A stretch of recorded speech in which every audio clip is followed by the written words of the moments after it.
Conspiracy in Death by J.D.Robb. For some, death wasn't the enemy. Life was a much less merciful opponent. For the ghosts who drifted through the nights like shadows, the funky junkies with their pale pink eyes, the chemi heads with their jittery hands, life was simply a mindless trip that circled from one fix to the next, with the arcs between a misery. The trip itself was most often full of pain and despair, and occasionally terror. For the poor and displaced in the bowels of New York City in the icy dawn of 2059, the pain, the despair, the terror were constant companions. For the mental defectives and physically flawed who slipped through society's cracks, the city was simply another kind of prison. For the sidewalk sleepers, January in New York brought vicious nights with a cold that could rarely be fought back with a bottle of brew or a few scavenged illegals. Some gave in and shuffled into the shelters to snore on lumpy cots under thin blankets, or eat the watery soup and tasteless soy loaves served by bright-eyed sociology students. Others held out, too lost or too stubborn to give up their square of turf. And many slipped from life to death during those bitter nights. The city had killed them, but no one called it homicide. As Lieutenant Eve Dallas drove downtown in the shivering dawn, she tapped her fingers restlessly on the wheel. The routine death of a sidewalk sleeper in the Bowery shouldn't have been her problem. It was a matter for what the department often called homicide light, the stiff scoopers who patrolled known areas of homeless villages to separate living from dead and take the used-up bodies to the morgue for examination, identification, and disposal. It was a mundane and ugly little job, usually done by those who either still had hopes of joining the more elite homicide unit or those who had given up on such a miracle. Homicide was called to the scene only when the death was clearly suspicious or violent. And, Eve thought, if she hadn't been on top of the rotation for such calls on this miserable morning, she'd still be in her nice warm bed with her nice warm husband. Probably some jittery rookie hoping for a serial killer, she muttered. Beside her, Peabody yawned hugely. I'm really just a extra weight here. From under her ruler straight dark bangs, she sent Eve a hopeful look. You could just drop me off at the closest transpo stop, and I can be back home and in bed in 10 minutes. If I suffer, you suffer. That makes me feel so loved, Dallas. Eve snorted and shot Peabody a grin. No one, she thought, was sturdier, no one was more dependable than her aide. Eve scanned the crumbling buildings, the littered streets. The scars, the warts, the tumors that sliced or bulged over concrete and steel. Steam whooshed up from a grate, shot out from the busy half-life of movement and commerce under the streets. Driving through it was like slicing through fog on a dirty river. Her home, since Roarke, was a world apart from this. She lived with polished wood, gleaming crystal, the scent of candles and hothouse flowers, of wealth. But she knew what it was to come from such places as this, knew how much the same they were, city by city, in smells, in routines, in hopelessness. The streets were nearly empty. Few of the residents of this nasty little sector ventured out early. The dealers and street whores would have finished the night's business, would have crawled back into their flops before sunrise. Merchants, brave enough to run the shops and stores, had yet to uncode their riot bars from the doors and windows. Glide cart vendors, desperate enough to hawk this turf, would carry hand zappers and work in pairs. She spotted the black and white patrol car, scowled at the half-assed job the officers on scene had done with securing the area. Why the hell didn't they finish running the sensors, for Christ's sake? Get me out of bed at 5 in the damn morning, and they don't even have the scene secured? No wonder they're scoopers. Idiots. Peabody said nothing as Eve braked hard behind the black and white and slammed out of the vehicle. The idiots, she thought with some sympathy, were in for an expert dressing down. By the time Peabody climbed out of the car, Eve had already crossed the sidewalk with long, purposeful strides, heading for the two uniforms who huddled miserably in the wind. She watched the two officers' shoulders snap straight. The lieutenant had that effect on other cops. Peabody mused as she retrieved the field kit from the vehicle. She brought you to attention. It wasn't just the way she looked, Peabody decided, with that long, rangy body, the simple and often disordered cap of brown hair that showed hints of blonde, hints of red, hints Peabody thought of everything. There were the eyes, all cop, and the color of good Irish whiskey, the little dent in the firm chin below a full mouth that could go hard as stone. Peabody found it a strong and arresting face, partially, she decided, because Eve had no vanity whatsoever. She was the best damn cop Peabody had ever known. Pure cop, the kind you'd go through a door with without hesitation, the kind you knew would stand for the dead and for the living. And the kind, Peabody mused, as she walked close enough to hear the end of Eve's blistering lecture, who kicked whatever ass needed kicking. Now, to review, Eve said coolly. You call in a homicide, you drag my butt out of bed, you damn well have the scene secured and have your report ready for me when I get here. You don't stand here like a couple of morons sucking your thumbs. You're cops, for God's sake. Act like cops. Yes, sir, Lieutenant. This came in a wavering voice from the youngest of the team. He was hardly more than a boy, and the only reason Eve had pulled her verbal punch.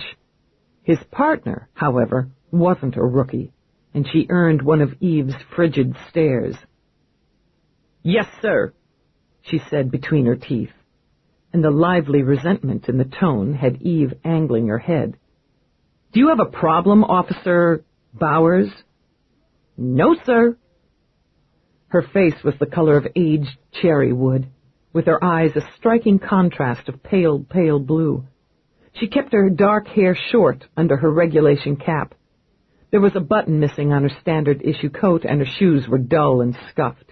Eve could have poked her about it, but decided being stuck in a miserable job was some excuse not to buff up for the day. Good. Eve merely nodded, but the warning in her eyes was clear. She shifted her gaze to the partner and felt a little stir of sympathy. He was pale as a sheet, shaky, and so fresh from the academy she could all but smell it on him. Officer Trueheart, my aide will show you the proper way to secure a scene. See that you pay attention. Yes, sir. Peabody? At the single word, her field kit was in her hand. Show me what we've got here, Bowers. Indigent, male, Caucasian, goes by the name of Snooks. This is his crib.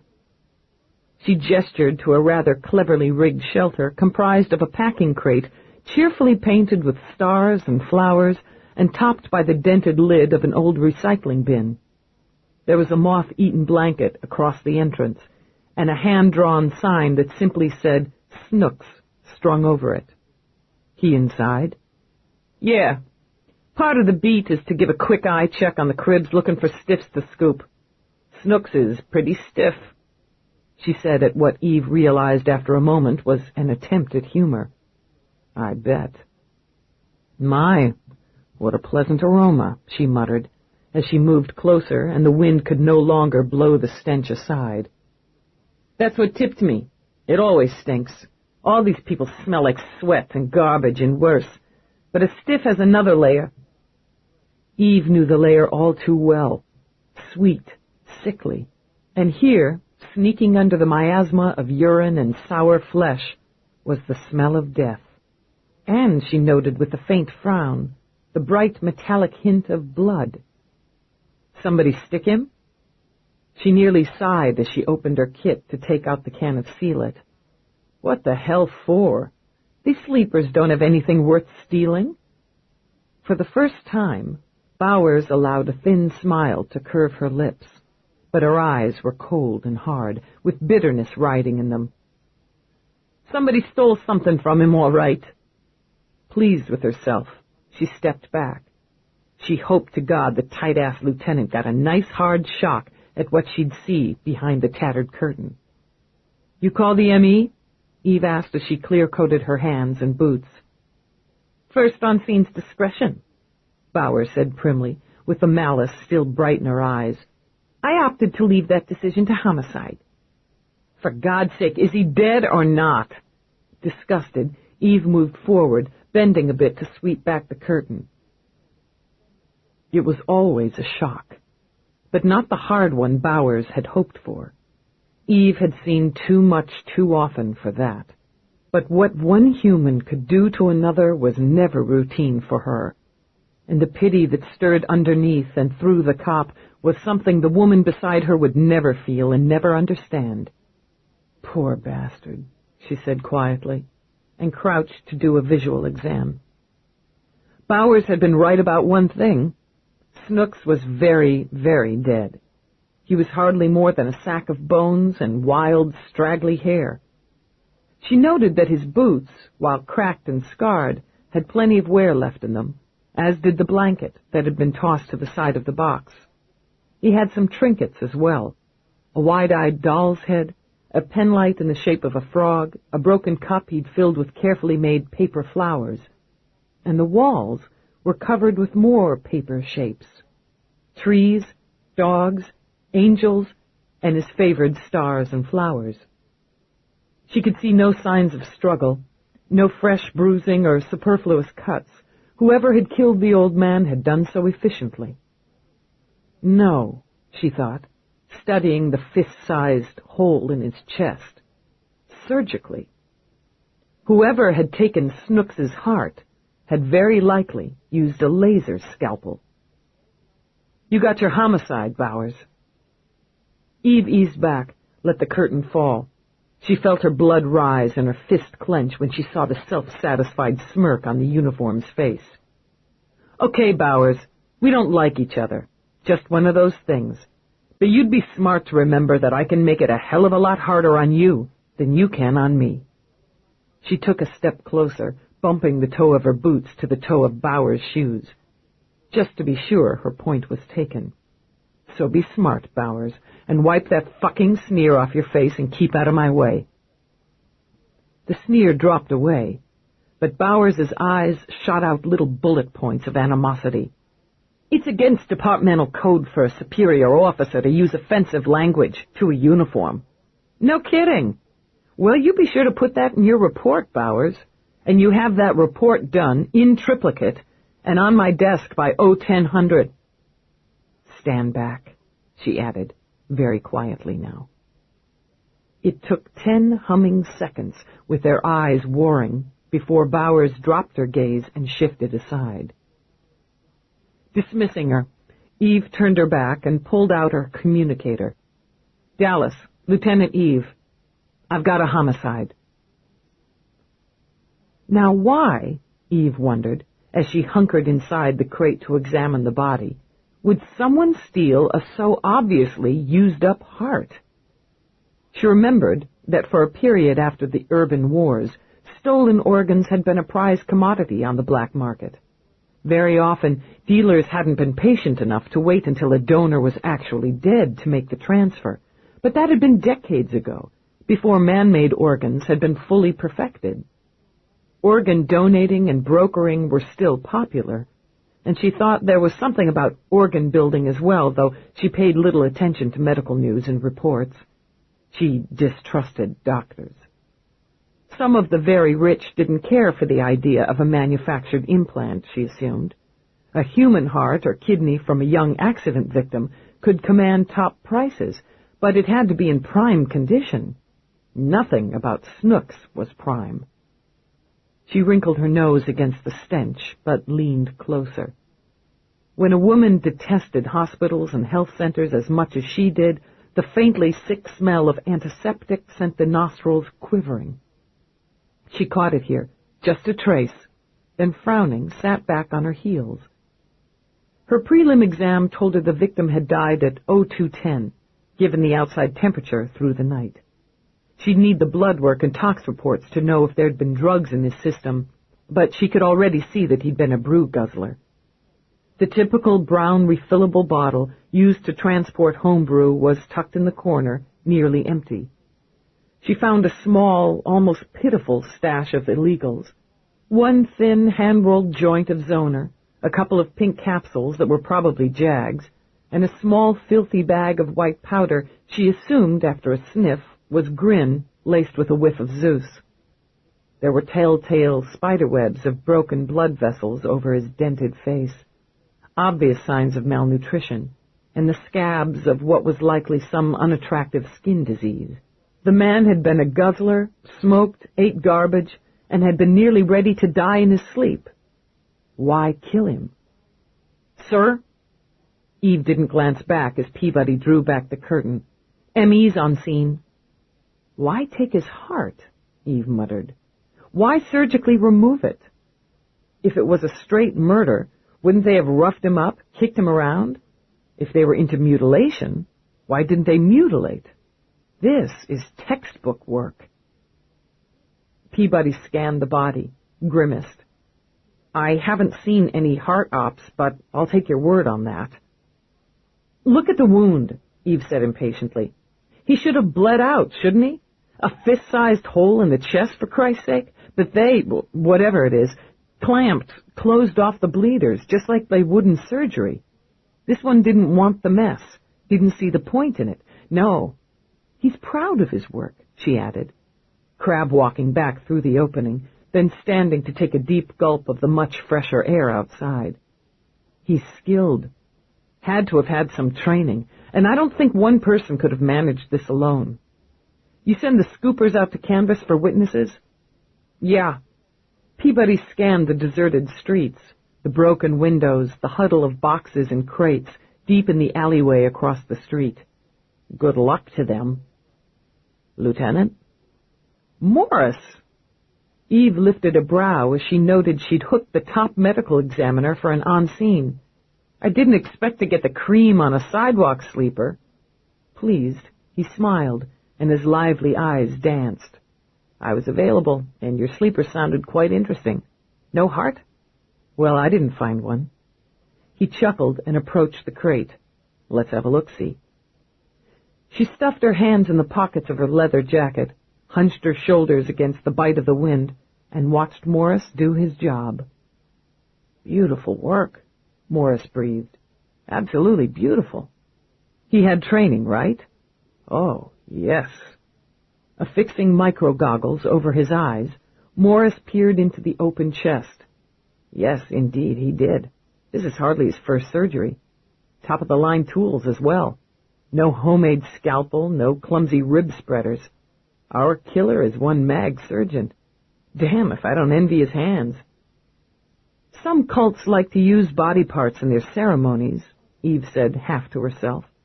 But they generally hack and mutilate when they kill, and they like rituals, ambiance. We've got none of that here. Doesn't look like a religious thing. It looks like a medical one. Yeah? That corroborated her thoughts. One person pull this off? Doubt it. Morris pulled out his bottom lip, let it snap back. To perform a procedure this slick under these difficult conditions, he'd need a very skilled assistant. Any idea why they'd take his heart if it wasn't to worship the demon of the week? Not a clue, Morris said cheerfully, and gestured for her to back up. When they were outside again, he blew out a breath. I'm surprised the old man didn't die of asphyxiation and all that stink. But from a visual exam, my guess would be that heart would have had very few miles left on it. Got your prints and DNA sample for IDing? Already sealed and ready for the lab. Then we'll bag him, take him in. Eve nodded. You curious enough to bump him to the top of your stack of bodies? As a matter of fact, I am. He smiled, gestured to his team. You should wear a hat, Dallas. It's fucking freezing out here. She sneered, but she'd have given a month's pay for a hot cup of coffee. Leaving Morris to his work, she turned to meet Bowers and Trueheart. Bowers clenched her teeth. She was cold, hungry, and she bitterly resented the chummy consult she'd witnessed between Eve and the chief medical examiner. Probably fucking him, Bowers thought. She knew Eve Dallas, knew her type. Damn right she did. A woman like her only moved up the ranks because she spread her legs while she made the climb. The only reason Bowers hadn't moved up herself was because she refused to do it on her back. That's the way the game's played. That's how. And her heart began to pound in her chest, the blood to thunder in her head. But she'd get her own one day. Whore. Bitch. The words echoed in her brain, nearly trembled off her tongue, but she sucked them in. She reminded herself, still in control. Your report, officer? Nobody saw anything. Nobody knows anything, Bowers snapped. That's the way it is with these people. They stay in their holes. Though Eve had her eyes on Bowers, she caught the slight movement from the rookie. Following instinct, she dug in her pocket and pulled out some loose credits. Get me some coffee, Officer Bowers. Disdain turned so quickly to insulted shock, Eve had to work hard to hold off a grin. Get you coffee? That's right. I want coffee. She grabbed Bowers's hand, dumped the credits into it. So does my aide. You know the neighborhood. Run over to the nearest 24/7 and get me some coffee. Trueheart's lowest rank. Was I talking to Trueheart, Peabody? Eve said pleasantly. No, Lieutenant, I believe you were addressing Officer Bowers. As Peabody didn't like the woman's looks either, she smiled. I take cream and sugar. The lieutenant goes for black. I believe there's a 24/7 one block over. Shouldn't take you long. Bowers stood another moment, then turned on her heel and stalked off. Her muttered bitch came clearly on the cold wind. Golly, Peabody, Bowers just called you a bitch. I really think she meant you, sir. Yeah. Eve's grin was fierce. You're probably right. So, Trueheart, spill it. Sir? His already pale face whitened even more at being directly addressed. What do you think? What do you know? I don't... When he glanced nervously at Bowers's stiff and retreating back, Eve stepped into his line of vision. Forget her. You're dealing with me now. I want your report on the canvas. His Adam's apple bobbed. No one in the immediate area admits to having witnessed any disturbance in the vicinity or any visitors to the victim's crib during the time in question. And? It's just that... I was going to tell Bowers, he continued in a rush, but she cut me off. Tell me, Eve suggested. It's about the gimp. He had his crib on this side, just down from Snook's, as long as I've had the beat. It's only a couple of months, but... You patrolled this area yesterday? Eve interrupted. Yes, sir. And there was a crib by Snook's? Yes, sir, like always. Now he's got it on the other side of the street, way at the end of the alley. Did you question him? No, sir, he's zoned. We couldn't roust him, and Bowers said it wasn't worth the trouble anyway because he's stone drunk. Eve studied him thoughtfully. His color was back, pumped into his cheeks from nerves and the slap of the wind. But he had good eyes, she decided, clear and sharp. How long have you been out of the academy, Trueheart? 3 months, sir.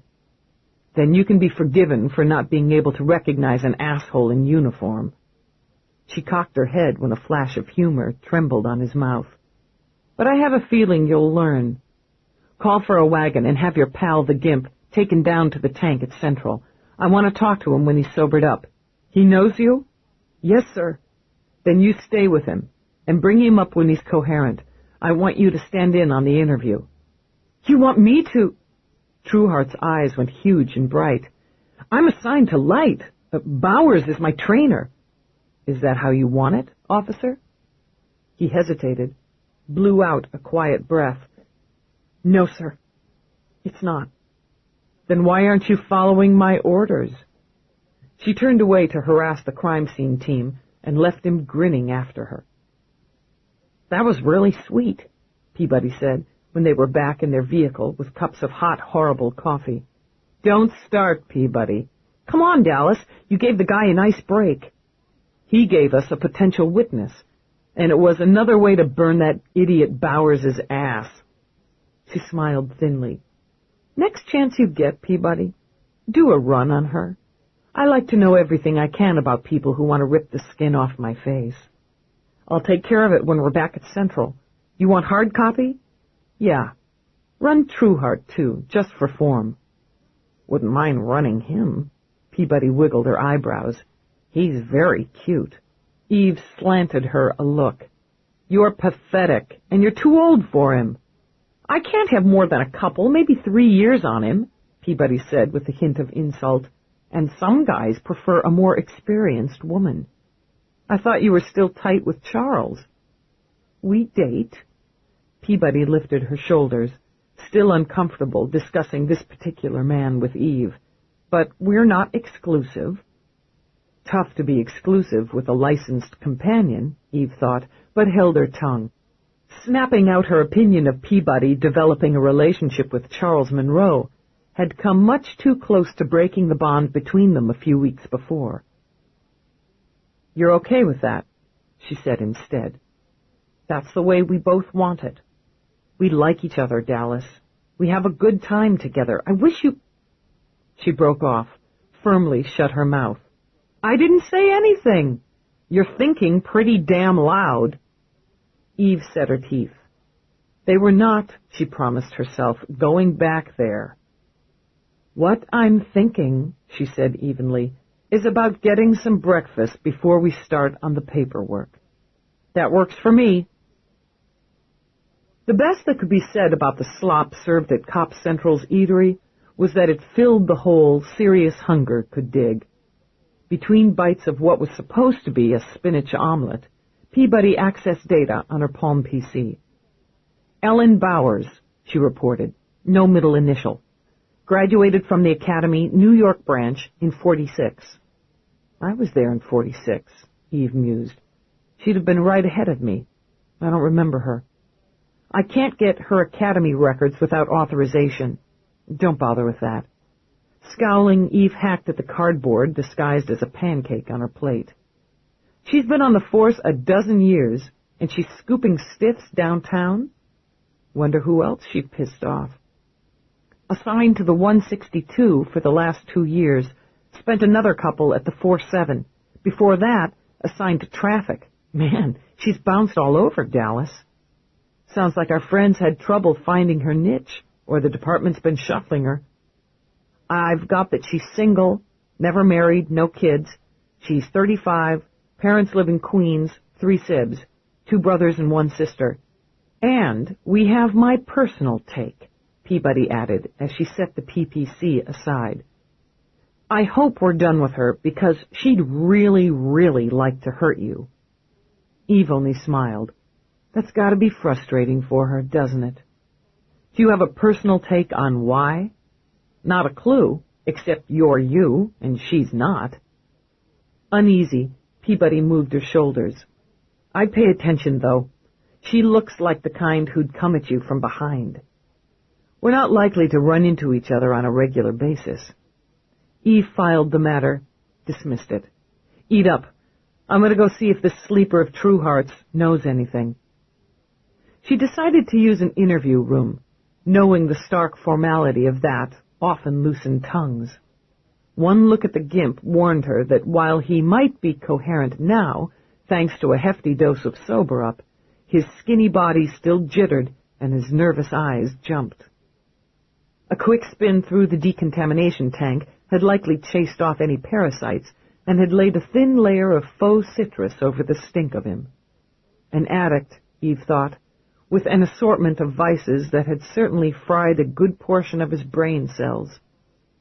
She brought him water, knowing most brewhounds suffered from dry mouth after decon. How old are you, Gimp? Dunno, maybe, 50. You got another name? He shrugged. They'd taken away his clothes and disposed of them. The gray smock and drawstring pants hung on him and were nearly the same color as his skin. Don't know. I'm Gimp. Okay. You know Officer Trueheart here, right? Yeah.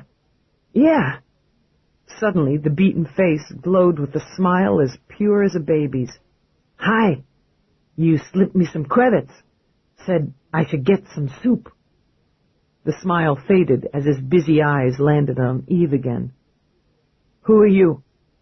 How come I have to be here? I didn't do nothing. Somebody's going to take my stuff if I don't watch out." "Don't worry about your stuff, Gimp. We'll take care of it." "I'm Dallas." She kept her voice low and easy, her face bland. Too much cop, she thought, would just spook him. "I just want to talk to you. You want something to eat?" "Don't know. Maybe."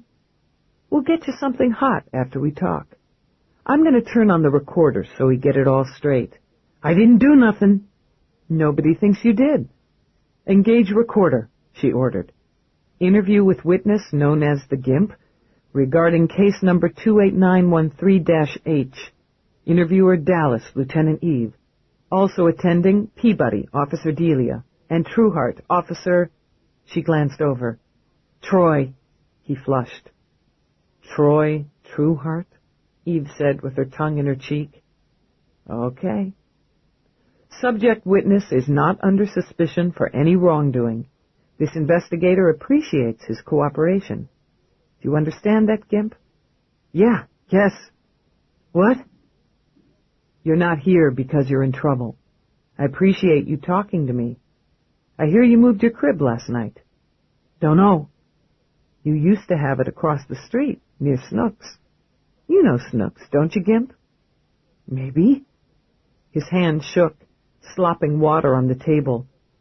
"He draws pictures. Nice pictures. I traded him some Zona for a pretty one of a tree.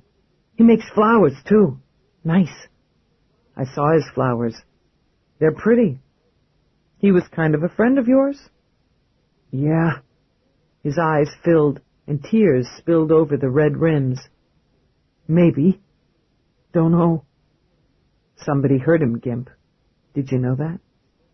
Now he shrugged, a hard jerk of the shoulder, and began to look around the room. Tears were still rolling down his cheeks, but his eyes were glazed with confusion. "Did you see who hurt him?" "Can I keep these clothes? Am I going to keep them?" "Yeah, you can keep them." Narrowing her eyes, she went with her gut. "How come you didn't take his boots, Gimp? He was dead, and they were good boots." "I don't steal from Snooks," he said with some dignity. "Not even when he's dead. You don't steal from your bud. No way, no how." "How come you think they done that to him?" Looking genuinely puzzled, he leaned forward. "How come you think they put that big hole in him?" "I don't know." Eve leaned forward, too. "I keep wondering about that. Was anybody mad at him?" "Snooks, he don't hurt nobody. We just mind our own, that's what. And Snooks, he sells us paper flowers sometimes, and we can get some brew or some smoke and mind our own. No call to put a big hole in him, was there?" "No. It was a bad thing they did to him." "You saw them last night?" "Don't know. Don't know what I saw." "Hey!" He beamed that smile at Trueheart again. "Maybe you give me some credits again, all right? For some soup?" Trueheart shot a glance at Eve, got her nod. "Sure, Gimp. I'll give you some before you go. You just have to talk to the lieutenant for a while more." "You liked old Snooks, right?" "I liked him fine." Trueheart smiled and, taking the cue from Eve, sat. "He drew nice pictures. He gave me one of his paper flowers." "He'd only give 'em to people he liked," Gimp said brightly. "He liked you." "Said so." "Didn't like that other one. And me neither. She's got mean eyes. Like to kick you in the teeth if she could." "What are you doing going around with her?" "She's not here now," Trueheart said gently. "The lieutenant is. Her eyes aren't mean." "Maybe not. Cops, though. Cops' eyes. Cops, cops, cops," he giggled.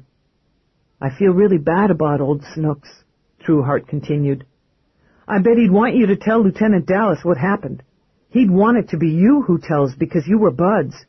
"You think?" "I do. Why don't you tell her what you saw last night?" "Don't know what I saw." People coming around. Don't see people coming around at night that way. Driving a big black car. Big fucker. Shined in the dark. They don't say nothing. Eve held up a finger, indicating to Trueheart that she was taking over again. How many people, Gimp? 2. Wore long black coats. Looked warm. Had masks on, so all you can see is the eyes. I think, hey, it ain't fucking Halloween. He broke himself up, laughing delightedly. It ain't fucking Halloween, he repeated, snorting. But they got masks on, and they're carrying bags, like for trick-or-treat. What did the bags look like? One has a nice big black one. Shines, too. And the other has something else. It's white, and it makes sloshy noises when he walks with it. They go right into Snooks's crib, like they was invited or something. I don't hear nothing but the wind. Maybe I go to sleep. Did they see you? Eve asked him. Don't know. They got warm coats and good shoes, big car. You don't go thinking they're going to put a big hole in Snooks. He leaned toward her again, his homely face earnest, tears trembling again. If you think that, you try to stop them, maybe, or go run for the beat droid, 'cause you're buds. He was crying now. Eve leaned over, laid a hand over his, despite the scabs that covered it. You didn't know. It's not your fault. It's their fault. What else did you see? Don't know. Sleep, maybe. Then maybe I woke up and looked out. No car now. Was there a car there? Don't know. It's getting light out, and I go over to see Snooks. He'll know maybe if there was a big black car. And I see him. See that big hole in him? And the blood. His mouth's wide open, and his eyes, too. They put a big hole in him. And maybe they want to put one in me, so I can't be there. Can't do that. No way, no how. So I have to get my stuff away from there. All my stuff, right away from there. So that's what I do, you bet. And then I drink all the rest of the brew I got and go back to sleep. I didn't help old Snooks. You're helping him now. Eve leaned back. Let's talk about the 2 people in the long coats some more. She worked him another hour, tugging him back when he wandered too far for too long. Though she didn't slide any more information out of him, Eve didn't consider the hour wasted. He should have been in psych, she thought, or in a halfway house. But he wouldn't have stuck. She'd long ago accepted that you couldn't save everyone. You did a good job with him, Trueheart. He blushed again, and while she found the trait a bit endearing, she hoped he'd learn to control it. The other cops would eat him alive before the bad guys had a chance for a nibble. Thank you, sir. I appreciate you giving me a chance to help with him. You found him, Eve said simply. I figure you've got plans for yourself out of Homicide Light. This time he squared his shoulders. I want a detective shield when I've earned it. You can start earning it by sticking. I could and would be willing to put in a plug for your transfer. See that you get another beat and another trainer. But I'm going to ask you to stay where you are. You've got good eyes, Trueheart, and I'd like you to use them on your beat until we close this case. He was so overwhelmed with the offer and the request, his eyes nearly popped out of his head. I'll stick. Good. Bowers is going to give you grief over this. He grimaced. I'm getting used to it. Fine, then. Go back to your station and write your report. If you come across anything you think might apply to this case, get in touch with either me or Peabody. She headed to her office, already issuing orders to Peabody to have the interview disc duped. And let's get the rundown on known dealers in that area. We can't absolutely rule out the illegals connection. I can't think of a chemi dealer who offs his deadbeat clients by surgically removing vital organs, but stranger things have happened. We'll run known cults, too, she continued, as Peabody input the orders into her memo pad. It feels wrong, but we'll give it some attention. And let's see if we can get a real ID on the victim, she continued when they stepped off the glide. We got his prints and DNA sample. If Morris is into the post-mortem, he should at least have an approximate age. I'll get right on it. Peabody swung left, heading through the bullpen, as Eve turned into her office. Sitting down, she engaged her telelink with the intention of harassing Morris. "Dallas." Morris's face swam on screen. "You know how I hate being interrupted when I've got my hands in someone's brains. I have a witness who puts 2 people on the scene. Big shiny car, nice shiny shoes. One carried a leather bag, the other a white bag that made, I quote, sloshy noises. Ring any bells?" "I hear a ding," Morris said, frowning now. "Your witness see what happened?" "No, he's a brewhead, slept through most of it. They were gone when he woke up, but according to the timeline, he discovered the body. Would that sloshy bag be what I think it would be?" "Could be an organ transport sack. This is neat professional work here, Dallas. First-rate major organ removal. I've got some of the blood work back. Your victim was given a nice, comfy dose of anesthesia. He never felt a thing. But if what's left in him is any indication, his heart was next to worthless. His liver's shot, his kidneys are a mess, his lungs are the color of a coal mine. This is not someone who bothered with anti-cancer vaccines or regular medical treatments. His body's full of disease. I'd have given him 6 months, tops, before he'd have kicked from natural causes." "So they took a worthless heart," Eve mused. "Maybe they figure on passing it off as a good one. If it's like the rest of him, a first-year med student would spot the condition. They wanted it. It's too damn much trouble to go through just to kill some sidewalk sleeper." Possibilities circled in her mind. Revenge? Some weird cult? A black market scam? Kicks, entertainment, practice? "You said it was first-rate work. How many surgeons in the city could handle it?" "I'm a dead doctor. Live ones don't run in the same circles. Snazziest private hospital in New York would be the Drake Center. I'd start there." "Thanks, Morris. I can use the final reports as soon as you can manage it." "Then let me get back to my brain." With that, he ended transmission. Eve turned to her computer, eyes narrowed. It was making a suspicious buzzing noise, one she'd reported twice to the jokers in maintenance. She leaned toward it, teeth bared in threat. "Computer, you sack of shit! Search for data on the Drake Center Medical Facility, New York City." "Working." The Drake Center of Medicine, located 2nd Avenue, New York City. Established 2023 in honor of Walter C. Drake, credited with the discovery of anti-cancer vaccine. This is a private facility which includes hospital and health care clinics, rated Class A by the American Medical Association. Teaching and training facilities also rated Class A, as well as research and development laboratories with Class A ratings. Do you wish list of board members on all facilities? Yes, on-screen and hard copy. Internal error. There was a distinct increase in the buzzing noise, and the screen began to shimmer. Please repeat command. I'm going to eat those maintenance assholes for lunch. Command does not compute. Do you wish to order lunch? Ha ha, no. List board members on all facilities of the Drake Center of Medicine. Working. Health Center Board, Colin Kagny, Lucille Mendez, Tia Woe, Michael Waverly, Charlotte Mira. Dr. Mira? Eve murmured. It was a good connection. The doctor was one of the top criminal profilers in the city and affiliated with the New York Police and Security Department.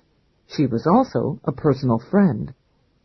Eve drummed her fingers, listening to the names of the board of the teaching facilities. 1 or 2 vaguely rang a bell, but the ringing became louder when the computer reached the board of the research and development arm. Carlotta Zemwe? Roarke? Hold it! Hold it! Her drumming fingers curled into fists. Roarke? Damn it, damn it, damn it. Can't he stay out of anything? Please rephrase question. Shut the hell up. Eve pressed her fingers to her eyes, sighed. Continue list, she ordered as her stomach continued to sink. Print out, then disengage. Internal error. Unable to comply with multiple commands at this time. She didn't scream, but she wanted to. After a frustrating 20 minutes of waiting for the data to dribble out, she swung through the detective's bullpen and around to the stingy area where aides and adjutants were penned in cubicles. "Peabody, I have to head out." "I've got data incoming. Do you want me to transfer it to my portable unit?"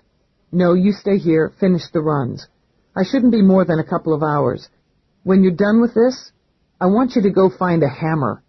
"Sir, a hammer?" "That's right.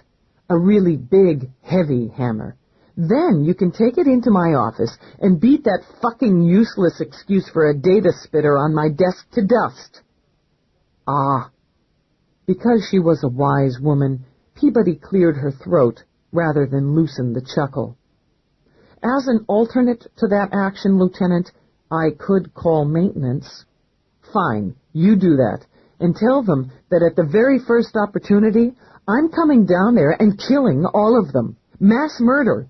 And after they're all dead, I'm going to kick the bodies around, dance on top of them, and sing a happy song. No jury will convict me."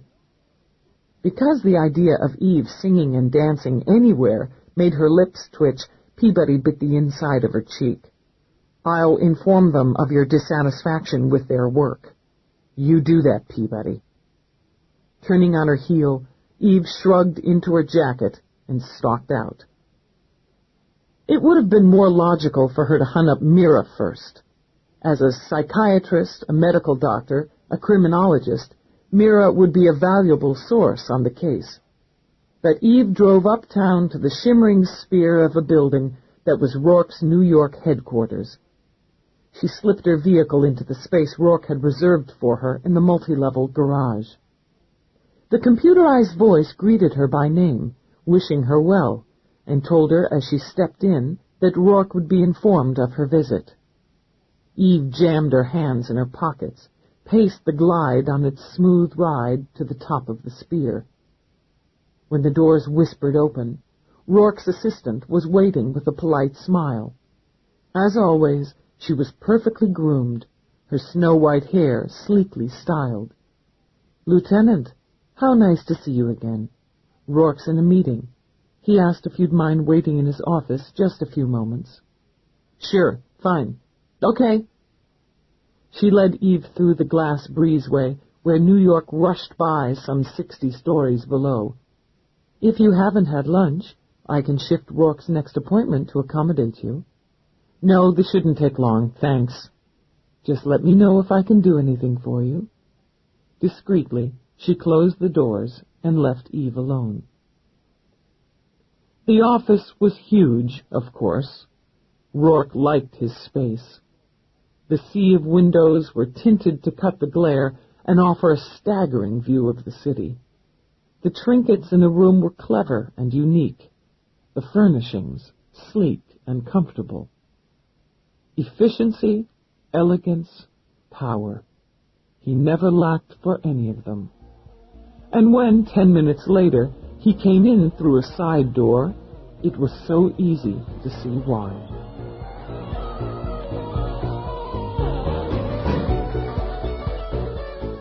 This is the end of Side 1.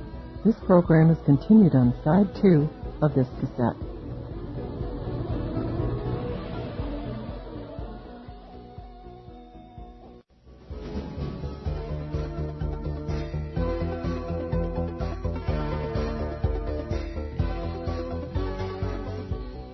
Efficiency, elegance, power.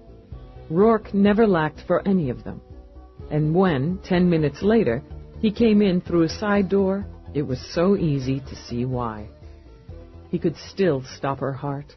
Just the look of him, that glorious face, as perfectly sculpted as a Renaissance statue, was highlighted by eyes impossibly blue, and a mouth designed to make a woman crave it on hers. His black hair fell nearly to his shoulders, adding just a touch of the rogue, and she knew just how strong and sleek that body was, now elegantly clad in a tailored black suit. "Lieutenant," Ireland whispered, silky and romantic in his voice. "An unexpected pleasure." I need to talk to you. About? Murder. Ah. He had already taken her hands in his, was already leaning down for a long, slow kiss of greeting. Am I under arrest? Your name popped up during a data search. What are you doing on the board of the Drake Center's R&D unit? Being an upstanding citizen. Being married to a cop does that to a man. He ran his hands up her arms to her shoulders, felt the tension there, and sighed. Eve, I'm on all sorts of tedious boards and committees. Who's dead? A sidewalk sleeper named Snooks. I don't believe we were acquainted. Sit down. Tell me what this has to do with me being on the board of the Drake Center. Possibly nothing, but I have to start somewhere. She didn't sit, but roamed the room. The victim's heart was surgically removed while he was in his crib down in the Bowery. The ME claims the procedure required a top-flight surgeon, and the Drake was my first pass. Good choice. It's the best in the city, and likely the best on the East Coast. Considering, Roarke leaned back against his desk. They took his heart? That's right. He was a brewhead, an addict. His body was worn down. Morris says the heart was no good anyway. The guy would have been dead in 6 months. She stopped pacing and faced him. What do you know about organ trading on the black market? It wasn't something I dabbled in, even in my more flexible days, he added with a faint smile. But the advances in man-made organs, the supply still available from accidental deaths, the strides in healthcare and organ building, all have cut the market for street organs down to nothing. That area peaked about 30 years ago. How much for a heart off the street? She demanded. I really don't know. His brow winged up. Do you want me to find out? I can find out myself. She began to pace again. What do you do on that board? I'm an advisor. My own R&D department has a medical arm that cooperates and assists Drake's. We have a contract with the center. We supply medical equipment, machines, computers. He smiled again. Artificial organs. Drake's R&D deals primarily with pharmaceuticals, prostheses, chemicals. We both manufacture replacement organs. You make hearts, among other things. We don't deal in live tissue. Who's the best surgeon on staff? Colin Kagny is the chief of staff. You've met him, Roarke added. She only grunted. How could she remember all the people she'd met in some social arena since Roarke came into her life? Wonder if he makes, what did they call them? Home calls. House calls, Roarke corrected with a hint of a smile. I can't quite see the distinguished Dr. Kagny performing illegal surgery in a sidewalk sleeper's crib. Maybe I'll have a different vision once I meet him again. She let out a deep sigh. Sorry to interrupt your day.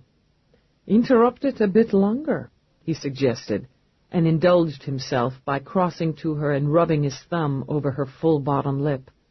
Have lunch with me. Can't. I've got more legwork. But the light friction on her lip made it curve. So, what were you buying? Australia, he said, then laughed when she gaped at him. Just a small piece of it. Delighted with her reaction, he yanked her close for a quick, hard kiss.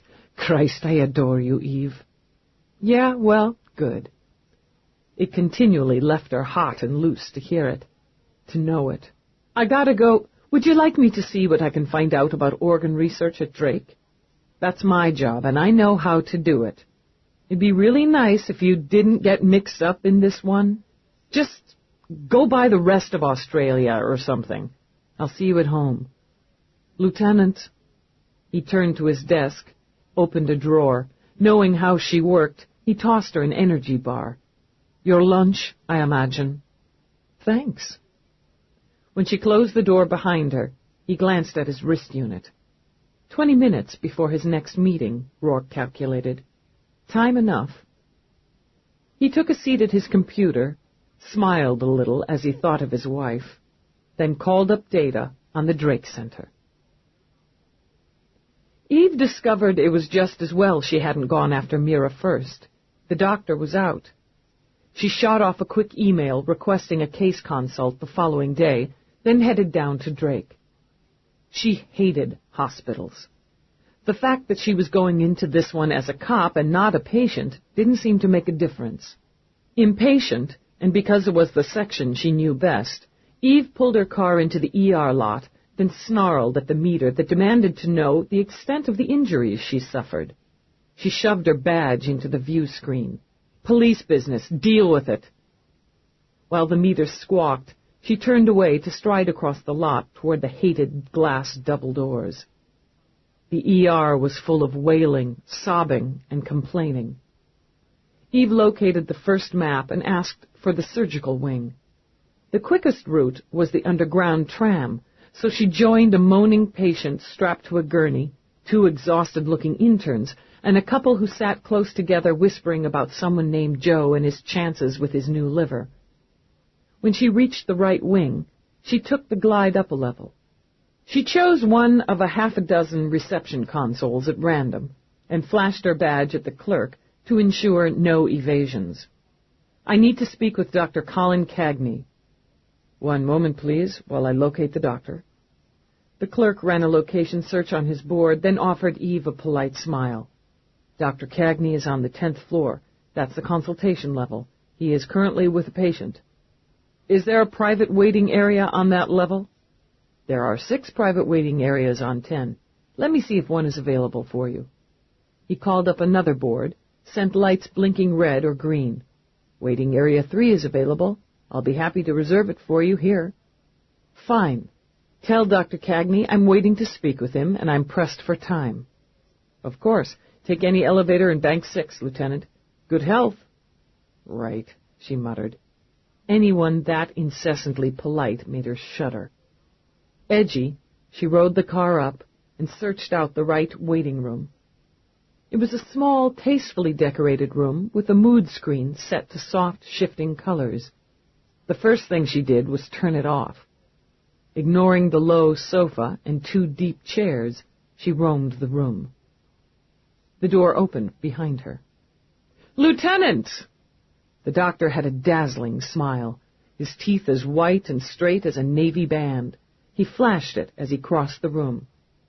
"Dr. Kagny, I hoped you'd remember to call me Colin." The smile spread again as he squeezed and released her hand. "We've met a few times at various functions, but I imagine between your business and Roarke's, you meet seas of people." "True enough, but I remember you." She had, as soon as she'd seen him. "I appreciate you agreeing to speak with me. I hope you haven't come seeking my professional services. You're not ill?" "No, I'm fine. It's my profession that brings me to you." Though she'd rather have remained on her feet, she sat. "I'm working on a case. A sidewalk sleeper was murdered earlier this morning by someone with excellent surgical skills." "I don't understand." "His heart was removed and taken from the scene. A witness described one of the suspects carrying what you call an organ sac." "My God." Concern flitted along with confusion in his eyes. "I'm appalled to hear it, but I still don't understand. You're telling me his heart was surgically removed and transported?" "Exactly. He was anesthetized and murdered in his own crib. 2 people were seen entering. One carried what sounds very much like a doctor's bag, and the other the transfer sac. The operation was performed by someone very skilled." "For what purpose? I haven't heard about organ theft, not of this nature, for years." "A sidewalk sleeper? Have you determined his state of health before this was done?" "The M.E. says he'd have died in his sleep in a matter of months. We don't believe they took a prime heart out of him." With a heavy sigh, he sat back. "I imagine you see all manner of what men do to men in your line of work, Lieutenant. I've pieced back bodies that have been torn, broken, hacked. Men continually find new ways to kill men." "And always will," Eve agreed. "But instinct tells me this man's death was incidental. They got what they wanted from him. I have to ask, Dr. Kagny, where were you this morning between 1 and 3 a.m.? He blinked, and his well-formed mouth fell open before he recovered. "I would have been at home, sleeping with my wife. Do I require a lawyer, Lieutenant?" "That's up to you," she said evenly, "but I see no reason for one at this time. I will need to speak with your wife at some point." Mouth grim now, he nodded. "Understood." Each of our professions runs on routines that are often unpleasant. This is mine. I need a list of the top surgeons in the city, starting with those who specialize in organ transplants. He rose at that, paced to the window. "Doctors stand for each other, Lieutenant. There's pride and loyalty involved here. Cops stand for each other. And when one of them is found to be dirty, it smears us all. I can go through other channels to get the list I need," she added, rising. "But I'd appreciate your cooperation. A man's been murdered. Someone decided he shouldn't be allowed to finish out his life. That pisses me off, Dr. Kagny." "I'll send you a list, Lieutenant," he said without turning around. "You'll have it by the end of the day." "Thanks." She drove back to Cop Central, remembering her energy bar as she swung into the garage. She ate it on the way up to her office, chewing nutrients and chewing over her impressions of Kagny. He had a face a patient would trust, even fear a bit, she imagined. You would tend to believe his word. Medically, was law. She intended to do a run on him, but calculated him in his mid to late 60s. That meant he'd been a doctor for more than half of his life so far. He could kill. She learned that anyone could under the right circumstances, but could he kill so cold-bloodedly? Would he protect, under the guise of professional loyalty, someone else who had? She wasn't sure of the answers. The light on her computer was blinking green, indicating a new input of data. Peabody, she thought, had been hard at work. After stripping off her jacket, she called it up. It only took 5 frustrating minutes of grinding noises before the data popped. Victim identified as Samuel Michael Petrinsky, born 5/6/1961, Madison, Wisconsin. ID number 12176-VSE12.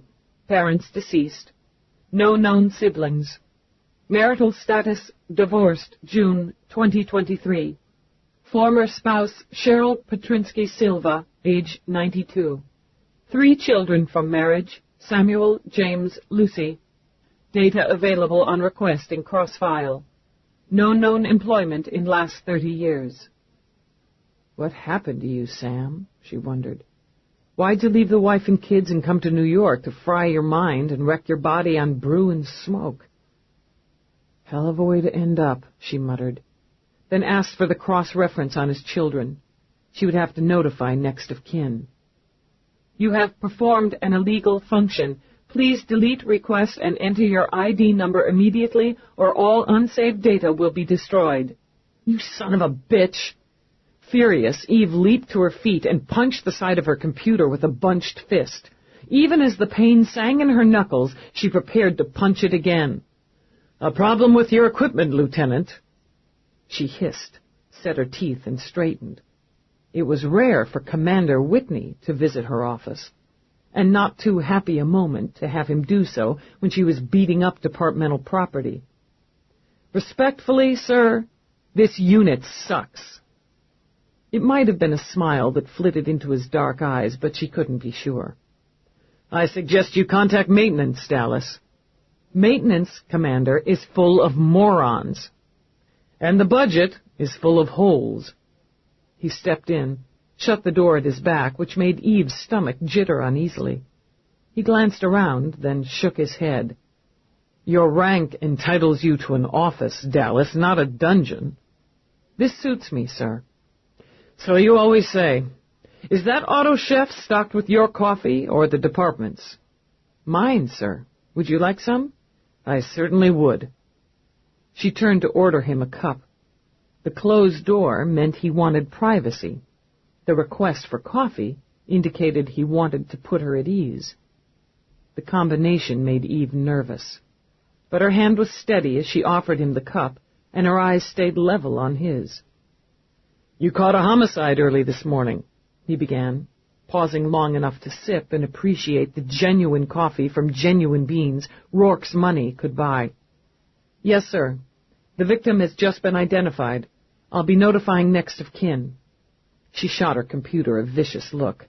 "When I can drag the data out of that heap, I'll have an updated report for you by end of day." "I have a report from the first officer on scene on my desk now, along with a complaint. You and Bowers appear to have bumped heads. I came down on her. She deserved it. She's filed a complaint that you used abusive and inappropriate language." When Eve rolled her eyes, he did smile.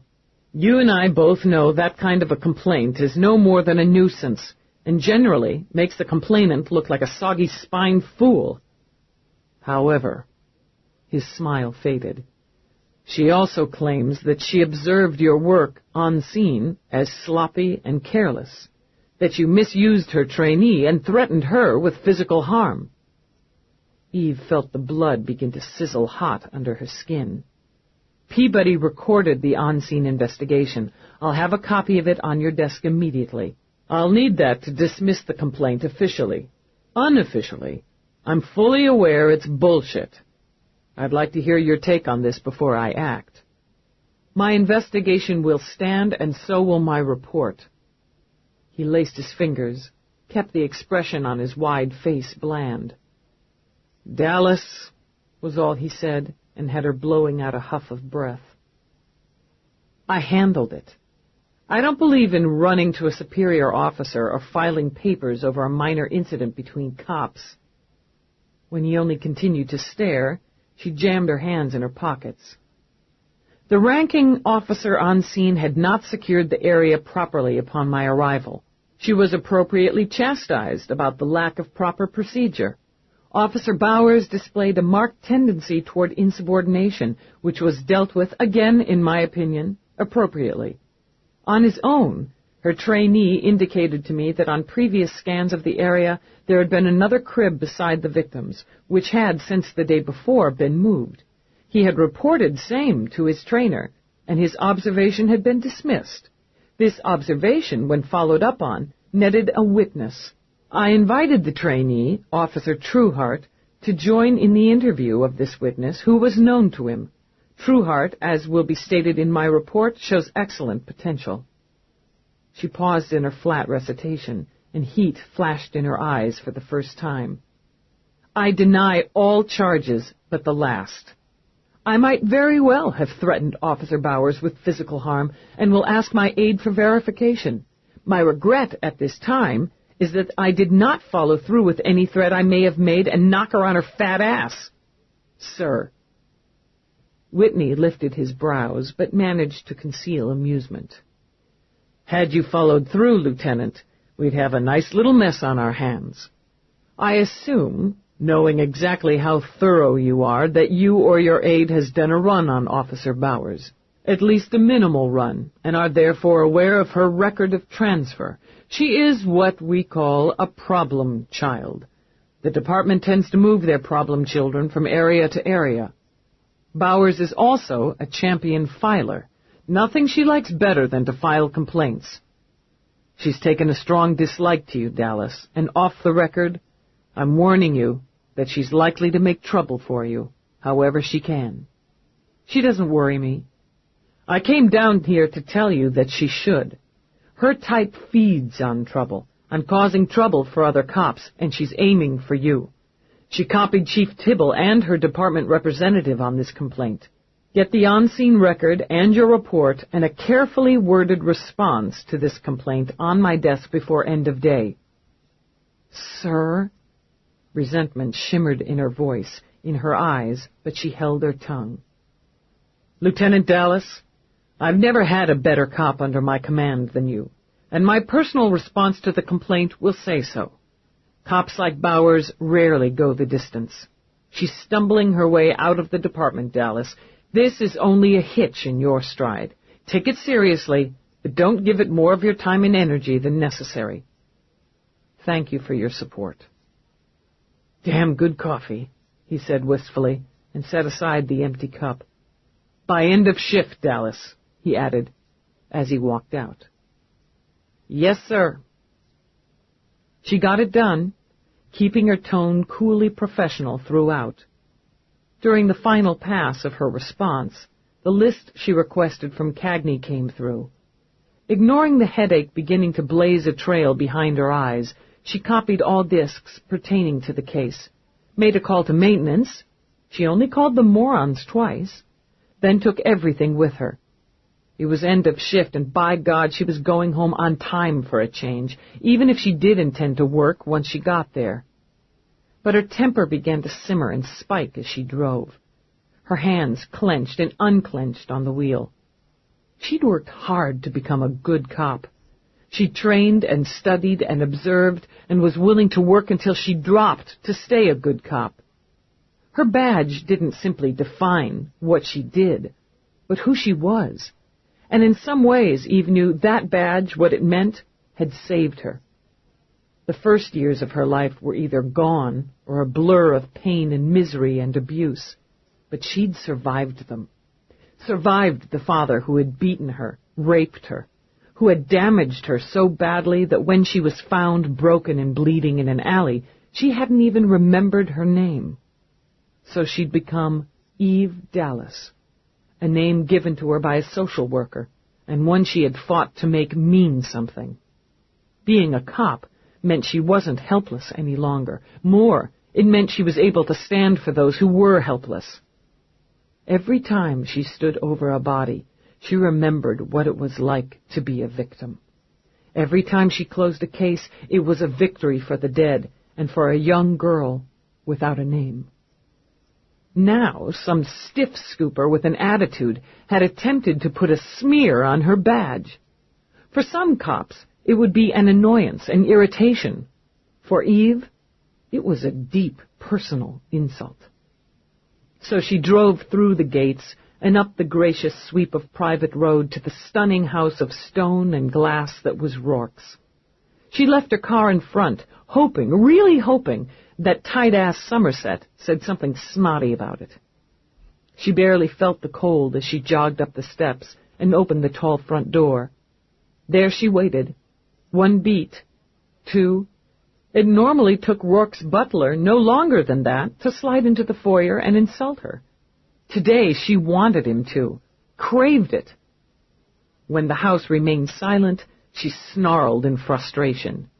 The day, she thought, was going just perfectly. She couldn't even take a swing at her worst enemy to release some steam. She really, really wanted to hit something. She stripped off her leather jacket, deliberately tossed it over the carved newel post. But still he didn't materialize. Bastard, she thought in disgust, and stalked upstairs. She stepped into the bedroom, intending to sulk in a hot shower before going to work. And there was Roarke. She eyed him narrowly. Obviously, he'd just come in himself and was just hanging his suit jacket in the closet. He turned, angled his head. The glittering eyes, flushed face, and aggressive stance told him just what kind of mood she was in. He closed the closet door and smiled. "Hello, darling, and how was your day?" "It sucked. Where's Somerset?" Roarke arched a brow as he crossed the room.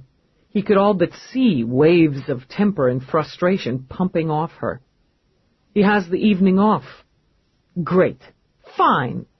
She swung away. "The one time I actually want the son of a bitch, he's not here."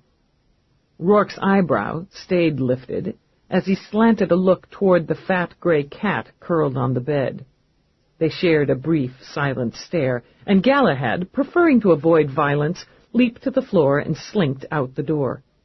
Cautious himself, Roarke ran his tongue around his teeth.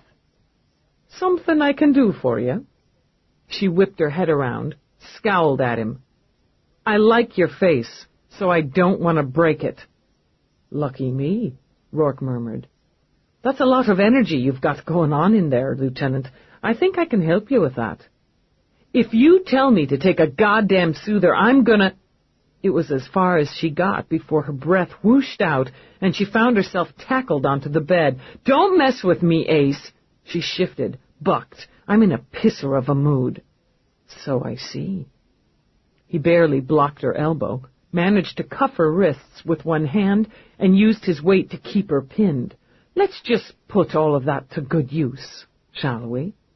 When I want sex, I'll let you know," she said between her teeth. "Okay."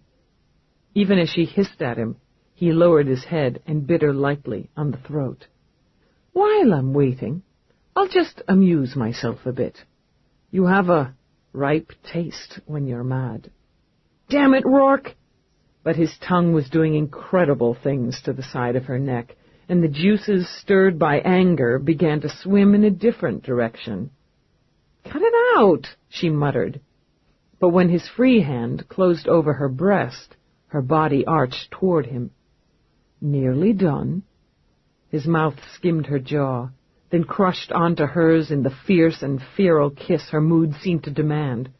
His body tightened, his own needs flashed. But when he eased back, he gave her a bland smile. "Well, if you'd rather be alone."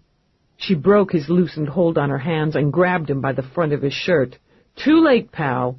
Now I want sex." Grinning, he let her shove him onto his back. She straddled him, planted her hands on his chest. "And I'm feeling mean," she warned him. "Well, I did say for better or worse." Her mouth dived to his, taking greedily, driving the kiss toward violence. Glorying in it, she clawed at him, ripping at his clothes as they rolled over the bed. Wrestling now, hands grappling to take, mouths ravenous, frantic groans. Quick shudders came from both of them as weaknesses were sought out and exploited. They knew each other's bodies and those weaknesses well. All the frustrated energy peaked into hunger, a need to take, and take quickly, to take all. His teeth on her naked breast, his hand bruising her flesh in their rush to possess, only heightened the appetites. There was a feral sound in her throat as he yanked her up to her knees, as their bodies met, torso to torso, and mouth plundered mouth. "Now, damn it!" Her nails bit into his back, scraped, slid off skin gone damp with sweat. Desire, of the darkest and most dangerous hue, was swirling inside her. She saw something of the same mirrored in Rourke's brilliant blue eyes as they dragged each other down again. She rose over him, lowered onto him in two agile motions, and arched her back with a moan as pleasure lanced through her. Then it was all speed again. Speed, motion, still more greed. More and more was all she could think as he pounded into her, harder, faster. The orgasm had claws. He watched her give herself to it, to him. Her body bowed back now, gleaming with sweat. Her eyes dark and blind to everything but what they brought to each other. And when she shuddered, when she screamed, he yanked her down, shoving her onto her back, and dragging her hips high, thrusting deep, deeper, drove them both over. Lazily, Roarke nuzzled Eve's throat. He loved the dark, rich taste that good, healthy sex brought to her skin. "Feel better now?" She managed something between a grunt and a moan, and made his lips curve. "Why don't we have a shower? Then, over dinner, you can tell me what's upset you." "I'm not hungry." "I am." He simply pulled her off the bed with him. Knowing Eve, he decided whatever had put her blood on boil was job-related. She would tell him, he thought, as he chose stuffed shells for both of them from the menu of the auto chef. Sharing her burdens wasn't a natural act for her, but she would tell him. He poured wine, then sat across from her at the cozy eating area tucked under the window. "Did you identify your sidewalk sleeper?" "Yeah." She ran a fingertip up the stem of the wine glass, then shrugged. He was one of those post-urban war dropouts. It's unlikely anyone will be able to say why he traded an ordinary life for a miserable one. Maybe his ordinary one was miserable enough. Yeah, maybe. She picked up her fork, stabbed one of the shells on her plate without interest. If more people would do their jobs instead of screwing with people doing theirs, we'd be a hell of a lot better off. Ah, he thought. So, who's screwed with you, Lieutenant? She started to shrug again, wanted to act as if it didn't matter a damn. But it came bubbling up her throat and out before she could stop it. Fucking stiff scooper. Hated me on sight, who knows why. And assuming a stiff scooper is what its colorful name indicates, does he have a name? She, half-ass Bowers from the 162, filed a complaint against me after I gave her a wrist slap for sloppy work. Over 10 years on the force, I've never had an official complaint on my record. God damn it. She snatched up her wine, gulped. Is it serious? It's bullshit, she tossed back, but it's there. Tell me about it. It spewed out of her with considerably less restraint than the formal oral report she'd given Whitney. But as she snapped the words out, she began to eat without realizing it. So, he said, when she'd run down, basically, you pissed off a troublemaker who retaliated by filing a whiny complaint, something she appears to have a habit of doing, and your commanding officer is officially and personally in your corner. Yeah, but... She closed her mouth, simmered in silence for a moment, because he'd encapsulated it all so neatly. It's not as simple as you make it sound. Maybe not, but the fact is, if anyone put your record against hers, she'd just look like more of an idiot than she does now. That cheered her a little. She put a smear on my record, Eve continued. The goons in IAB love to look at smears, and I had to take time away from a case to answer her stupid accusation. Otherwise, I'd have been able to run data scans on the surgeons Kagny sent me. She doesn't give a damn about the case. She just wanted to take a shot at me because I dressed her down and sent her off for coffee. She's got no business on the force. Very likely, she's never made the mistake of going after a cop quite so clean and well-respected as you. He watched her brows draw together at his comment, smiled a little as she squirmed. I want to go stomp on her face. Of course, Roarke said lightly, or you wouldn't be the woman I adore. He picked up her hand, kissed her fingers, and was pleased to see a reluctant smile soften her lips.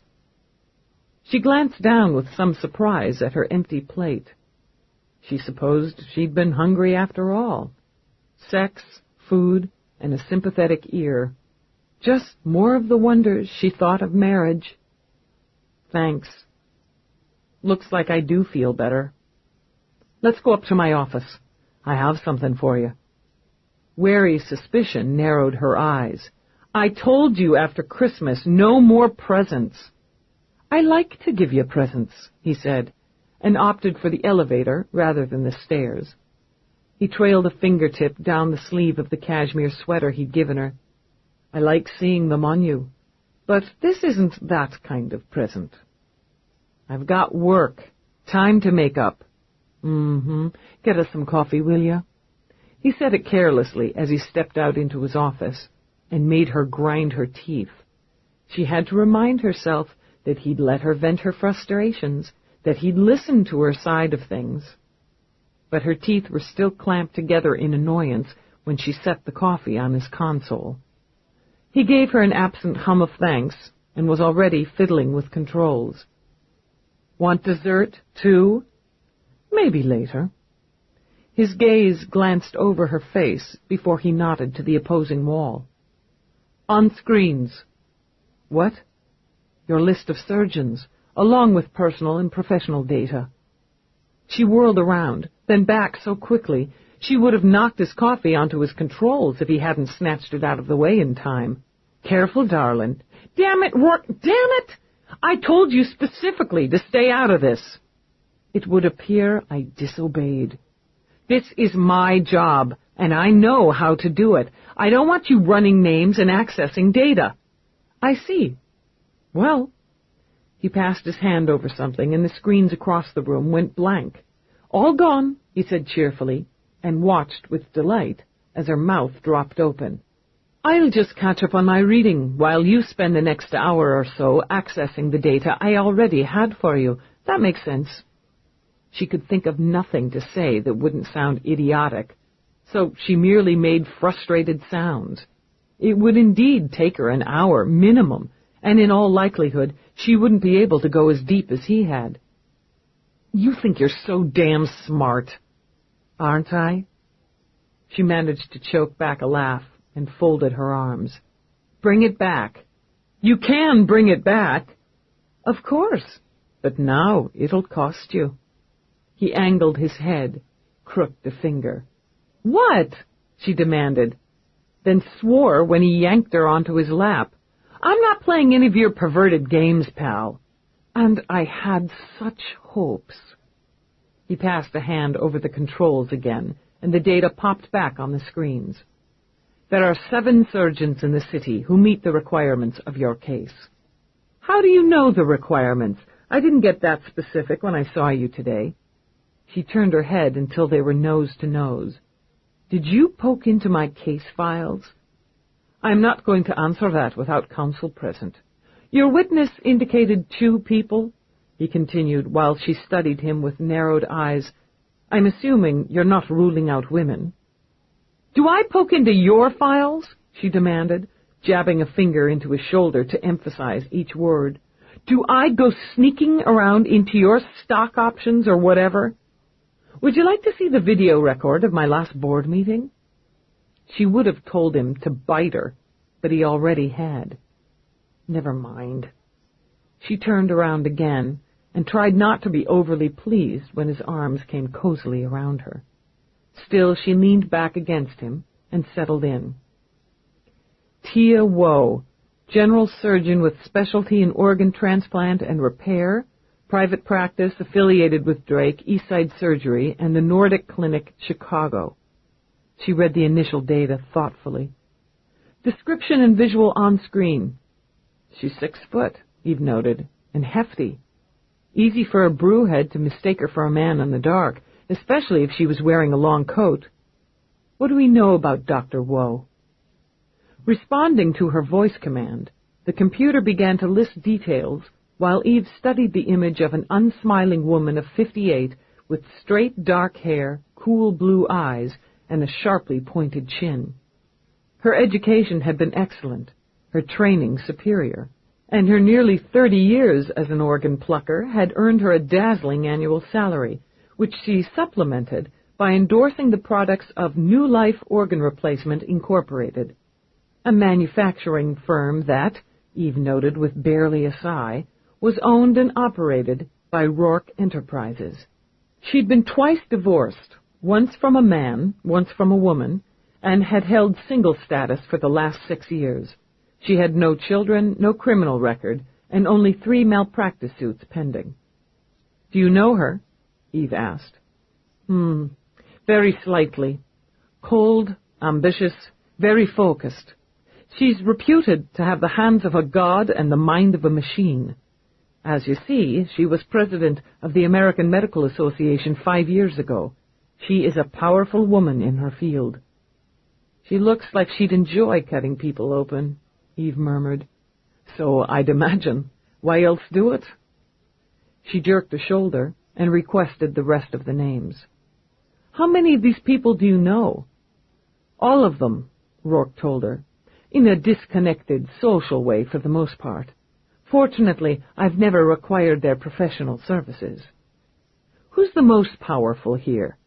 "Power, that would be Kagny, Woe, Waverly." "Michael Waverly," she murmured, calling back his data. 48, single, chief of surgery at Drake, and current president of the AMA.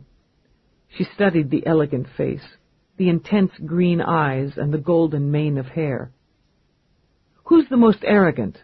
she asked Roarke. "I believe that's a requirement of all surgeons, but if I had to choose degrees, I'd go for Woe again, certainly Waverly, and toss in Hans van der Haven, head of research at Drake, another organ plucker affiliated with the top 3 health centers in the country, with solid connections abroad. He's about 65 and on his 4th marriage. Each successive wife goes down a decade in age. This one's a former body sculpting model and barely old enough to vote. I wasn't asking for gossip, Eve said rather primly, then caved. What else? His former wives hate his guts. The last one tried to perform a little impromptu surgery on him with a nail file when she discovered him playing doctor with the model. The AMA's morals board wagged their finger at him over it and did little else. Those are the ones I'll look at first, she decided.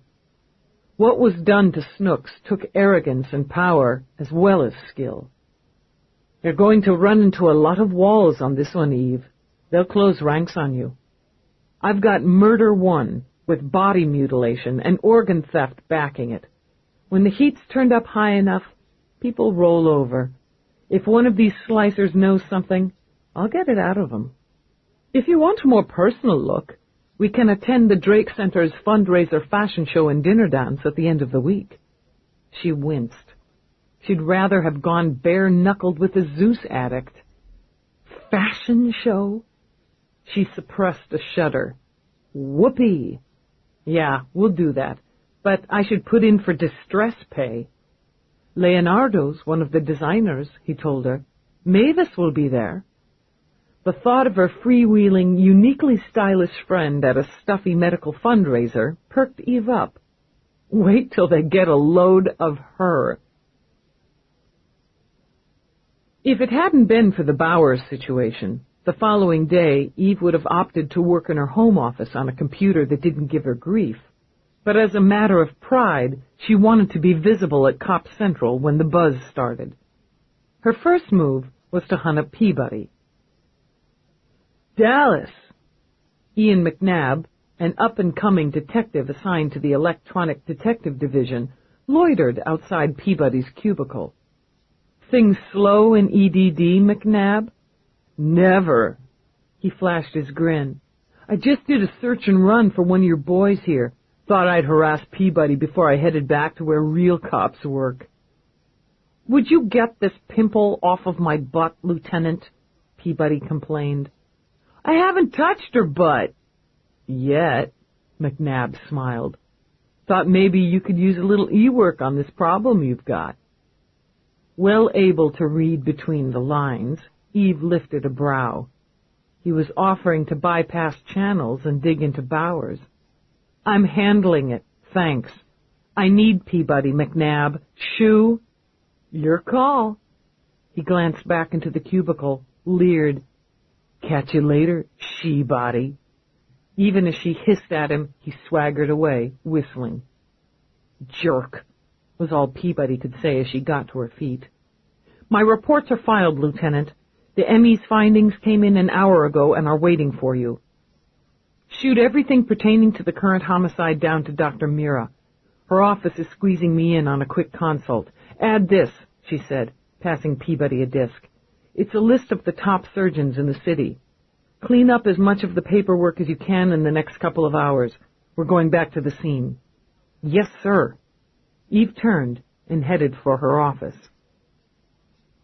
And there she found a message from the idiots in maintenance telling her there was nothing wrong with her equipment. She was reduced to scowling as she engaged her telelink to contact Feeney in EDD. His comfortably rumpled face filled her screen. Dallas, what is this pile of shit? Who the hell is Bowers, and why are you letting her live? She had to smile. There was no one more reliable than Feeney. I don't have time to waste on her. I've got a dead sidewalk sleeper missing his heart. Missing his heart? Why didn't I hear that? Must be slipping, she said easily. And it's more fun to gossip about cops squaring off against each other than one more dead sleeper. But this one's interesting. Let me give you the rundown. She told him, in that quick, formal shorthand cops use like a second language. Life just gets sicker, he said when she'd finished. What do you need? Can you do a quick light crimes check for me? City, national, international, interplanetary? She tried a winning smile. All? As much as you can by end of shift? You never ask for the little things, kid. Yeah, we'll get on it. Later, he said, and disconnected. She coaxed her machine, by ramming it twice with her fist, to spill out the list of dealers and chemiheads from the area surrounding the crime scene. And a single name made her smile, thin and sharp. Good old Lido, she mused, and sat back in her chair. She had thought the longtime dealer of smoke and jazz had been a guest of the state.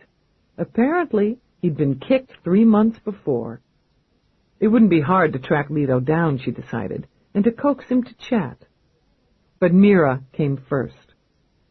Gathering up what she would need for both interviews, Eve started out of her office. She tagged Peabody en route and ordered her aide to meet her in the garage of the vehicle in 1 hour. Mira's office might have been a clearinghouse for emotional and mental problems. It might have been a center for the dissemination, examination, and analysis of the criminal mind, but it was always soothing, elegant, and classy. As usual, Mira gestured Eve to one of her chairs and ordered tea from her auto chef. How are you, Eve? Okay. Eve always had to remember to change gears when meeting with Mira. The atmosphere, the woman, the attitude didn't allow her to dive straight into business. The little things mattered to Mira, and over time, Mira had come to matter to Eve. She accepted the tea she would pretend to drink. How was your vacation? Mira smiled. Pleased, Eve remembered she'd been away for a few days and had thought to ask. It was marvelous. Nothing revitalizes body and soul quite so much as a week at a spa. Eve, I've heard about this difficulty you're having with one of the uniforms. I'm sorry for it. Eve breathed a sigh. It pisses me off. She's a sloppy cop with an attitude, and now she's put a blotch on my record. I know how much that record means to you. Mira leaned forward, touched her hand to Eve's. You should know that the higher you rise and the more your reputation shines, the more a certain type of person will want to tarnish it. This won't. I can't say much, as it's privileged, but I will tell you that this particular officer has a reputation for frivolous complaints and is not taken seriously in most cases. You've tested her? I can't comment on that. But she made certain Eve knew the answer was affirmative.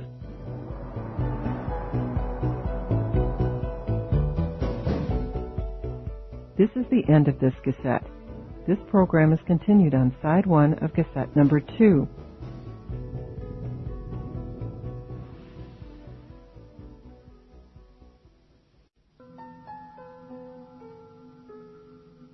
This is cassette number 2.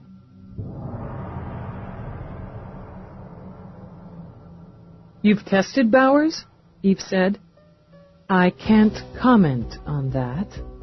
But Mira made certain Eve knew the answer was affirmative. I simply want, as a friend and a colleague, to offer you my complete support. Now, she sat back again, sipped her tea again. On to your case? The killer has to be trained and highly skilled in laser surgery and organ removal. Yes, I read Dr. Morris's conclusions and agree. This doesn't, however, mean you're looking for a member of the medical community. She held up a finger before Eve could protest. He could be retired, or he could have, as many surgeons do, burnt out. Quite obviously, he's lost his way, or he would never have violated the most sacred of oaths and taken a life. Whether or not he's licensed and practicing, I can't tell you. But you agree that if not now, at one time he was. Yes.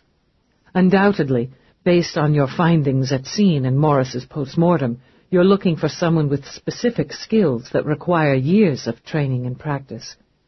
In this investigation, I think we can agree straight off on some basic points. You are not looking for someone with a personal grudge against the victim. He is not driven by rage or violence. He is controlled, purposeful, organized, and detached. Wouldn't any surgeon have to be? Eve asked. Yes. He performed an operation, successfully, for his purpose. He cares about his work, demonstrated by the time and effort he took in the operation. Organ removal and transplant is well out of my field, but I am aware that when the donor's life is not a concern, such a procedure doesn't require this kind of meticulous care. The careful incision, the sealing of the wound. He's proud of what he is, very likely past the point of arrogance. He is not afraid of consequences, in my opinion, because he doesn't believe there will be any. He is above that. He doesn't fear being caught. No, he doesn't. Or he feels protected in the event his actions are discovered.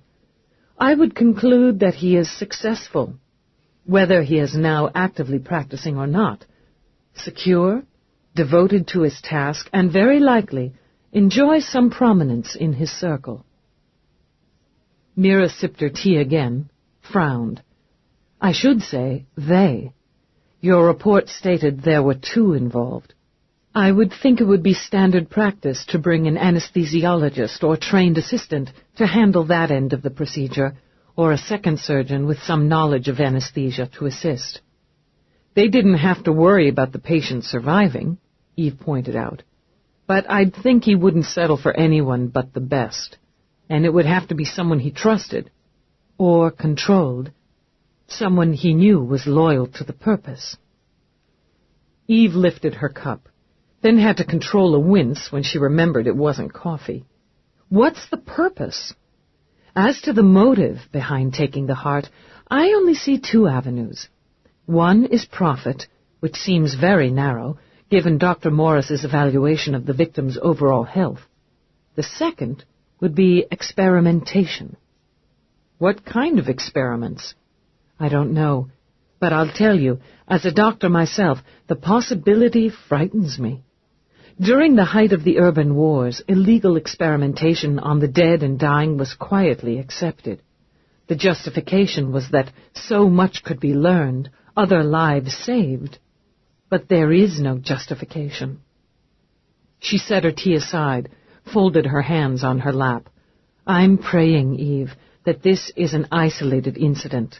Because if it's not, what you're dealing with is more dangerous than murder. You could be dealing with a mission, cloaked under a veil of the greater good. Sacrifice the few to save the many? Eve shook her head slowly. It's a stand that's been taken before. It always crumbles. Yes. There was something of pity and something of fear in Mira's quiet eyes, but never soon enough. Most people were creatures of habit.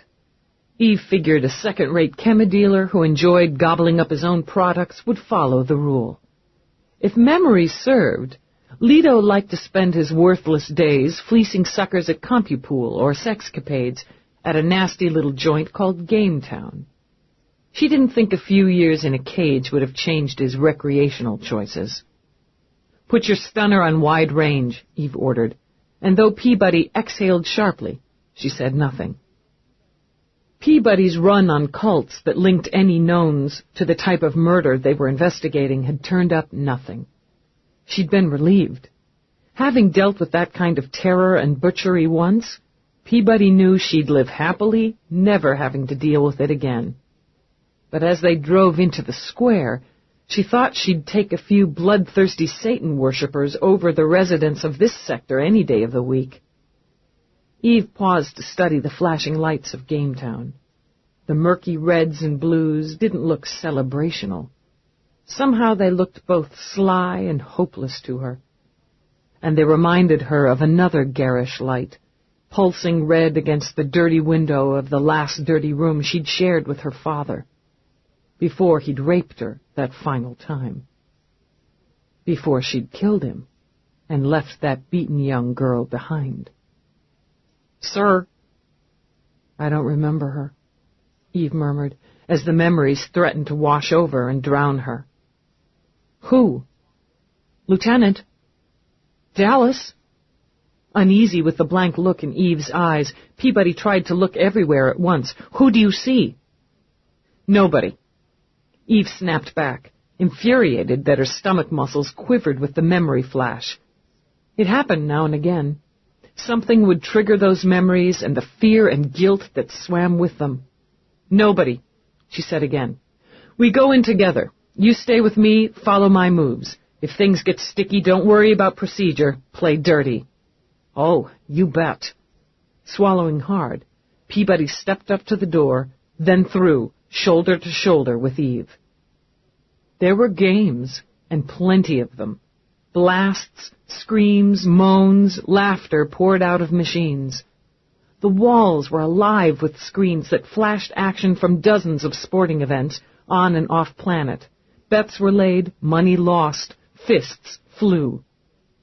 Eve ignored them, working her way through the areas, beyond privacy tubes where patrons drank and played their games of chance or skill in greedy solitude, past the bar where others sat sulkily, and into the next area, where music played low and dark in an edgy backdrop to more games. A dozen pool tables were lined up like coffins, the border lights flickering as balls clicked or bumped.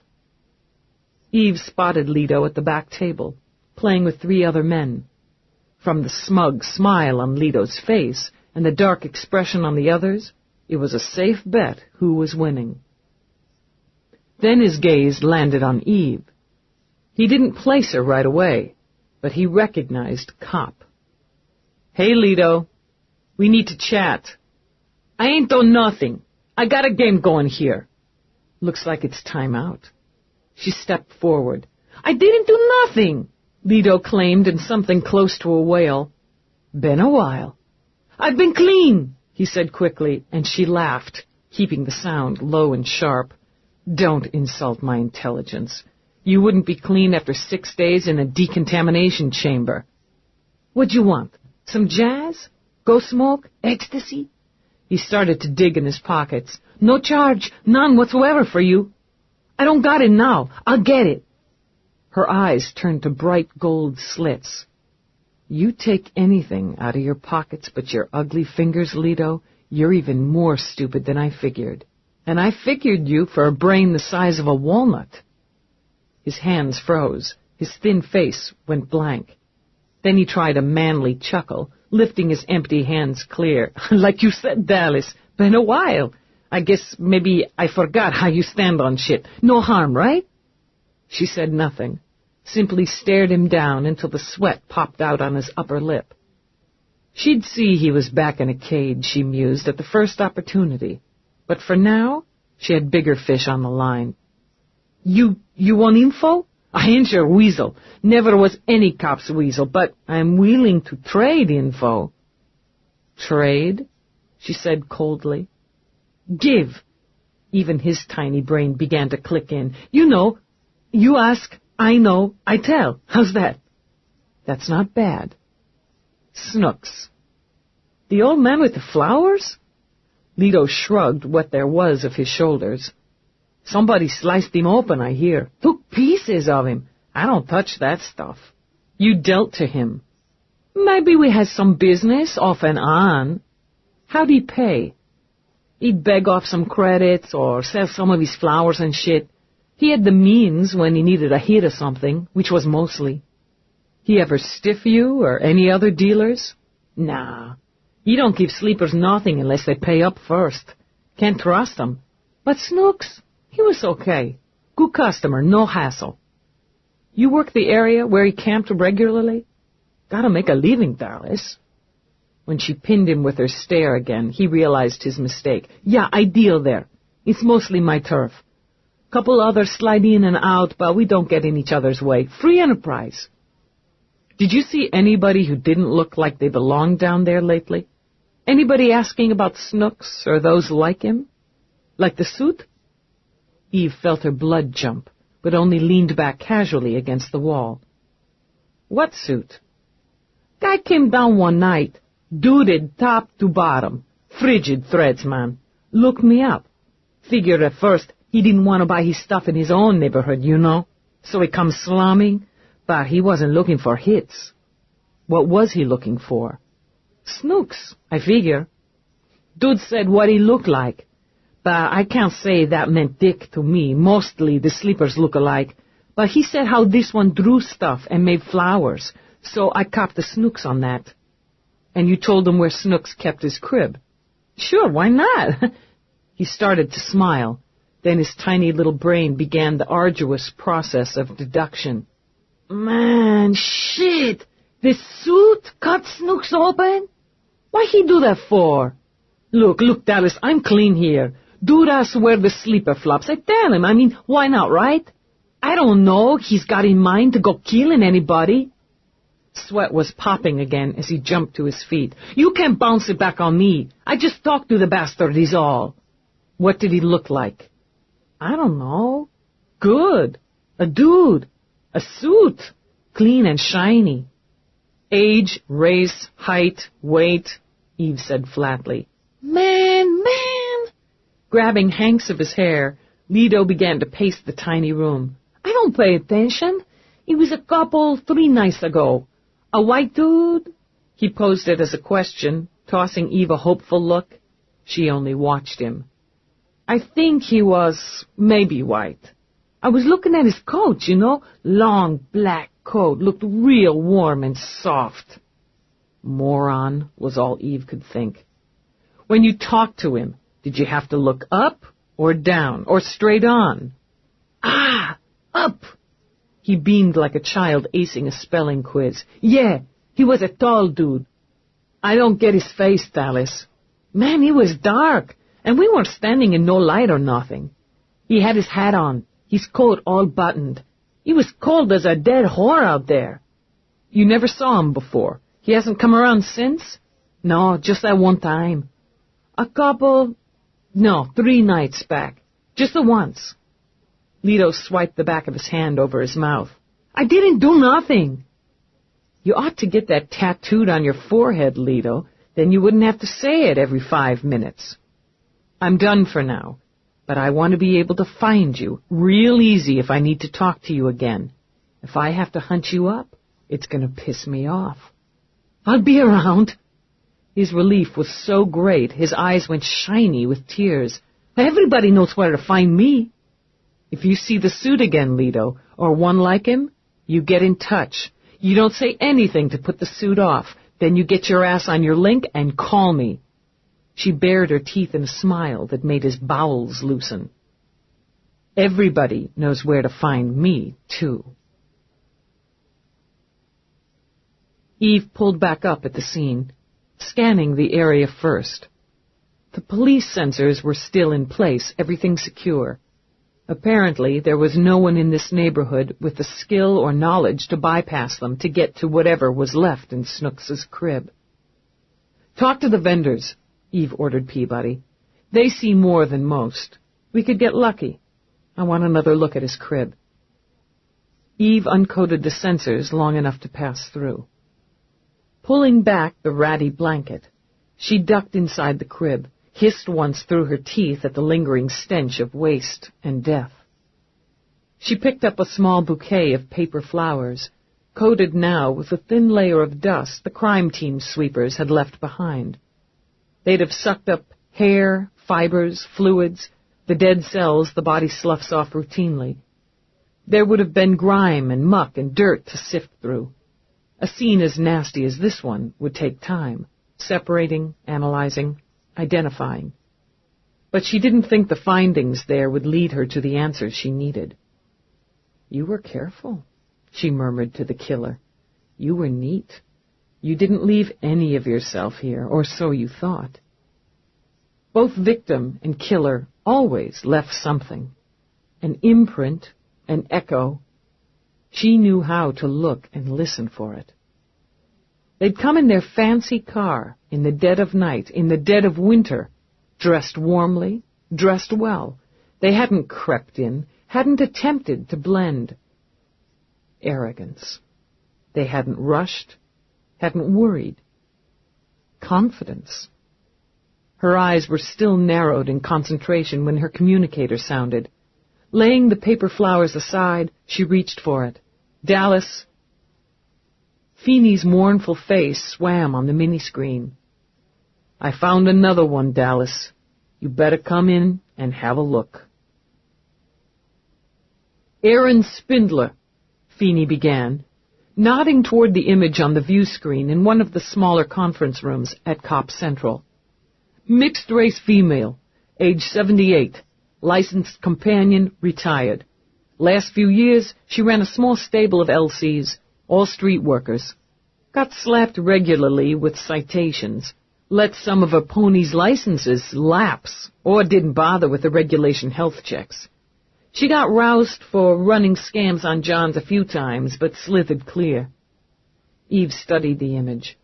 A sharp, thin face, skin faded to yellow paste, eyes hard, mouth flat with a downward, dissatisfied droop. "What section did she work?" "Lower East Side. Started out uptown. Looks like she had some class if you go back 50 years. Started using, started sliding." He moved his shoulders. "Had a taste for jazz, and that doesn't come cheap uptown. She went from appointment book whore to pick-up by the time she hit 40. "When was she murdered?" 6 weeks ago. One of the LCs found her in her flop down on 12th. "Was her heart taken?" "Nope. Kidneys." Feeney turned and brought straight data on screen. "Her building didn't have any security, so there's no record of who went in and out. Investigators' report is inconclusive as to whether she let the killer in or he bypassed her locks. No sign of struggle, no sexual assault, no apparent robbery. Victim was found in bed, minus the kidneys. Post-mortem puts her dead for 12 hours before discovery." "What's the status in the case?" "Open." Feeney paused. "And inactive." "What the hell do you mean, inactive?" "Thought that would get you." His mouth thinned as he brought up more data. The primary, some dickhead named Roswell attached to the 162nd, concluded the victim was killed by an irate John. It's his decision that the nature of the case is unclosable and not worth the department's time or efforts. The 162? Same house as Bowers. Do they breed morons down there? "Peabody," she snapped, but her aide already had her link out. "Yes, sir. Contacting Roswell at the 162. I assume you'll want him here as soon as possible for a consult. I want his sorry ass in my office within the hour." "Good tag, Feeney. Thanks. You get any others?" This was the only local that fit like crimes. "I figured you'd want to move on it right away. I've got McNabb running the rest." "Let him know I want to call if anything pops. Can you feed this data into my office and home units?" "Already done." With the faintest of grins, Feeney tugged on his ear. "I haven't had much fun lately. Mind if I watch you ream Roswell?" "Not a bit. In fact, why don't you help me?" He let out a sigh. "I was hoping you'd say that." "We'll do it in here. Peabody?" "Roswell will report in 1 hour, Lieutenant." Struggling not to look smug, she pocketed her link. "I believe we could say he's terrified of you." Eve's smile was slow and grim. "He should be. I'll be in my office. Tag me when he gets here." In her office, she engaged her computer. Her mood was distracted enough that she didn't bother to smack it when it buzzed at her. She called up the files from Snooks and Spindler, ordered both images on, split screen. Used up, she thought. Self-abuse, neglect. It was there on both faces. "Display crime scene photos, Spindler," she ordered. The room was a flop, small, crowded, with a single window the width of a spread hand in one wall. But, Eve noted, it was clean, tidy. Spindler lay on the bed, on faded sheets that were stained with blood. Her eyes were closed, her mouth lax. She was nude, and her body was no pretty picture. Eve could see that what appeared to be a nightgown was neatly folded and laid on the table beside the bed. She might have been sleeping, if not for the blood that stained the sheets. They drugged her, Eve decided. then undressed her, folded the gown, tidy, organized, precise. How had they chosen this one, she wondered, and why? In the next shot, the crime scene team had turned the body. Dignity, modesty were cast aside as the camera zoomed in. "Close-up of injury," she ordered, and the picture shifted. They had opened her, the slices narrower than Eve had imagined, nearly delicate. And though no one had bothered to close her back up, they had used what she now knew was surgical freeze coat to stop the flow of blood. Routine again, she concluded. Pride. "Computer, analyze surgical procedure on both subjects. Run probability scan thereafter. What probability percentage that both procedures were performed by the same person?" "Working. Analysis will require approximately 10 minutes. "Fine." She rose, walked to her window to watch the air traffic sputter. The sky had gone the color of bruises. She could see one of the mini-copters wavering as it tried to compensate for a gust of wind. It would snow or sleet before the end of shift, she thought. The drive home would be hideous. "Analysis complete. Probability that the procedures on both subjects were done by the same person is 97.8%. "Okay," Eve said softly. "He did them both. Now, how many more?" "Insufficient data to compute—" "I wasn't asking you, asshole." She spoke absently, then, leaning forward, forgot her queasy stomach, her aching head, as she began to pick her way through data. She'd worked through the bulk of it when Peabody knocked briskly and stuck her head in the door. "Roswell's here." Great. There was a gleam in Eve's eyes as she rose that had Peabody feeling a stir of pity for Roswell and a ripple of anticipation for the show about to start. Roswell was fat and bald. A detective's salary would have covered standard body maintenance if he was too lazy or stupid to exercise. It would have covered elementary hair replacement treatment if he had any vanity. What Eve saw waiting in the conference room was a washed-up cop, one who'd lost his edge and was simply cruising his way toward his pension. He didn't rise when she came in, but continued to slouch at the conference table. To establish dominance, Eve merely stared at him silently until he flushed and got to his feet. "Lieutenant Dallas?" "That's right, Roswell." She invited him to sit by jabbing a finger at the chair. Once again, she said nothing. Silence had a way of scraping the nerves raw, and raw nerves had a way of stuttering out the truth. His eyes, a cloudy hazel in a doughy face, shifted from her to Feeney to Peabody, then back. "What's this about, Lieutenant?" "It's about half-assed police work." When he blinked, Eve sat on the edge of the table. "The Spindler case. Your case, Roswell. Tell me about it." "Spindler?" Face blank, he lifted his shoulders. "Jesus, Lieutenant, I got a lot of cases. Who remembers names?" A good cop remembers, she thought. "Aaron Spindler, retired LC. Maybe this'll jog your memory. She was missing some internal organs." "Oh, sure." He brightened right up. "She bought it in bed. Kinda seems funny since she got bought there plenty." When no one cracked up at his irony, he cleared his throat. "It was pretty straight, Lieutenant. She ragged on her ponies and their johns all the time. Had a rep for it. Kept herself whacked on street jazz most of the time. Nobody had a good word to say about her, I can tell you. Nobody shed a tear. Figures one of her girls or one of the customers got fed up and did her." "What's the deal?" he asked, lifting his shoulders again. "No big loss to society." "You're stupid, Roswell, and while that annoys me, I have to figure maybe you were born stupid. But you've got a badge, so that means you can't be careless, and you sure as hell can't decide a case isn't worth your time. Your investigation in this matter was a joke. Your report pathetic and your conclusions asinine. Hey, I did my job. The hell you did. Eve engaged the computer, shot an image on screen. The neat slice in Spindler's flesh dominated. You're telling me a street pony did that? Why the hell isn't she raking in 7 figures a year at a health center? A John? Maybe. But Spindler didn't work the Johns.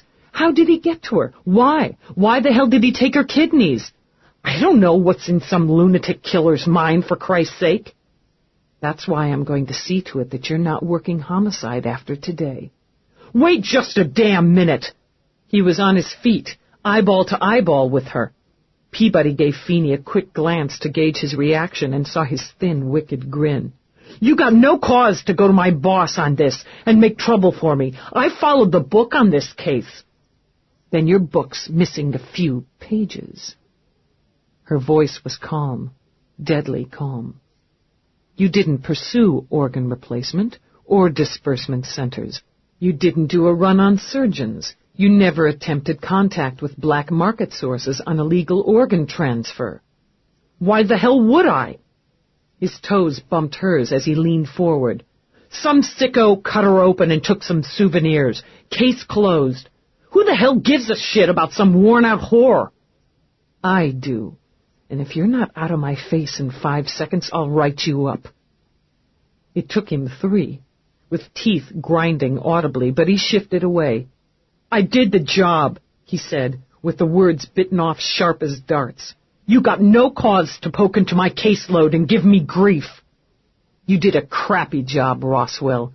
And when one of your cases crosses one of mine, and I see just how crappy a job you did, I've got plenty of cause. I've got a sidewalk sleeper missing a heart. My probability scan tells me the same one who opened him up did Spindler. I heard you screwed up on that one. He smiled now, panicked enough to challenge her. No Bowers, do you? She smiled back so fiercely he began to sweat again. She ain't no fan of yours. Now that hurts, Roswell. It really hurts my feelings. And when my feelings get hurt, I like to take it out on somebody. She leaned down. Want it to be you? He licked his lips. If they'd been alone, he could have backed down easily, but there were 2 more cops in the room, 2 more mouths that could flap. If you lay hands on me, I'll file a complaint, just like Bowers. Being Whitney's pet won't save you from an IAB investigation then. Her hand curled into a fist, and oh, yes, she yearned to use it, but she only kept her eyes steady on his. Hear that, Feeney? Roswell here's gonna tell teacher on me. I can see you're shaking in your boots over that, Dallas. Cheerfully, Feeney moved forward. Let me punch this fat-ass fucker for you. That's real nice of you, Feeney, but let's try to handle this like mature adults first. Roswell, you make me sick.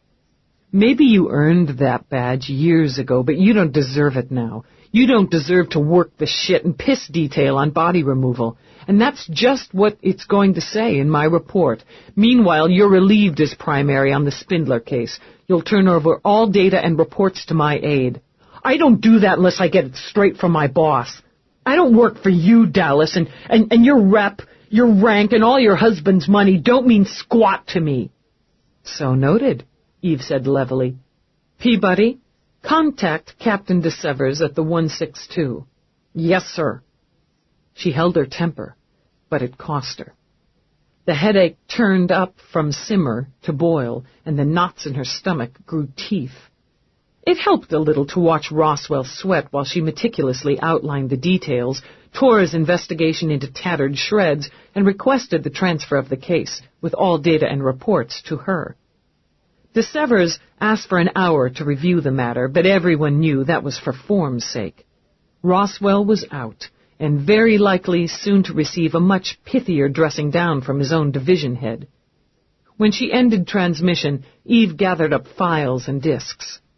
You're dismissed, Detective. His face was bone white with fury and frustration. He got to his feet. Bowers had it right.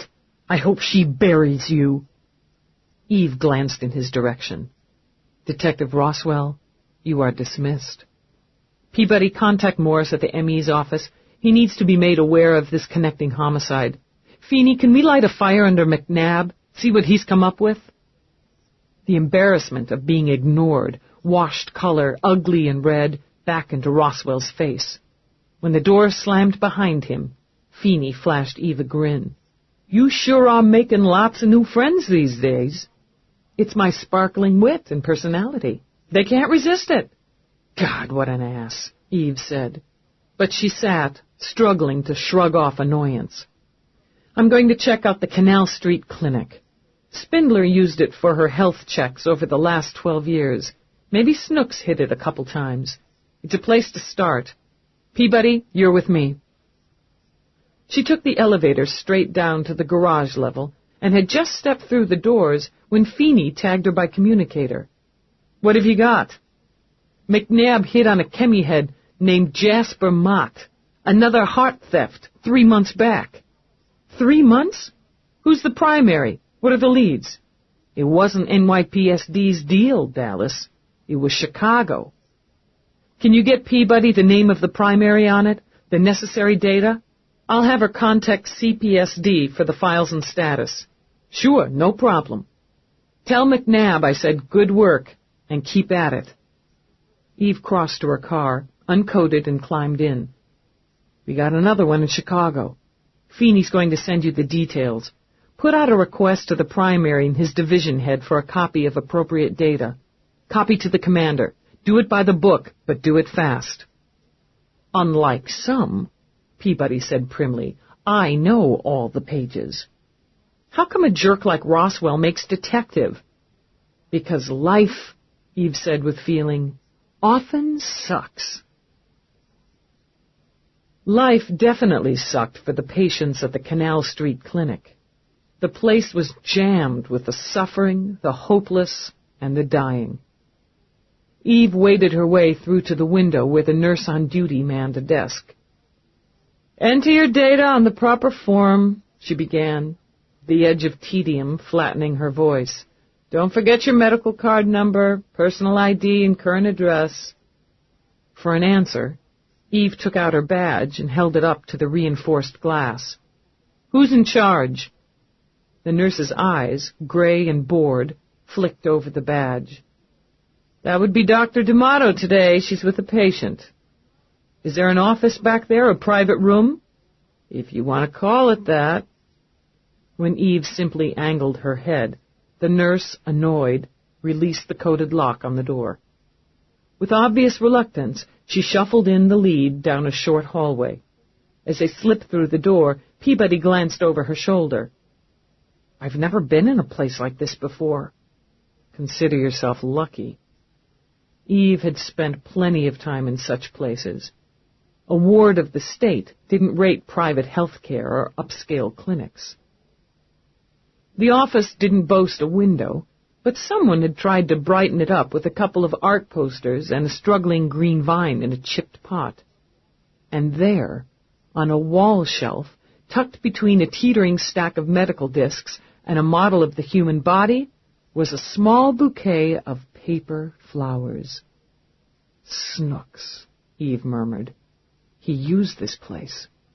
Sir? His flowers. Eve picked them from the shelf.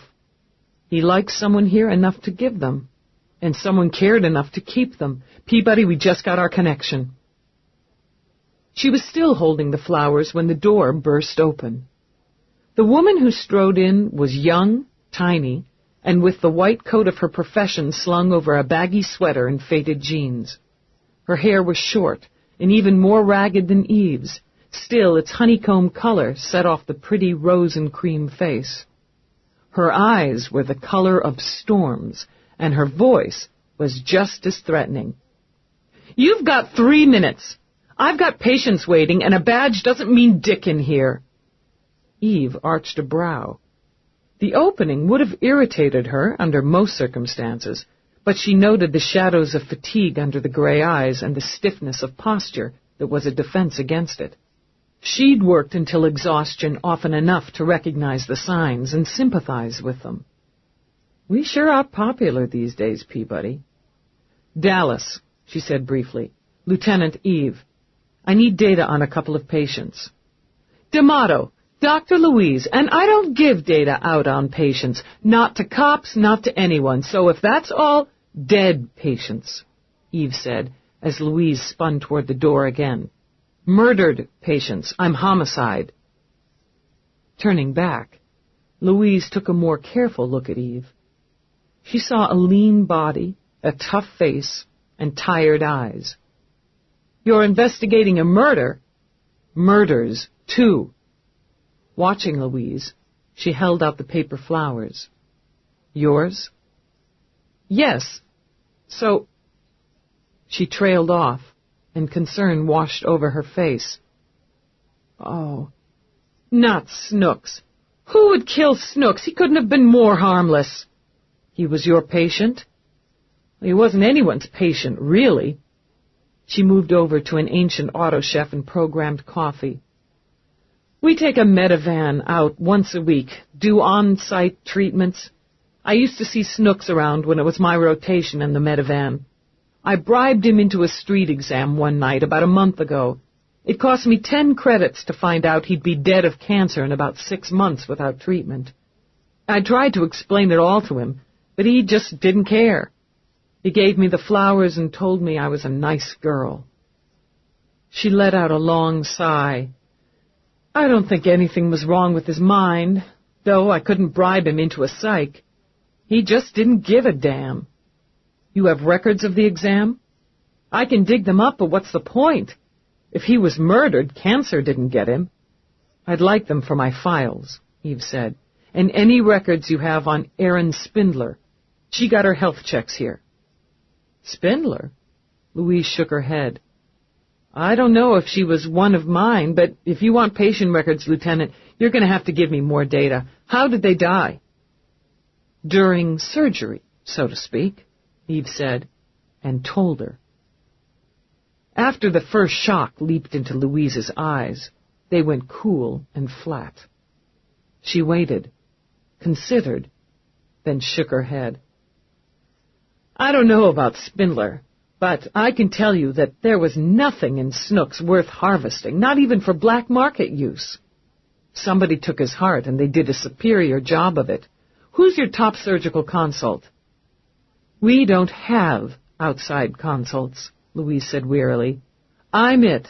So if you want to take me in for interview or to charge me, you'll have to wait until I finish with my patients. Eve nearly smiled. I'm not charging you, Doctor, at this time, unless you'd like to confess to this. From her bag, Eve took 2 stills, one of each victim, offered them. Lips pursed, Louise studied them, breathed out slow. Someone has magic hands, she murmured. I'm good, but I'm not even close to this level of skill. To manage this in a sleeper's crib, for God's sake, under those conditions? She shook her head, handed the stills back. I can hate what those hands did, Lieutenant, but I admire their ability. Any opinion on whose hands they might be? I don't mingle with the gods professionally, and that's what you're looking for here. One of the gods. I'll have Jan get you what you need. I have to get back to my patients. Louise walked out to where the hurt and hopeless waited. I am amused. Great work must be balanced by periods of rest and entertainment, after all. In the midst of mine, I find myself pitted against a woman with a reputation for tenacity. A clever woman, by all accounts, and a determined one with great skill in her chosen field. But however tenacious, clever, and determined Eve Dallas might be, she remains a cop. I've dealt with cops before, and they are easily dispatched in one manner or another. How absurd that those who impose laws that change as easily and often as the wind, should believe they have any jurisdiction over me. They choose to call what I do murder. The removal, the humane removal, I should add, of the damaged, the useless, the unproductive is no more murder than the removal of lice from a human body is murder. Indeed, the units I have selected are no less than vermin, diseased and dying vermin at that, contagious, corrupted, and condemned by the very society whose laws would now avenge them. Where were the laws and the cries for justice when these pathetic creatures huddled in their boxes and laid in their own waste? While they lived, they were held in disgust, ignored, or vilified. These vessels serve a much grander purpose dead than they ever could have achieved alive. But if murder is their term, then I accept, as I accept the challenge of the dogged lieutenant. Let her poke and prod, calculate and deduce. I believe I will enjoy the bout. And if she becomes a nuisance, if by some stroke of luck she stumbles too close to me and my work, she'll be dealt with. Even Lieutenant Dallas has her weaknesses. McNabb found another sidewalk sleeper dead in the alleyways of Paris. He'd been missing his liver, but his body had been so mutilated by the feral cats that roamed the slums that most of the physical evidence had been destroyed. Still, Eve put the name into her files. She took them all home with her, opting to work there until Roarke got back from New L.A. Somerset didn't disappoint this time, but slipped into the foyer moments after she came through the door. His dark eyes skimmed over her, his elegant nose wrinkled. "Since you're quite late, Lieutenant, and didn't see fit to notify me of your plans, I assume you've already had your evening meal?" She hadn't eaten since the chewy bar she'd scavenged, but only jerked her shoulders as she shrugged out of her jacket. "I don't need you to fix my dinner, Ace." "That's fortunate." He watched her sling her jacket over the newel post, an act they both knew she repeated because it annoyed his rigid sense of order. "Because I have no intention of doing so, since you refuse to keep me informed of your schedule." "That'll teach me. You have an aide, Lieutenant. It would be a simple matter to have her notify me of your plans, so the household could maintain some order. Peabody's got better things to do, and so do I. Your job doesn't concern me," he said with a sneer. "This household does. I've added the AMA fundraiser to your calendar. You will be expected to be ready and presentable." He paused long enough to sniff at her scarred boots and wrinkled trousers. "If that's possible, by 7:30 on Friday."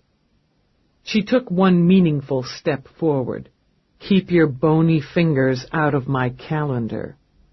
"Roarke requested I make the notation and remind you of the engagement." Pleased, he smiled. She decided she'd have a little chat with Roarke about foisting his personal Nazi on her. "And I'm telling you to keep out of my business. I take my orders from Roarke, not you.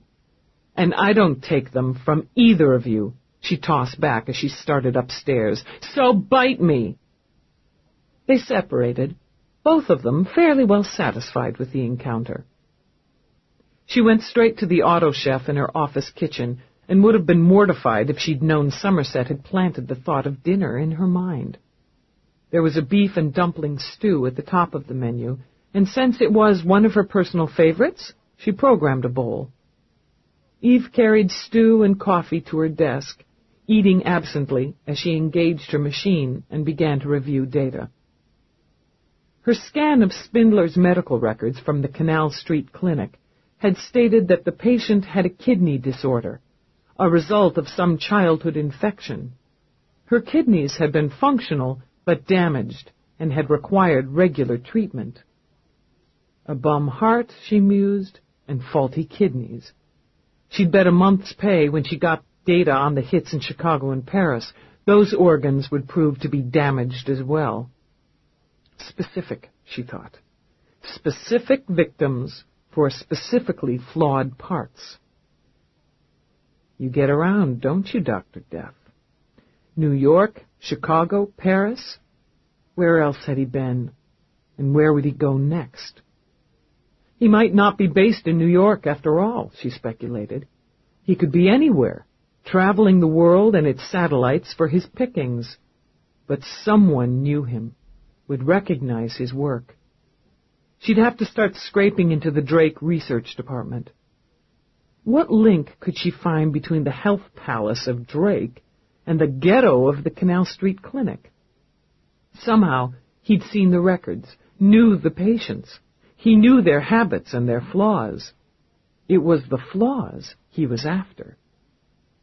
Brows knit. She ordered a search for articles and data on organ transplant and reconstruction. An hour later, the words were blurring, her head was throbbing.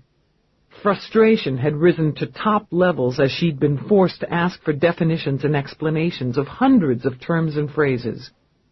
It would take her forever to access and dissect this medical bullshit, she thought.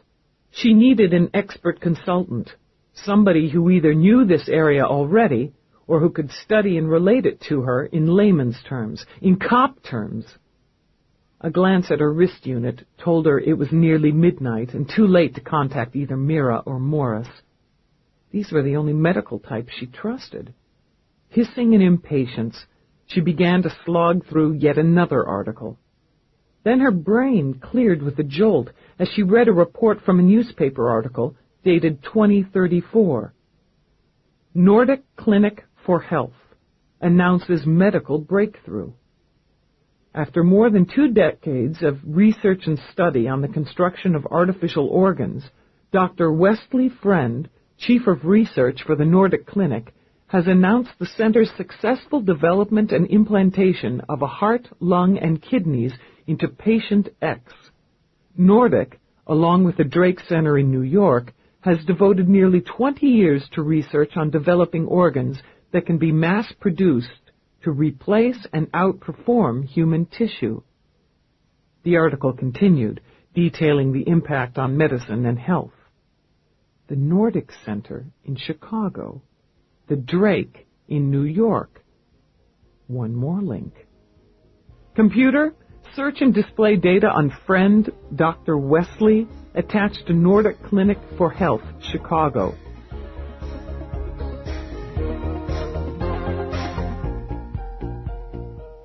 This is the end of Side 1. This program is continued on Side 2 of this cassette.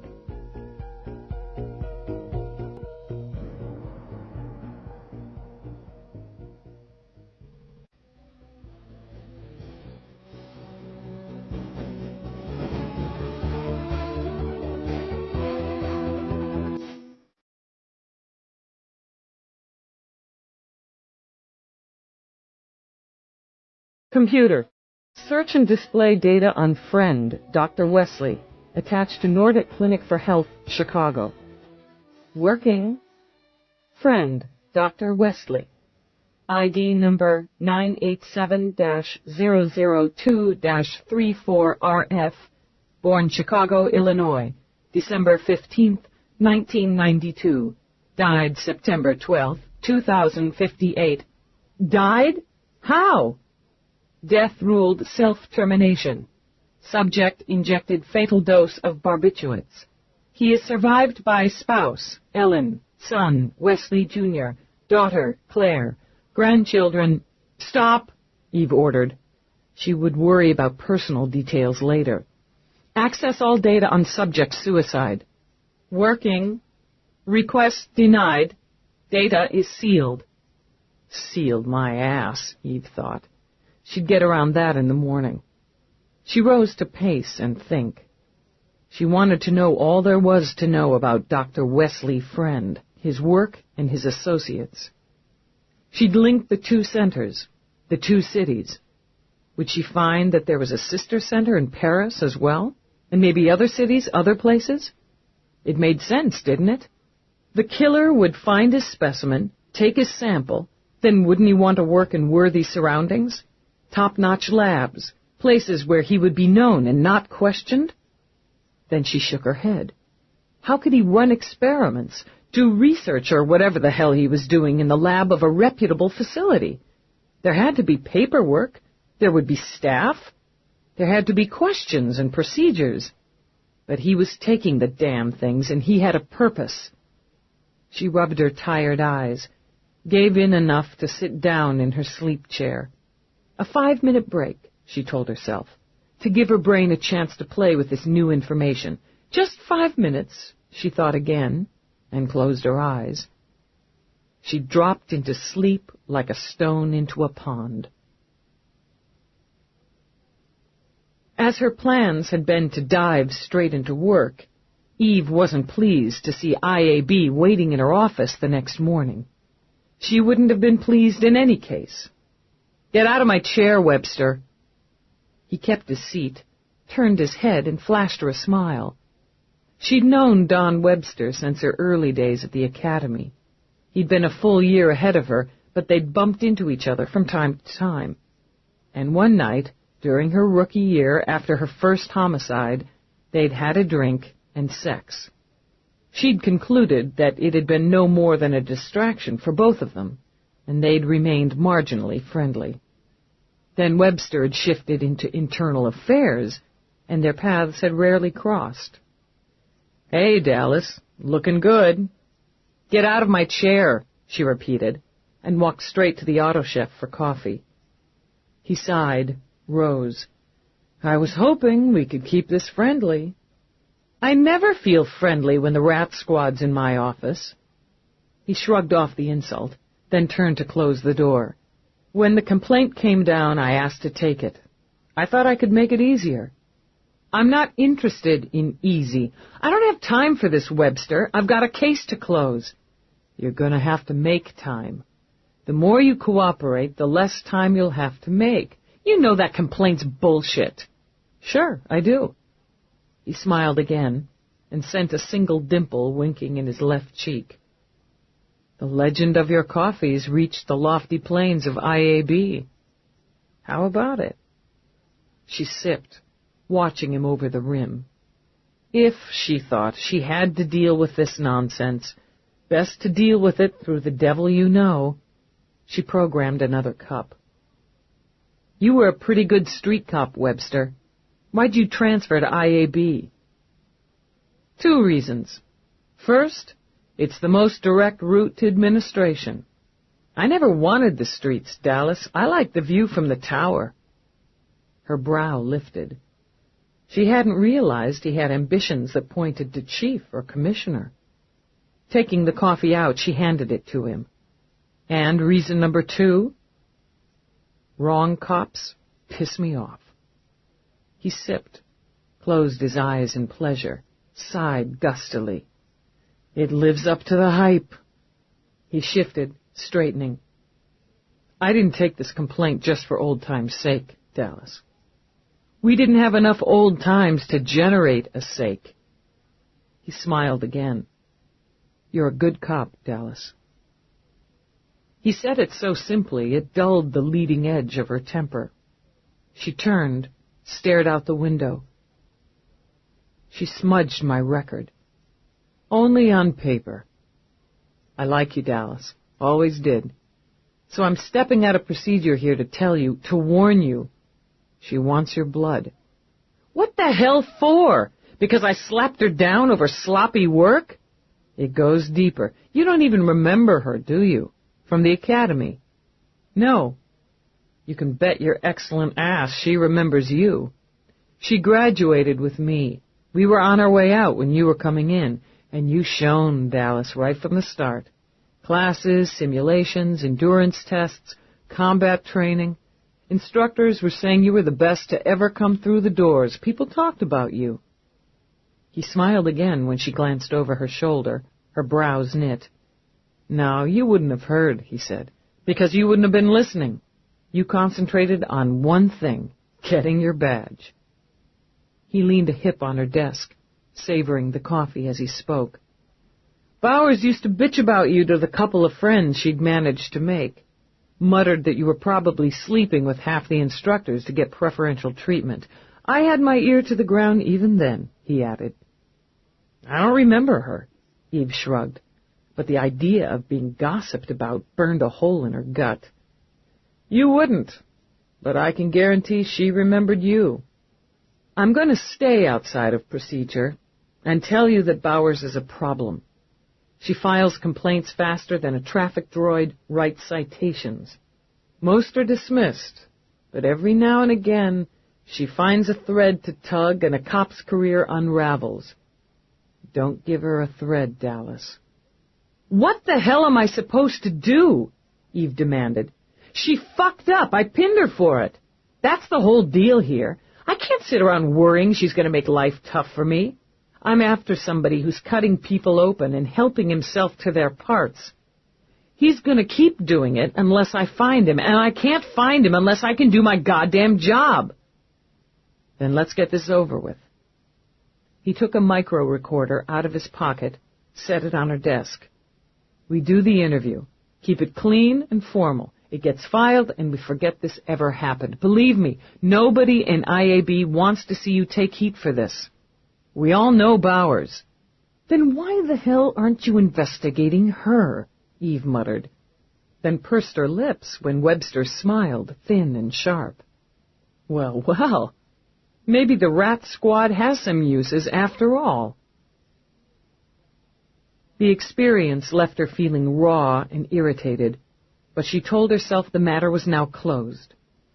She put a call in to Paris first, and wound her way through red tape until she reached Detective Marie Dubois, primary on the light crime case. Since her French counterpart had little English, and Eve had no French, they worked through the translation program on their computers. Okay, I have 2 light crimes, Eve began, and as quickly as possible outlined her situation and requests. I'll send you copies of my files once I have clearance, Marie agreed. I believe you'll see that, given the condition of the body at the time of discovery, the missing organ was not considered unusual. The cats, she added with a curl of her lip, had dined well on him. Eve thought of Galahad and his ravenous appetite, then quickly decided not to go there. I think we'll find your victim fits into the profile. Have his medical records been checked? There was no call. The Leclerc case is not a priority, I'm afraid. The evidence was compromised. But now I would like to see also your data on the light crimes. I can do that. Can you give me a list of the top medical care and research centers in Paris, particularly any center that has an extensive organ replacement facility? Marie's brow winged up. Yes. This is where your investigation is leading? It's an avenue, and you'll want to find out where Leclerc got his health checks. I'd like to know the condition of his liver before he lost it. I'll start on the paperwork, Lieutenant Dallas, and try to push it through so that we both have what we need as soon as possible. It was determined that Leclerc was an isolated incident. If this is incorrect, the priority on the case would be changed. Compare the stills of the bodies. I think you'll want to bump up the priority. Thanks. I'll be in touch. You think this guy's cruising the world for samples? Peabody asked when Eve disengaged. Specific parts of the world, specific victims, specific samples. I think he's very organized. Chicago's next. Eve had a great deal more trouble with Chicago than she'd had with Paris. The investigating officer had retired less than a month after the onset of the case. When she asked to speak with the detective who'd taken over, she was put on hold and treated to a moronic advertisement for a CPDS fundraiser. Just about the time she decided her brain would explode from the tedium, a detective Kamiki came on. Yeah, what can I do for you, New York? She explained the situation and her requests, while Kamiki looked faintly bored. Yeah, I know that case. Dead end. McRae got nowhere to go. We got it open, and it's on his percentage record, but it's been shifted down to unsolved. I've just told you I've got light crimes here, Kamiki, and a link. Your data is important to my case. Data's pretty thin, and I can tell you I'm not bouncing this to the top of my list. But you want it? I'll ask the boss if it can be transferred. Hate to see you work up such a sweat, Kamiki. He merely smiled at the sarcasm. Look, when McRae took early retirement, most of his opens got dumped on me. I pick and choose where I sweat. I'll get you the data when I can. Chicago out. Putz, Eve muttered, then rubbed at the tension building at the base of her neck. Early retirement? She glanced at Peabody. Find out how early. An hour later, Eve was pacing the corridors of the morgue, waiting to be cleared into Morris. The minute the lock snicked open, she was through the doors and into the autopsy room. The smell hit her first, hard, making her suck air between her teeth. The sweet, ripe stink of decomposing flesh blurred the air. She grabbed an air mask. Jesus, Morris, how do you stand it? He continued to make his standard Y cut, his breath coming slow and even through his own mask. Just another day in paradise, Dallas. Did you compare the Spindler data to Snook's? I did. My report's not quite finished, but since you're here, I assume you want answers now. My opinion is the same hands were used on both. I've got that. Tell me why the Spindler case was closed. Sloppy work, he muttered. I didn't do the PM on her, or I'd have clicked to it right away when I saw your body. Of course, if I'd done the PM, I would have had different findings. The examiner who did the work has been reprimanded. He looked up from his own work and met Eve's eyes. I don't believe she'll make a similar mistake again. Not to excuse her, but she claims the primary pushed her through, insisted he knew how it went down. However it happened, I need the full records. Now Morris stopped and looked up. Problem there. We can't seem to locate them. What do you mean? I mean they're gone. All her records are gone. I wouldn't have known she came through here if you hadn't been able to access the primaries files. We've got nothing. What does your examiner have to say about that? She swears everything was filed properly. Then she's either lying or stupid, or they were wiped. Now, I don't see her as a liar, and she's a bit green at the edges, but not stupid. The records could have been inadvertently wiped, but the search and retrieve found nothing. Zip. We don't even have Spindler on the initial sign-in. Purposely wiped, then. Why? She hissed through her breathing tube, jammed her hands in her pockets. Who has access to the records? All the first-level staff. For the first time, his concern began to show. I've scheduled a meeting, and I'll have to implement an internal investigation. I trust my people, Dallas. I know who works for me. How tight's the security on your equipment? Obviously not tight enough. Somebody didn't want the connection made. Well, it's been made, she said half to herself as she paced. That idiot from the 162nd is going to have a lot to answer for. I've got light cases, Morris, so far in Chicago and Paris. I'm afraid I'm going to find more. She paused, turned. I've got a possibility, a strong one, of a connection with a couple of high-class health centers. I'm trying to slog through a bunch of medical articles and jargon. I need a consultant who knows that stuff. If you're looking at me, I'd be happy to help you, but my field is a different channel. You want a straight and smart medical doctor. Mira? She's a medical doctor, Morse agreed, but her field's also in a different channel. Still, between the two of us... Wait, I think I might have someone. She turned back to him. I'll try her first. Somebody's screwing with us, Morris. I want you to make disk copies for me of all the data you have on Snooks. Make one for yourself and put it someplace you consider safe. A smile ghosted around his mouth. I already have. Yours is on its way to your home via private courier. Call me paranoid. No, I don't think so. She pulled off the mask and headed for the door, but some instinct had her looking back one more time. Morris, watch your ass. Peabody got up from her seat in the corridor.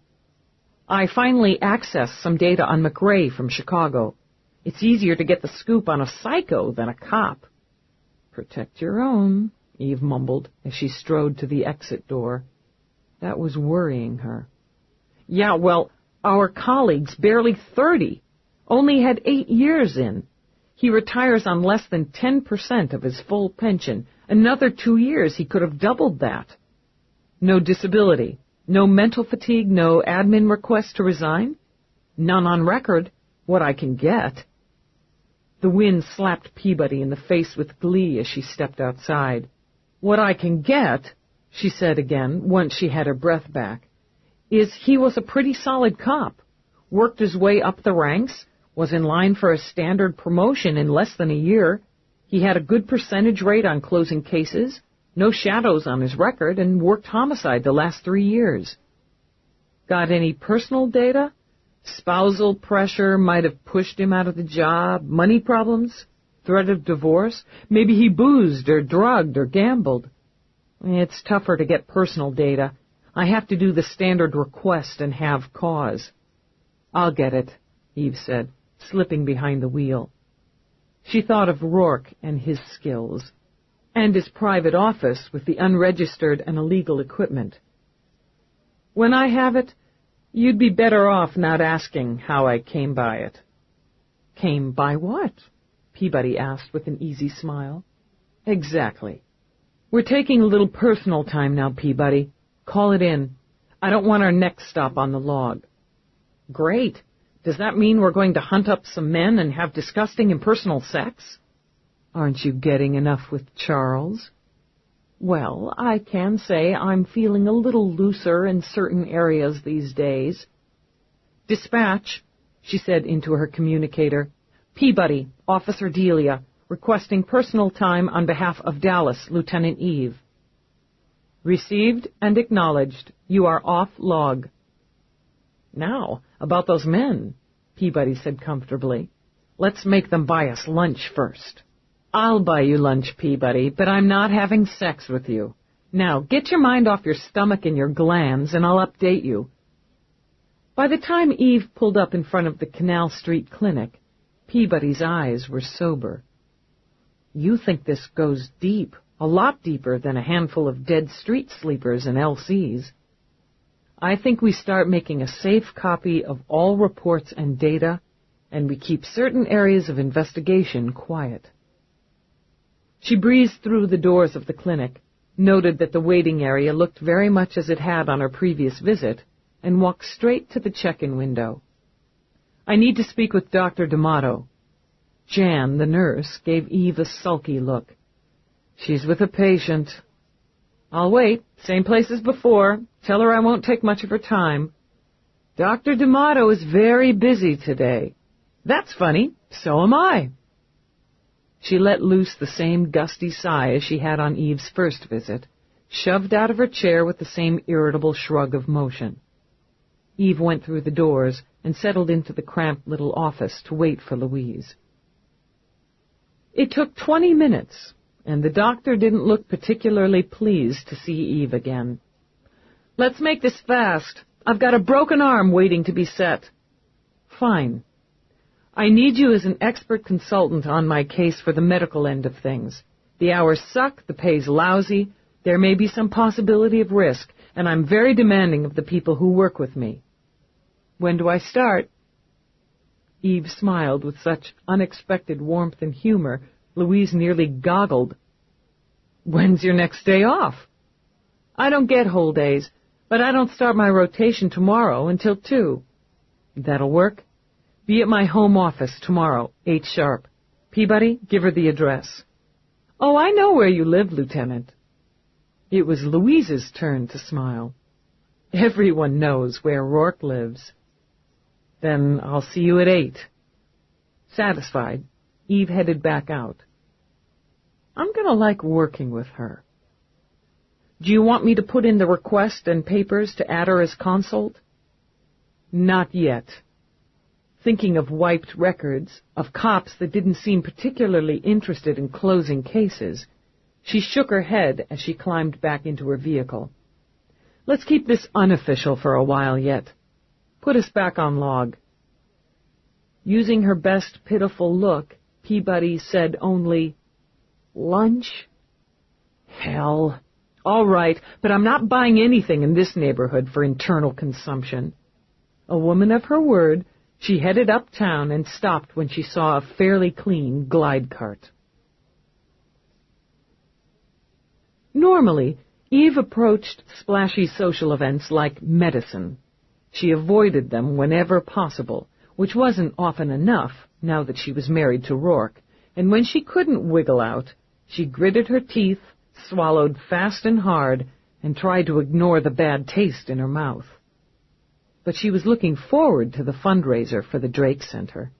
This time, she approached the event like a job. But she was going to miss the comforting weight of her weapon. There was no place to conceal it in the dress she wore. It had seemed appropriate to wear one of Leonardo's designs, as he would be one of the couturiers spotlighted in the fashion show. Champagne and other fashionable exotic drinks were served in crystal glasses by waiters in distinguished black uniforms. Conversation was a sophisticated murmur, punctuated by an occasional muted laugh. To Eve's eye, nothing could have looked more contrived, more staged, or more tedious. She was about to say just that to Roarke, when there was a delighted squeal, a flurry of color and movement, and the sharp sound of crystal shattering on the floor. Mavis Freestone waved a jubilant hand that was studded with rings on every finger, offered a giggling apology to the waiter she bumped, and dashed across the ballroom through the perfectly poised crowd on 5-inch silver heels designed to show off toenails painted a blistering blue. "Dallas!" She squealed again, and all but launched herself into Eve's arms. "This is so mag! I didn't think you'd show! Wait till Leonardo sees you. He's back in the dressing area having a real case of nerves. I told him to take a chill pill or something, or I swear he's just going to woof all over somebody. Hey, Roarke!" Before Eve could speak, Mavis had leaped over to hug Roarke. "Man, do you two look frigid. Have you had a drink yet? The tornadoes are killers. I've had 3. "They seem to agree with you." Roarke couldn't help but grin. "Yeah, you bet. I've got some sober-up with me so I can maintain while Leonardo's designs hit the ramp. But for now..." She started to snag another glass from a passing waiter, nearly teetered over. Eve simply slid an arm around her shoulders. "For now, let's check out the eats." "We get real food after the show," Mavis commented, but popped a canapé into her mouth. "Why wait?" Amused by the brilliant shine in Mavis's eyes, Eve nonetheless piled a plate with finger food, then held it while her friend plowed through. "Man, this stuff rocks!" She swallowed. "What is it?" "Fancy." "I guess I'll take my sober up and go back to see Leonardo. Really glad you guys are here. Most of these people are, drags." "You get to go back and hang with Leonardo," Eve said. "I have to stay out here and talk to the drags." "We'll sit together at dinner, okay, and make fun of them. I mean, some of these outfits." With a shake of her blue hair, she scampered off. "We're releasing her recording and video later this month," Roarke told Eve. "What is the world going to make of Mavis Freestone? They won't be able to resist her." Smiling now, she looked up at Roarke. "So, introduce me to some of the drags. I'm hoping to make somebody very nervous tonight." Eve didn't think of the tedium now. Every new face she met was a potential suspect. Some smiled, some nodded, some lifted eyebrows when they learned she was a homicide cop. She spotted Dr. Mira, Kagny, and with some surprise, Louise D'Amato. She'd save them for later, Eve decided, and held out her hand to formalize her introduction to Dr. Tia Woe. "I've heard of you, Lieutenant." "Really?" "Yes, I never miss the local news. You've been featured quite a bit the last year or so, through your own exploits and your connection with Roarke." Her voice was gravel rough, but not unpleasant. She looked both stark and dignified in basic black. She wore no jewelry but for a small gold pin, the ancient medical symbol of 2 snakes wound around a staff topped by wings. "I never thought about police work being exploits. No offense meant. I often consider the news the highest form of entertainment. More than books or videos, it shows people in their genuine form, reciting their own lines. And I'm quite fascinated with crime." "Me too." As openings went, it was perfect. "I have one you'd find interesting. I'm investigating a series of murders. The victims are sidewalk sleepers, addicts, street LCs. It's an unfortunate life for them. An unfortunate death for some. Each of these victims had an organ surgically removed, quite skillfully removed, stolen from the unwilling donor." Woe's eyes flickered, narrowed. "I've heard nothing of this." "You will," Eve said easily. "I'm making connections right now, following leads. You specialize in organ transplants, Dr. Woe?" She waited a bit, while Woe's mouth opened and closed. "I wonder if you might have any theories from a medical standpoint." "Oh, well." Her fingers lifted to toy with her pin. "The black market would be a possibility, though the easy availability of artificial organs has cut that venue down dramatically." "These weren't healthy organs." "Unhealthy? A madman," she said with a shake of her head. "I've never understood the mind. The body is basic. It is form and function, a machine that can be repaired, tuned, so to speak. But the mind, even when clinically or legally healthy, has so many avenues, so many quirks, so much potential for error. But you're right. It's quite fascinating." Her eyes had shifted, making Eve smile to herself. She wants to be gone, Eve thought, but hasn't quite worked out how to ditch me without insulting Roarke and all his money. "My wife is a tenacious cop." Roarke slid a hand over Eve's shoulder. "She won't give up until she finds who and what she's looking for. I suppose you have a lot in common," he continued smoothly. "Cops and doctors, a demanding schedule and a singular purpose." "Ah." "Yes, ah," Woe signaled, lifting one finger. Eve recognized Michael Waverly from his photo on his data sheet. He was the youngest on her list of surgeons. Single, she recalled, and the current president of the AMA. He was tall enough, she decided, to have had Lido looking up at him. He was slickly attractive, at ease, and slightly less traditional than his colleagues. "Tia!" Despite her stiff posture, he kissed her on the cheek, then held out a hand to Roarke. "Nice to see you again. We at Drake very much appreciate your generosity. As long as it's put to good use, it's my pleasure." "My wife," Roarke said. "Eve Dallas, Lieutenant Dallas." "Lieutenant?" Waverly offered his hand and another smile. "Oh, yes, I'm sure I knew that. I'm delighted to meet you. Can we assume the city's safe, as you're free to join us tonight?" "A cop never assumes, Doctor." He laughed, giving her hand a friendly squeeze. "Has Tia confessed her secret fascination with crime? The only thing I've ever seen her read, other than medical journals, are murder mysteries."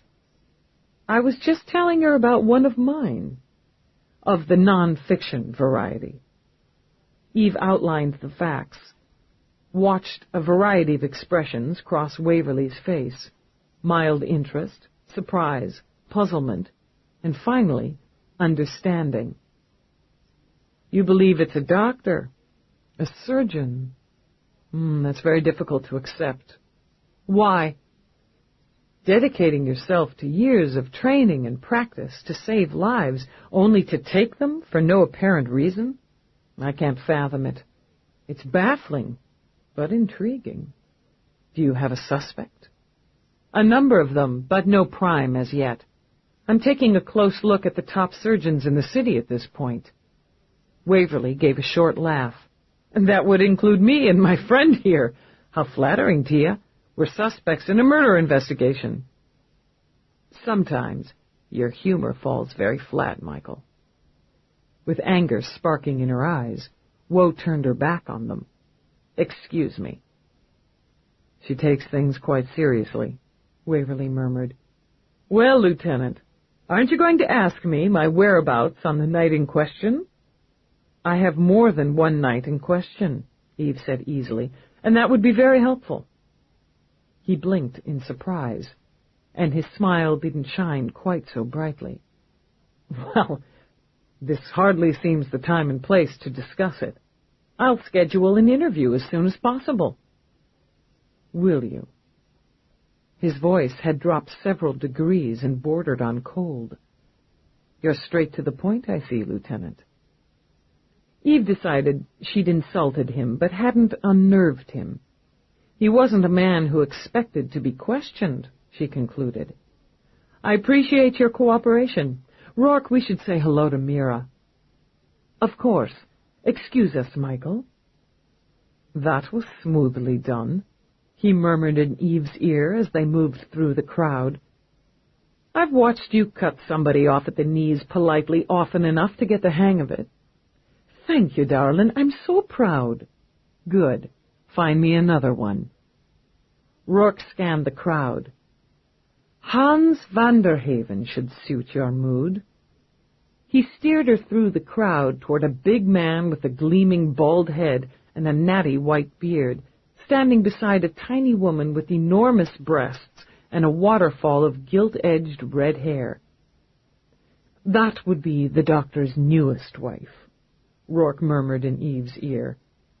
Likes them young, doesn't he? And built, Roarke agreed, moving forward before Eve could add a pithy comment to his observation. Hans! Roarke! His voice was huge, barreling out and echoing through the room.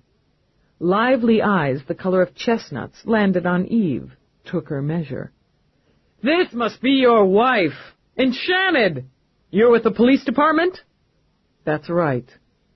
She didn't much care for the way he took her hand, or the way those eager eyes played over her as he kissed her knuckles. But it didn't seem to bother the newest Mrs. Vanderhaven, who stood smiling inanely with a glass of champagne in one hand and a diamond the size of Pittsburgh on the other. My wife, Fawn, Roarke and Dallas.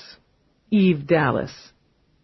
Oh, Fawn giggled, batted eyes of Easter egg blue. I've never talked to a policewoman before. If Eve had anything to do with it, they weren't going to change that record by much. She merely smiled, giving Roarke a light but none too subtle elbow nudge.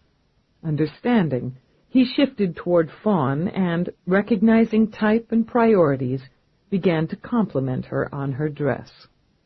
Eve turned away from the giggle and gave her attention to Vanderhaven.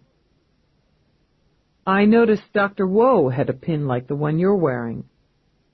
He lifted a wide, capable hand to the gold pin on his lapel. The Caduceus, our little Medal of Honor.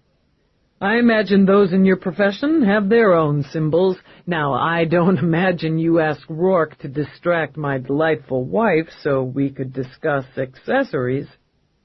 No. You're observant, Doctor. His eyes sobered. Colin told me you were investigating a homicide that involves organ theft. Is it true you believe a surgeon is involved? That's right. A very skilled one.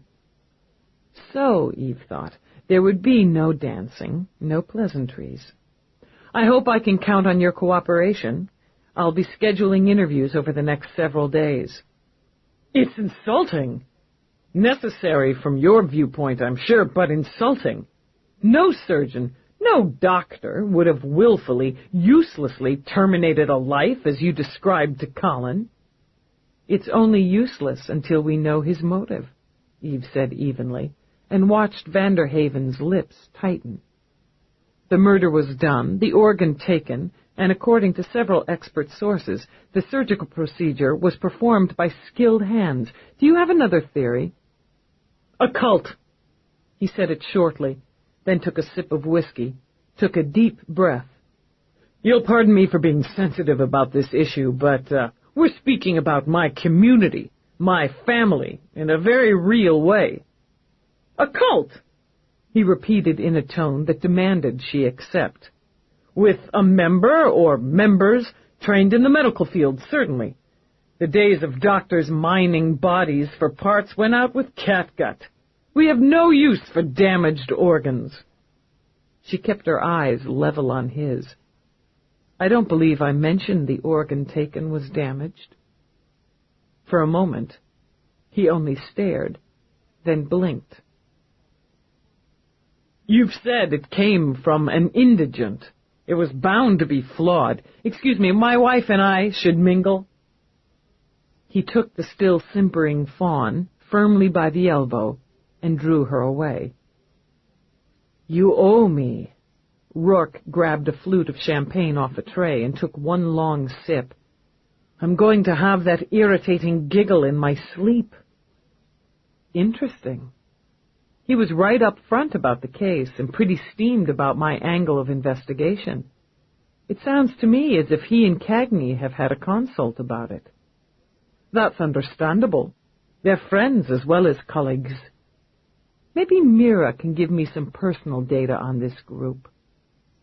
Roarke caught the change in rhythm of the music. The fashion show is about to start. We'll have to mingle with Mira later. She seems to be having a very intense conversation at the moment. Eve had seen that for herself. Kagny, bent down close, kept one hand on Mira's arm. The music flashed.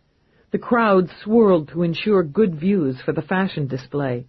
Eve lost sight of Mira and found herself face to face with Louise. Dallas? Louise nodded coolly. Her hair was styled and sleek, her siren-red dress simply and beautifully cut. The diamonds in her ears didn't look like simulations. I didn't expect to see you here. Same goes. Or to see you, Eve thought, looking polished, perfumed, and prosperous. You're a long way from the clinic, Dr. D'Amato. You're a long way from Cop Central, Lieutenant. I live to socialize, Eve said so dryly that Louise's lips twitched. About as much as I do, I imagine. I'm Louise D'Amato. She held out a hand to Roarke. I'm going to be consulting on a case for your wife. I believe we'll either be fast friends or hate each other before we're done. Roarke grinned. Should I lay bets? Haven't quite figured the odds yet. She glanced over to watch the first models parade down the runway. Eve shifted her gaze from the display of the hot look for upcoming spring and studied Louise. How does a doctor doing time at a free clinic rate a ticket to a major event for Drake? By being the niece of the chief of staff. Louise managed to reach through bodies and snag a flute of champagne. She used it to toast. You're Kagny's niece? That's right. Friends, colleagues, relatives, Eve thought. An incestuous little group, and such groups tended to band together like mud balls to block outsiders. And what are you doing working in an armpit instead of uptown? Because, Lieutenant, I do what I want. I'll see you in the morning. She nodded to Roarke, then slipped through the crowd. Eve turned to her husband. I've just taken on a consultant who's the niece of one of my suspects. Will you keep her? For the time being, Eve murmured. We'll see how it shakes out. Instincts, Eve decided the next morning, were one thing, facts another. A family connection between Colin Kagny and her upcoming consultant was just a little too close for comfort. So, with her hands in her pockets and her back to the window, where the thick fall of snow obscured the view, she ordered her computer to run data on Louise D'Amato. D'Amato, Louise, N. ID number 3452-100-34FW. Born March 1, 2030. Westchester, New York. Marital status, single. No children. Parents, Alicia Kagny D'Amato and Mark Robert D'Amato. No siblings. Current residence, 28 Houston, Unit C, New York City. Current position, General Practitioner of Medicine, Canal Street Clinic. Held position for 2 years. Graduate of Harvard Medical School, all honors. Residency completed at Roosevelt Hospital. Financial data, Eve ordered, and glanced over absently as Roarke walked in. Working. Salary from Canal Street Clinic, $30,000 annual.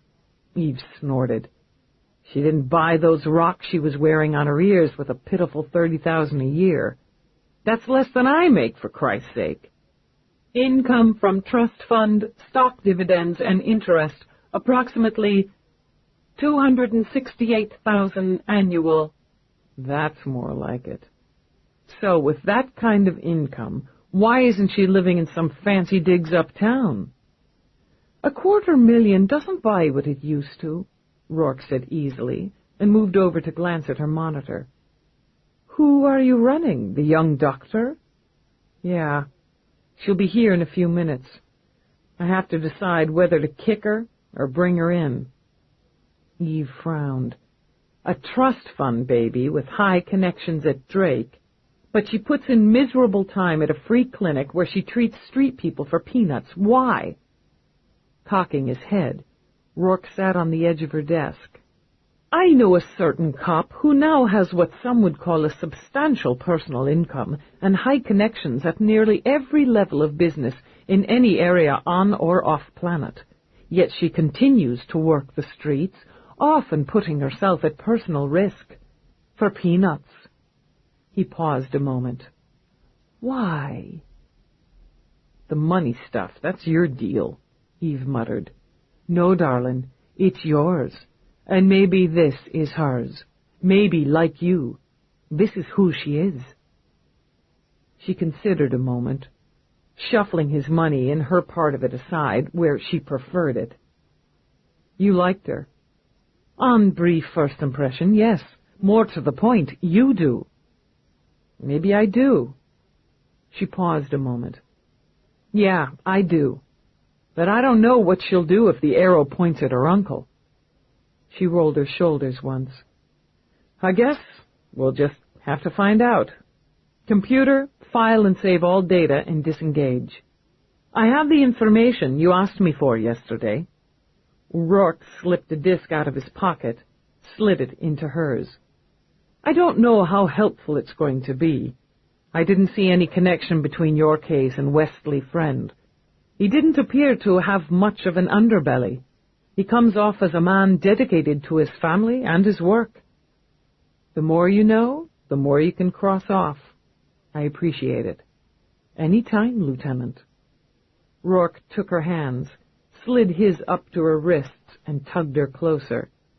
It gratified him to feel her pulse trip just a little faster at the contact. Do I assume you'll be at this most of the day? That's the plan. Aren't you going into your office? No, I'll be working here today. It's Saturday. Oh, right. The little trickle of guilt had her struggling not to squirm. We didn't have, plans for the weekend, did we? No. His lips curved, and taking advantage of her momentary distraction, he shifted his hands to her hips. But I could make some for after hours. He lowered his head to catch and tease her lower lip with his teeth. Her eyes wanted to close. Her bones wanted to melt. "Roarke, you're clouding my mind here." "Why, thank you." With a low laugh, he changed angles to rub his lips over hers. When Louise stepped through the doorway with Somerset just behind her, she stopped abruptly. Somerset cleared his throat. "I beg your pardon. Dr. D'Amato has arrived." Eve fought with embarrassment, tried to seem casual. All the while her blood was running as sweet and thick as heated syrup. "You're prompt, Doctor," she managed. "Always, Lieutenant." "Good morning, Roarke." "Good morning." Amused at all of them, Roarke loosened his hold on Eve. "Can we offer you something? Coffee?" "I never turn down coffee." "You have an exceptional home," she added as she continued into the room. "This place?" Eve's voice was desert dry. "It'll do until we find something bigger." Louise laughed, set her briefcase aside. The thin light through the window caught the little gold pin on her lapel. Eve lifted a brow. Dr. Woe had one of those on her dress last night. So did Vanderhaven.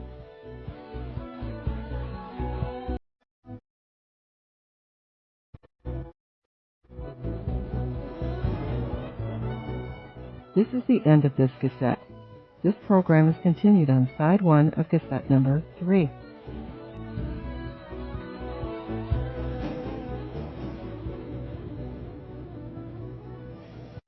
This is cassette number 3.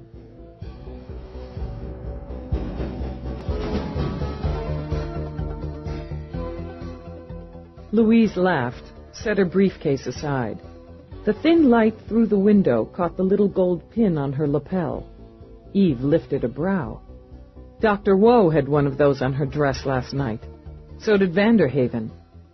This? Absently, Louise lifted a hand to the pin. Tradition. Right after the turn of the century, most medical facilities began to give a caduceus pin to doctors who'd completed their internship. I imagine a lot of them end up in a dusty drawer somewhere, but I like it. I'll let you get down to work. Roarke handed Louise her coffee, then glanced over at his wife. The gleam in his eye said it all. I'll see you later, Lieutenant, and we can firm up those plans. Sure. Damn it. Her lips were still vibrating from his. We'll do that. Louise waited until he'd gone through a connecting door and shut it. I hope you won't take offense if I say that is the most beautiful man I've ever seen. I rarely take offense at the truth, so let's try for another. Your uncle is one of my suspects. At this time, he is on my short list and can't be eliminated. Is that going to be a problem for you? A line formed instantly and deeply between Louise's brows. Straight irritation, Eve decided. It won't be a problem because I've every confidence I'll help you eliminate him very quickly. Uncle Colin and I disagree in many areas, but he is, above all else, dedicated to ensuring the quality of human life. Eve nodded. We'll see.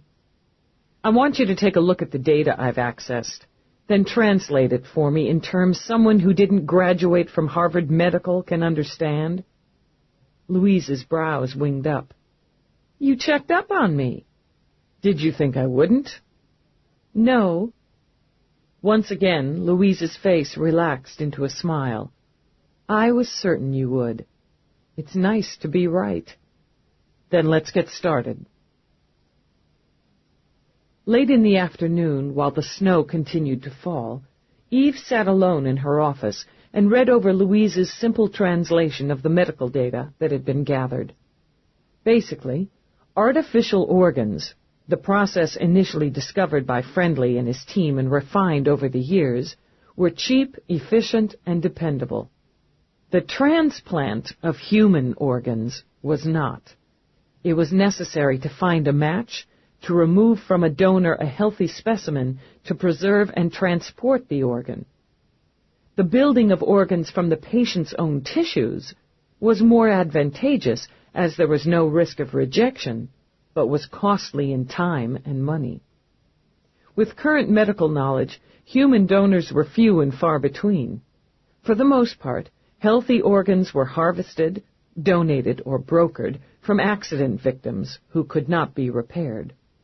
Science, according to Louise, was a two-sided coin. The longer we were able to preserve life, the more rare human donors became. More than 90% of successful transplants were artificial. Certain conditions and diseases could be and were cured, leaving the patient with his original organs in good repair. Others, too far progressed and most usually in cases of the poor or disenfranchised, left the organ too damaged and the body too weak for these treatments. Artificial replacements were the only course of treatment. Why take what was useless? Eve asked herself. Why kill for it?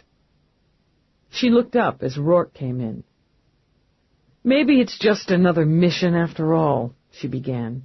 Just one more lunatic, this one with a highly honed skill and a personal agenda. Maybe he just wants to rid the world of those he considers beneath him, and the organs are nothing more than trophies. There's no connection between the victims. Snooks and Spindler both had connections to Canal Street, and that's it. There's no other link between them, or to hook them to the victims in Chicago and Paris, except when you look at what they were. She didn't need to bring up the new data on Leclerc to refresh her memory. The guy who bought it in Paris was a chemihead, late 60s, no known next of kin. He had a flop when he could pay for it, lived on the street when he couldn't. He used a free clinic off and on, playing the system to get his social program meds when he couldn't buy a fix. You have to submit to a physical if you want the drugs. Medical records indicate he had advanced cirrhosis of the liver. And that's what links them. Liver, heart, kidneys. He's building a collection. It comes out of a health center, I'm sure of it. But whether it's Drake or Nordic or another one altogether, I don't know. Maybe it's not only one, Roarke suggested, and Eve nodded. I've thought of that, and I don't like the implications. The guy I'm looking for is high-placed. He feels protected. Well, he is protected. She pushed back. He's educated, successful, and organized. He's got a reason for what he's doing, Roarke. He was willing to kill a cop to protect it. I just can't find it. Kicks? I don't think so. She closed her eyes and brought the image of each victim into her head. There was no glee in it. It was professional each time. I bet he got a thrill out of it, but that wasn't the driving force. Just a happy byproduct, she murmured. You need a change of scene, he decided.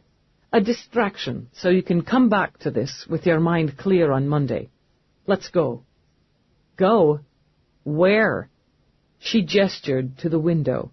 In case you haven't noticed, we're getting dumped on. So why not take advantage of it?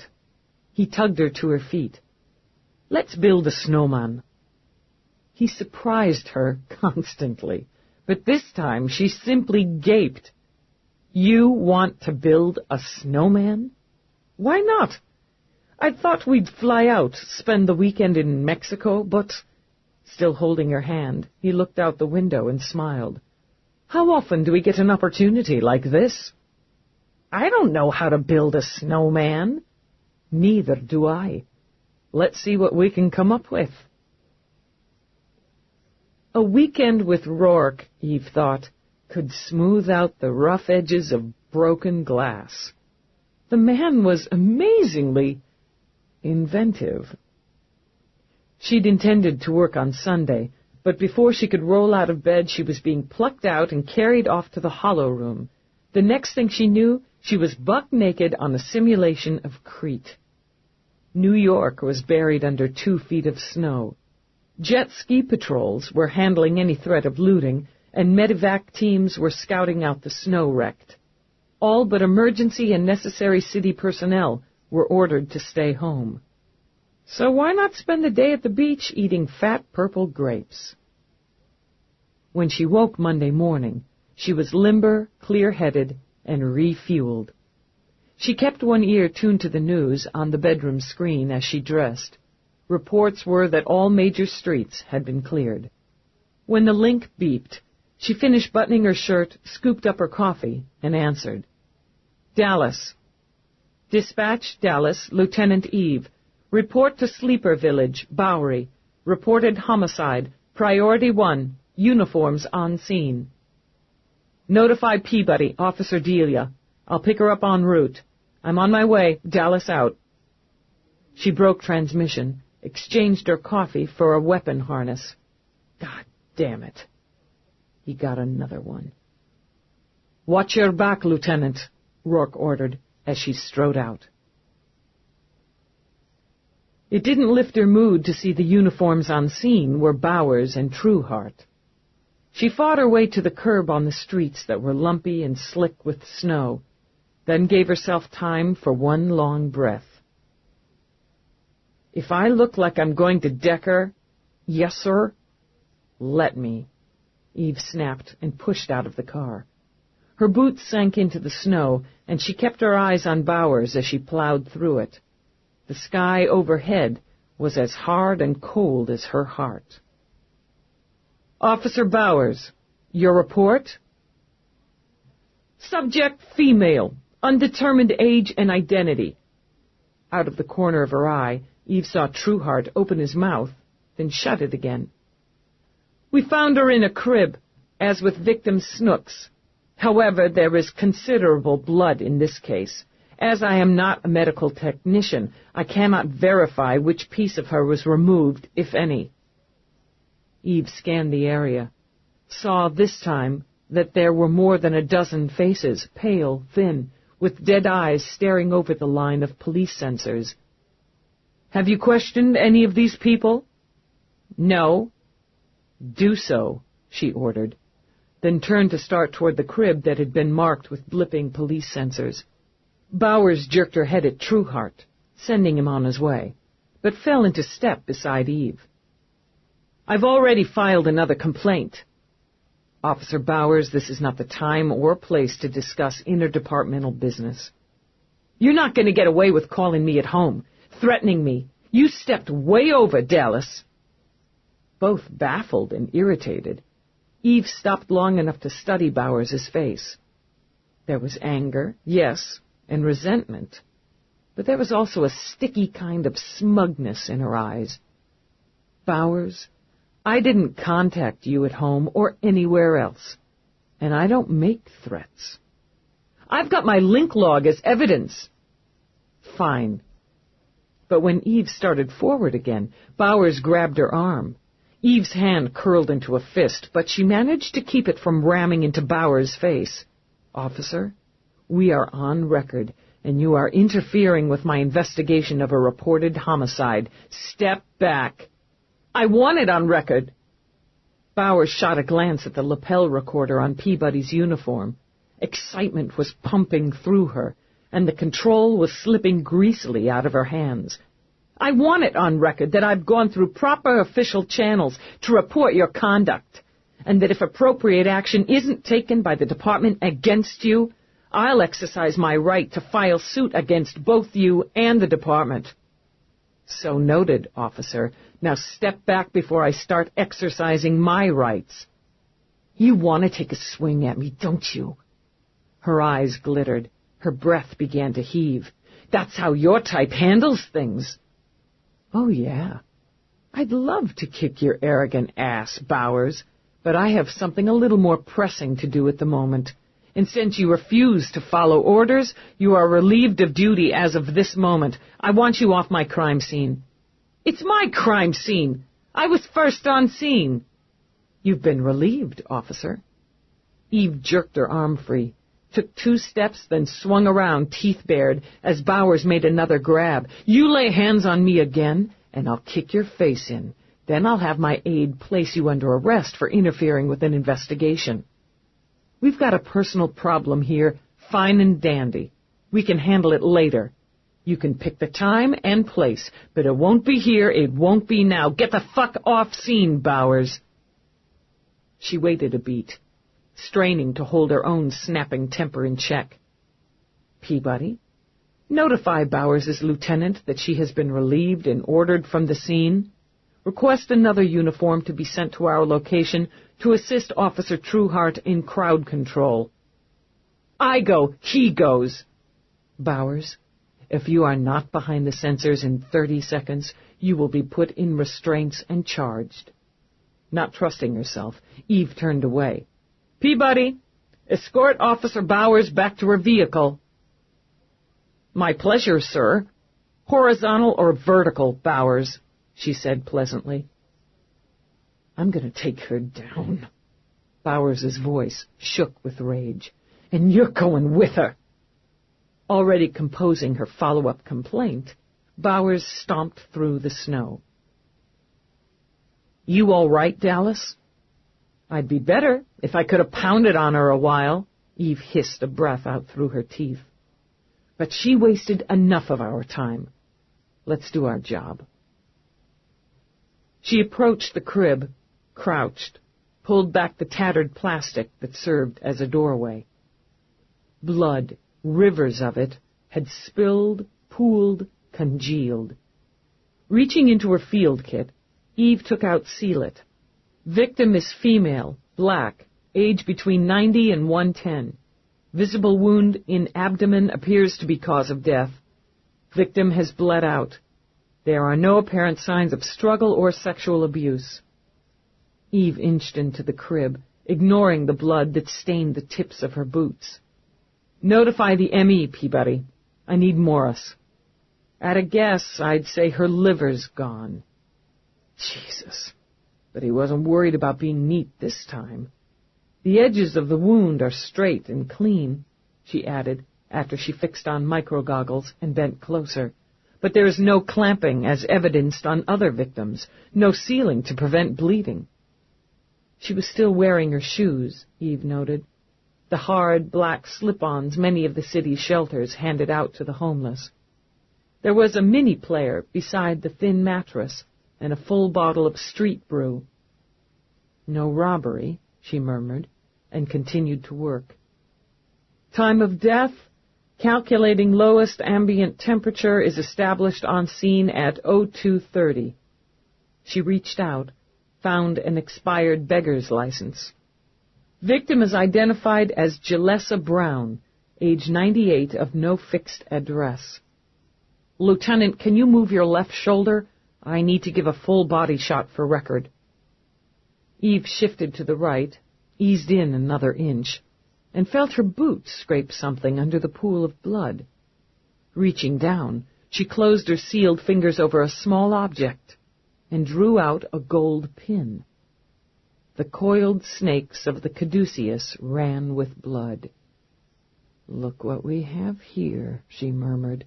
Peabody, on record. A gold lapel pin, catch apparently broken, was found near the victim's right hip. Pin is identified as a caduceus, a symbol of the medical profession. She sealed it, slipped it into her bag. He was very, very sloppy this time. Angry? Careless, or just in a hurry? She moved back, let the plastic fall into place. Let's see what Trueheart knows. Eve wiped the blood and sealant from her hands as Trueheart reported. Mostly they called her Honey. She was well-liked, kind of motherly. No one I've spoken with saw anything last night. It was rough out here, really cold. The snow finally stopped around midnight, but the winds were vicious. That's why we've got all these drifts. And why we'll never get any casts worth a damn. She looked at the trampled ground. We'll find out what we can about her. Trueheart, it's up to you, but if I were in your shoes, I'd request another trainer when I got back to your station. When the dust clears some, I'm going to recommend your transfer to Central, unless you have other ideas. No, sir, no. I'm very grateful. Don't be. They work your butt off at Central. She turned away. Peabody, Let's go by Canal Street before we head in. I'd like to see if Jalessa Brown was a patient there. Louise was out in the Medivan doing on-site treatments for frostbite and exposure. Her replacement in the clinic looked young enough to have still been playing doctor in the back seat of a souped-up street buggy with the prom queen. But he told her that Jalessa Brown was not only a patient, but a favorite at the clinic. A regular, Eve mused as she fought traffic and clogged streets on her way to Central. One who'd come in at least once a week over the last 6 months for cancer of the liver, advanced stage. There had been some hope for remission, if not reversal. Now there would be neither. Her message light was glowing when she stepped into her office, but she ignored it and tagged Feeney. "I've got another one." "So I hear. Word travels." There was a lapel pin at the scene.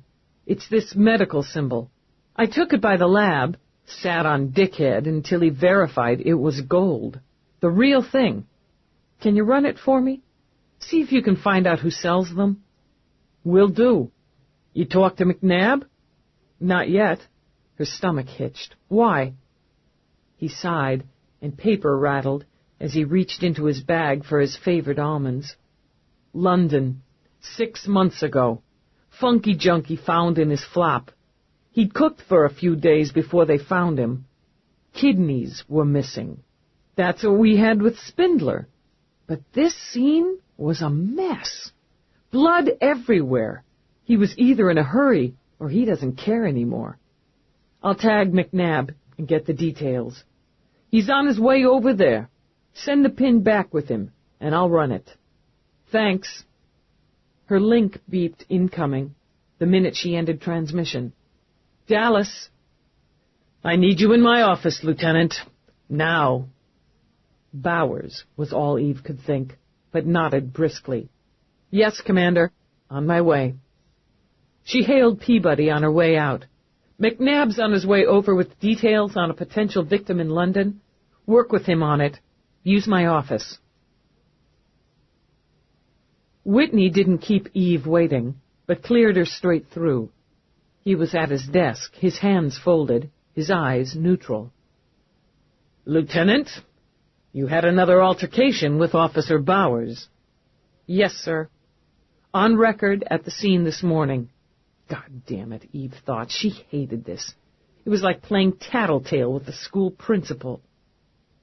"She became difficult and insubordinate. She laid hands on me and was ordered off scene." He nodded.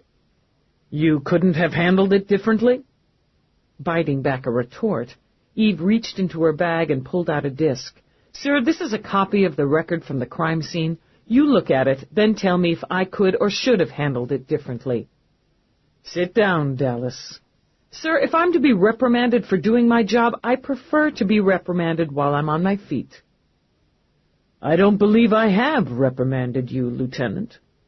He spoke mildly, but he rose himself. "Bowers had already filed another complaint before this morning's little incident.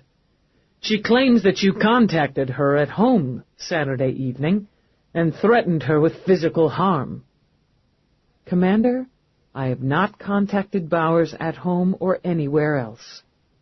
It was difficult, but she kept her eyes flat and her voice cool.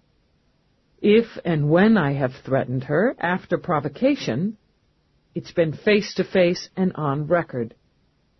She's introduced a copy of a link log on which the caller identifies herself as you." Eve's eyes chilled. "My voice print is on record. I request that it be compared with the print from the link log." "Good. Dallas, sit down, please." He watched her struggle, then sit stiffly. "I have no doubt the prints won't match, just as I have no doubt that Bowers will continue to make trouble for you. I want to assure you that the department will handle this, and her." "Permission to speak frankly?" "Of course." "She shouldn't be on the street. She shouldn't be in uniform. She's dangerous, Commander. That's not a personal jab, it's a professional opinion. and one I tend to agree with, but it's not always as simple as it should be. Which brings me to another issue. The mayor contacted me over the weekend. It appears he was contacted by Senator Brian Whalen with a request that the investigations over which you are primary be reassigned. Who the hell is Whalen? Eve was on her feet again. What's some overfed politician have to do with my case? Whalen is a staunch supporter of the American Medical Association. His son is a doctor and on staff at the Nordic Center in Chicago. It's his belief that your investigation and the resultant media has impugned the medical community, that it may start a panic. The AMA is concerned and willing to fund its own private investigation into these matters. I'm sure they would, as it's clear it's one of their own who's killing people. This is my case, Commander. I intend to close it. It's likely that you'll get little cooperation from the medical community from this point on, Whitney continued. It's also likely that there will be some political pressure brought to bear against the department to shift the nature of the investigation. I want you to close this case, Dallas, and quickly. I don't want you distracted by a personal irritant, he decided. And so I'm asking you to let the department handle the Bowers situation. I know my priorities. Good. Until further notice, this case and all related data are blocked from the media. I want nothing new to leak. Any and all data relating is to be on a need-to-know basis with full copies encoded to my attention. You believe we have a leak in the department? I think East Washington is much too interested in our business. Put together a team. Keep it Code 5 from this point, he ordered, blocking any unsealed interdepartmental reports and adding a media block. Put this one to bed. Bowers stomped up the stairs from the subway at Delancey. She was, for Ellen Bowers, decidedly cheerful. As far as she was concerned, she'd scalded Eve Dallas's ass. Fried the bitch, she thought, and very nearly skipped down the sidewalk. It had been so gratifying to stand in front of a camera, have a reporter nod understandingly while she detailed all the abuse she'd suffered. Man, oh man, it was about fucking time it was her face on screen, her words being heard. She'd wanted to tell them how it all had started years ago, back in the academy, when Dallas had walked in and taken over. Fucking taken over. Broken all the records. Oh yeah, she'd broken them. All right. Broken them by giving instructors blowjobs. Probably gone down on the female supervisors, too. And anybody with any sense knew the slut had been doing Feeney and probably goddamn Whitney for years. God knew what kind of sick sex game she played with Roarke in that big fancy house. Her days were over, Bowers decided, and treated herself by stopping into a 24/7 and springing for a quart of chocolate chunky ice cream. Bitch thought she could kick Ellen Bowers around and get away with it. Surprise, surprise! All that bouncing around from precinct to precinct, from assignment to assignment, had finally paid off. She had contacts. Damn right. She knew people. She knew the right people. This time, the destruction of Eve Dallas would be her springboard to fame, respect, and she'd be the one sitting at a desk in homicide. She'd be the one with her face on the screen. Yeah. It was about goddamn time, she thought again as black hate crawled into her belly. And when she was done grinding Dallas into dust, she was going to see to it that that prick, Trueheart, paid for his disloyalty. She knew damn well Dallas had let him fuck her. That's the way it was. That's the way it worked. That's why she'd never let some slick-talking creep stick his dick into her. She knew what people thought. She knew what people said. Sure she did. They said she was a troublemaker. They said she was a sloppy cop. They said maybe she had a little blip in the brain somewhere. They were all assholes, every last one of them. They weren't going to slide her quietly out of the department, shake her loose of the job with half pension. She'd fucking own the NYPSD when she was done. All of them were coming down, all of them, starting with Dallas. Because it all started with Dallas. The rage worked under her cheer. It was always there, whispering to her, but she could control it. She'd controlled it for years, because she was smart, smarter than all of them. Every time some department asshole ordered her to take a personality test, she'd hushed those whispers with a careful dose of Calmit and passed. Maybe she needed higher doses just lately, and it was best if she mixed some Zoner in for a nice soothing cocktail, but she was still in control. She had an inside track and nobody knew but her. And now she had a nice, tidy pile of untraceable credits just for doing what she'd wanted to do in the first place, going public. Her teeth flashed in a smile as she turned the corner and headed down the dark street toward her building. She was going to be rich, famous, powerful, as she was meant to be. And with a little help from her friend, she'd pin Dallas to the wall. Officer Bowers? Yeah? Eyes narrowed. She turned, peered into the dark. Her hand lowered, hovered near her stunner. What? I have a message from your friend. Oh, yeah? Her hand shifted, reached up to pat her container of ice cream. What's the message? It's delicate. We need privacy. No problem. She stepped forward, thrilled that there might be more she could use. Come on up. I'm afraid you need to come down. The droid leaped out of the dark, his eyes colorless, his face blank. He swung the metal pipe once, cracking it against the side of her head before she could suck in air to scream. Sloppy, half-assed work. Eve fumed as she paced Roarke's office. She had to bitch to someone, and he was there. 2 different primaries, she continued, striding around the office.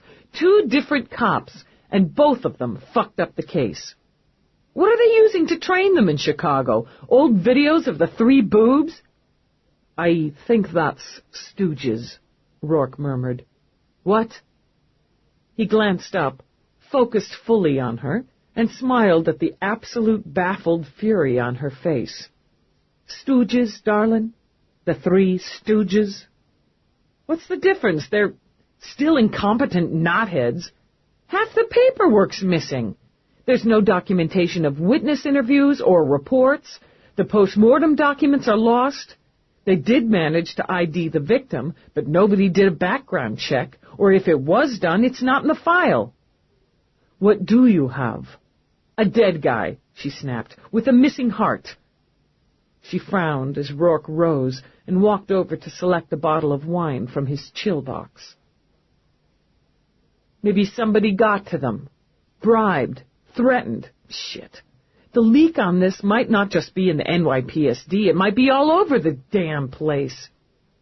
And your interfering senator is from the great state of Illinois, as I recall. Yeah. Christ, she hated politics. I have to clear it with the commander, but I should probably dance with Chicago in person. Taking his time, Roarke poured 2 glasses, carried both across the room to stand in front of her. I'll take you. It's cop business. And you're my cop. He lifted her hand, curled her fingers around the stem of the glass. Now, drink some wine and tell me the rest. She could have argued, for form's sake, but it seemed like a waste of energy. Bowers filed a couple more complaints. She ordered herself to relax her jaw and sip. She was first on scene this morning, and she caused trouble, so I relieved her of her duty. It's on record, and when they review, they won't be able to fault my actions, but she's really getting in my face. Darling, the world is full of assholes and morons. He reached up, skimmed a finger down the shallow dent in her chin. Most are surprisingly recognizable. She'll end up sinking herself. Yeah, eventually. That's my link, she added, glancing back through the open connecting door to her office. I'll transfer it here. He moved around the desk, tapped a quick series of keys, and had his own link beeping. Roarke? Roarke, damn it, where's Dallas? Nadine first demanded. Nadine was Channel 75 News' sharpest on-screen reporter and also a personal friend of Eve's. He kept his gaze on Nadine's image on screen, catching the brisk shake of Eve's head. Sorry, Nadine, she's not available right now. Can I do something for you? Turn on your screen, Channel 48. Shit, Roarke. You tell her to call me with a rebuttal. I can get it on live the minute she does. I'll let her know. Thanks. He disengaged, then looked across the room. View screen on, Channel 48. Instantly, the screen filled with Bowers's face and a spew of venom. With 3 separate complaints filed, the department won't be able to overlook Lieutenant Dallas's corrupt or abusive behavior any longer. Her thirst for power has caused her to cross lines, to ignore regulations, to slant reports, and to misuse witnesses in order to close cases in her favor. Officer Bowers, those are serious accusations. Each one is fact. Bowers jabbed a finger toward the perfectly groomed reporter. And each will be proven through the internal investigation already underway. I've assured the Internal Affairs Bureau that I'll be turning over all documentation in these matters, including those that prove Eve Dallas has habitually traded sexual favors for information and for promotions within the NYPSD. Why, you slut, Roarke said easily, and slipped a supportive arm around his wife, even as his own blood began to boil. I'll have to divorce you now. It's not a joke. She's a joke, Eve. A poor and pitiful one. Screen off. No, screen on. I want to hear it all. It's long been suspected, and will be verified, that Dallas's husband, Roarke, is involved in a variety of criminal activities. He was, in fact, a prime suspect in a murder investigation early last year, an investigation Dallas was conveniently in charge of. Roarke was not charged in that matter, and Dallas is now the wife of a powerful, wealthy man who uses her connections to cover his own illegal activities. She's gone too far. Under Rourke's hand, Eve began to vibrate with rage. She's gone too far when she brings you into it. His eyes were cool, much too cool, as he studied the face on screen. I could hardly be left out. Officer Bowers, by your own admission, Lieutenant Dallas is a powerful, perhaps dangerous woman. The on-air reporter couldn't keep the gleam of delight out of his eyes. Tell me, why are you risking going public at this time with your suspicions? Someone has to speak the truth. Bowers stared directly into the camera. The department may choose to cover up for a dirty cop, but I honor my uniform too much to be a part of it. They'll hang her for this. Eve drew in a breath, let it out slowly. However much sticks to me, she's just terminated her own career. They won't transfer her this time. They'll kick her. Screen off, Roarke ordered again, then wrapped Eve in his arms. She can't hurt you. She can, for the short term, inconvenience and irritate, but that's all. You can sue for defamation. She crossed several steps over from freedom of speech, but... He ran his hands up and down Eve's back. Take the advice of someone who's dodged those slings and arrows before. Let it go. He pressed a kiss to her forehead, to support and to soothe. Say no more than necessary. Stay above it, and the longer you do, the quicker it'll pass. Closing her eyes, she let him draw her in, cradle her head on his shoulder. I want to kill her. Just one quick snap of the neck. I can have a droid made up in her likeness. You can kill it as often as you like. It made her laugh a little. It couldn't hurt. Listen, I'm going to try to get some work done. I can't think about her. It makes me crazy. All right. He let her go, slipped his hands into his pockets. Eve? Yeah. She paused in the doorway, glanced back. You could see if you looked at her closely, looked at her eyes. She's not quite sane. I did look. And no, she's not. Therefore, Roarke mused as his wife closed the door between them, Bowers was that much more dangerous. The lieutenant wouldn't approve, he thought, but it couldn't be helped. He would work in his private room that evening on his unregistered equipment, and any and all data on Bowers would be in his hands by morning. Eve headed straight to the conference room when she arrived at Central and, grumbling when she found it empty, sat down to man the computer herself. She had, by her calculations, an hour to work before she had to head to Drake and keep her first interview appointments. Peabody had her doctors lined up like arcade ducks. Eve intended to knock them off one at a time before the end of the day. With any luck, she mused, any luck at all, she'd ring a few bells. She brought up data. Drake Center, New York. Nordic Clinic, Chicago. St. Joan d'Arc, France. Millcount Center, London. 4 cities, she thought. 6 bodies known. After hammering her way through the data McNabb had accessed, she narrowed her search down to these health and research centers. All had one interesting thing in common. Wesley Friend had worked at, lectured at, or endorsed each of them. Good work, McNabb, she murmured. Excellent job. You're the key, Dr. Friend. And you're another dead man. Just whose friend were you? Computer, any personal or professional connection between Friend Dr. Wesley and Kagny Dr. Collin? Working. Don't be in such a hurry, she said mildly. All similar connections between subject Friend and Woe Dr. Tia, Waverly Dr. Michael, Vanderhaven Dr. Hans.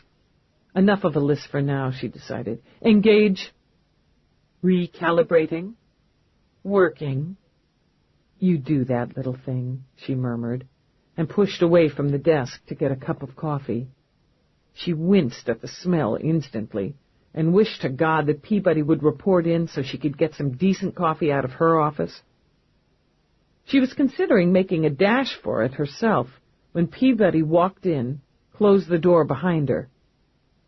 You're late, Eve began. How the hell am I supposed to... She trailed off, focusing on Peabody's face. Sheet white with eyes huge and dark.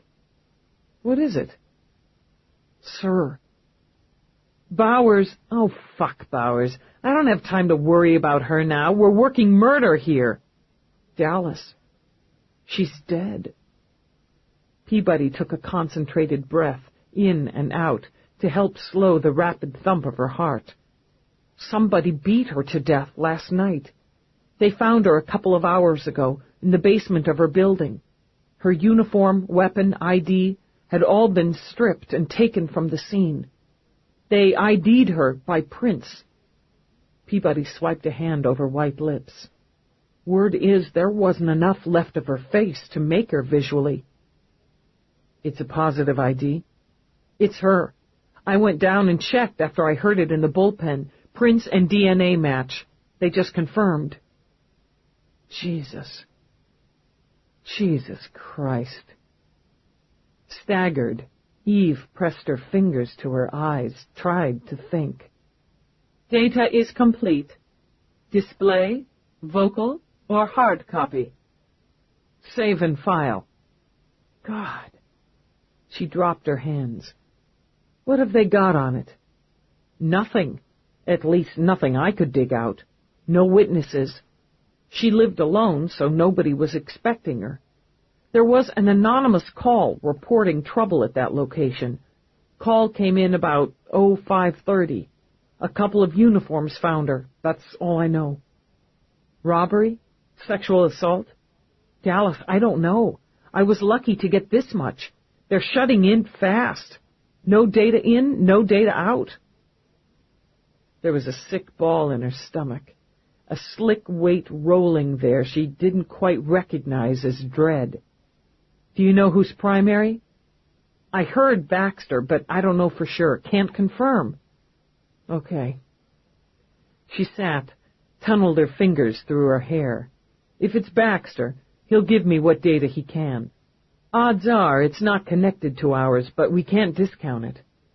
Eve lifted her gaze again. Beaten to death. Yeah. Peabody swallowed. It's a bad way, she managed. I'm sorry for it. She was a wrong cop, but I'm sorry for it. Everybody's pretty shaken up. I don't have much time here. She pinched the bridge of her nose. We'll tag Baxter later, see if he can fill in some details. But for now, we've got to put this aside. I've got the interviews starting in less than an hour now, and I need to be prepared. Dallas, you need to know. I heard your name come up. What? My name? About Bowers, she began, then broke off in frustration as the link beeped. Hold on. Dallas. Lieutenant, I need you upstairs, immediately. Commander, I'm prepping for a scheduled interview session. Now, he said briefly, and broke transmission. Damn it. Peabody, look through the data I just accessed, see what rings, and make a hard copy. I'll review it on the way to interview. Dallas, hold the gossip until I have time. She moved fast, her mind on the upcoming interviews. Distracted, she walked into Whitney's office. The little ball of dread in her stomach rolled again, hard, when she saw Webster, her commander, and Chief Tibble waiting. Sir? Close the door, Lieutenant. No one sat. Whitney remained standing behind his desk. Eve had a moment to think he looked ill before Tibble stepped forward. Lieutenant, I want to advise you that you're entitled to have your advocate present at this time. My advocate, sir? She let herself glance at Webster, then back at her chief. That won't be necessary, sir. If IAB has more questions for me, I'll answer them without the buffer. I'm aware there was a media broadcast last night where accusations and statements about my character and professional behavior were attacked. They are groundless. I'm confident any internal investigation would prove them to be so. Dallas, Webster began, then closed his mouth when Tibble pinned him with a look. Lieutenant, are you aware that Officer Ellen Bowers was murdered last night? Yes, sir. My aide just informed me. I need to ask you your whereabouts last evening between 1830 and 1900 hours. She'd been a cop for 11 years and couldn't remember ever being sucker-punched so effectively. Her body jerked before she could control it. Her mouth went dry. She heard her own breath catch, then release. Chief Tibble, am I to understand I'm a suspect in the murder of Officer Bowers? His eyes never wavered. The department requires verification of your whereabouts during the time in question, Lieutenant. Sir, between 1830 and 1900 hours, I was en route from Central to my home. I believe I logged out at 1810. Saying nothing, Tibble walked to the window and stood with his back to the room. Dread was an ache now, which spread in the gut with tiny, scrabbling claws. Chief Tibble, Bowers was causing me difficulties, potentially serious ones, which I handled through proper channels and through proper procedure. That's documented, Lieutenant, and understood. He kept his hands behind his back, linked together with frustration. Proper procedure must be followed. An investigation into the murder of Officer Bowers is underway, and at this time you are a suspect. It is my belief that you'll be cleared quickly and completely. Cleared? Of beating a fellow cop to death? Of abandoning everything I believe in and I've worked for? And why would I have done this? Panic had a line of sweat, icy cold, snaking down her spine. Because she tried to smear me in the department and in the media? For Christ's sake, Chief, anyone could see she was on self-destruct. Dallas. This time Webster stepped forward. You threatened her with physical harm on record. Call your advocate. Don't tell me to call my advocate, she snapped. I haven't done anything but my job. Panic was growing teeth now, edgy and sharp. All she could do was fight it with temper. You want me an interview, Webster? Fine, let's go. Right here, right now. Lieutenant! Whitney whipped the word out. The department must conduct internal and external investigations into the matter of the death of Officer Bowers. There is no choice. He let out a long breath. There is no choice, he repeated. While this investigation is open and active, you are suspended from duty. He nearly winced when he saw her eyes go from hot and alive to blank and dazed.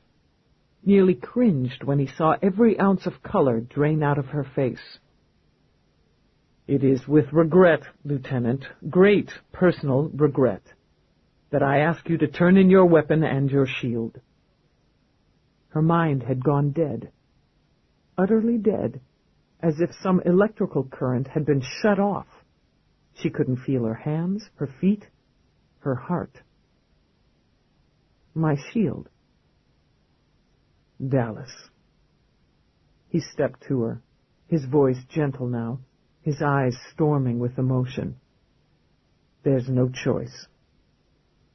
You are suspended from duty, pending the results of the internal and external investigations in the matter of the death of Officer Ellen Bowers.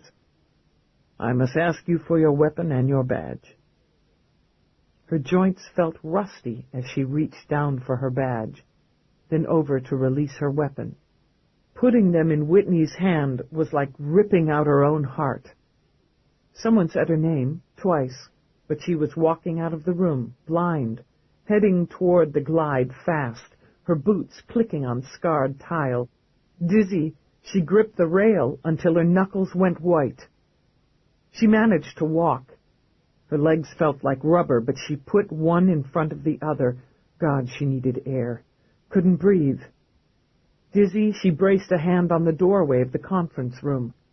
It seemed to swim in front of her eyes, as if she was looking into water. Peabody. Sir. She sprang up, stared. Dallas? They took my badge. Feeney was across the room like a bullet from a gun. What kind of bullshit is this? Feeney, you have to take the interviews. She laid a hand on his shoulder. She didn't know how much longer she had before she folded. Peabody's got the schedule, the data. His fingers closed gently over hers, and she felt them tremble. What's this about? I'm a suspect. It was so odd to hear the words, hear her own voice float. In the Bowers homicide. That's a fucking crock! I have to go. Wait, just one damn minute. I have to go, she repeated. She looked at Feeney with eyes dazed with shock. I can't stay here.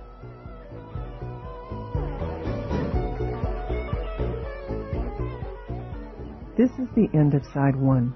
This program is continued on Side 2 of this cassette.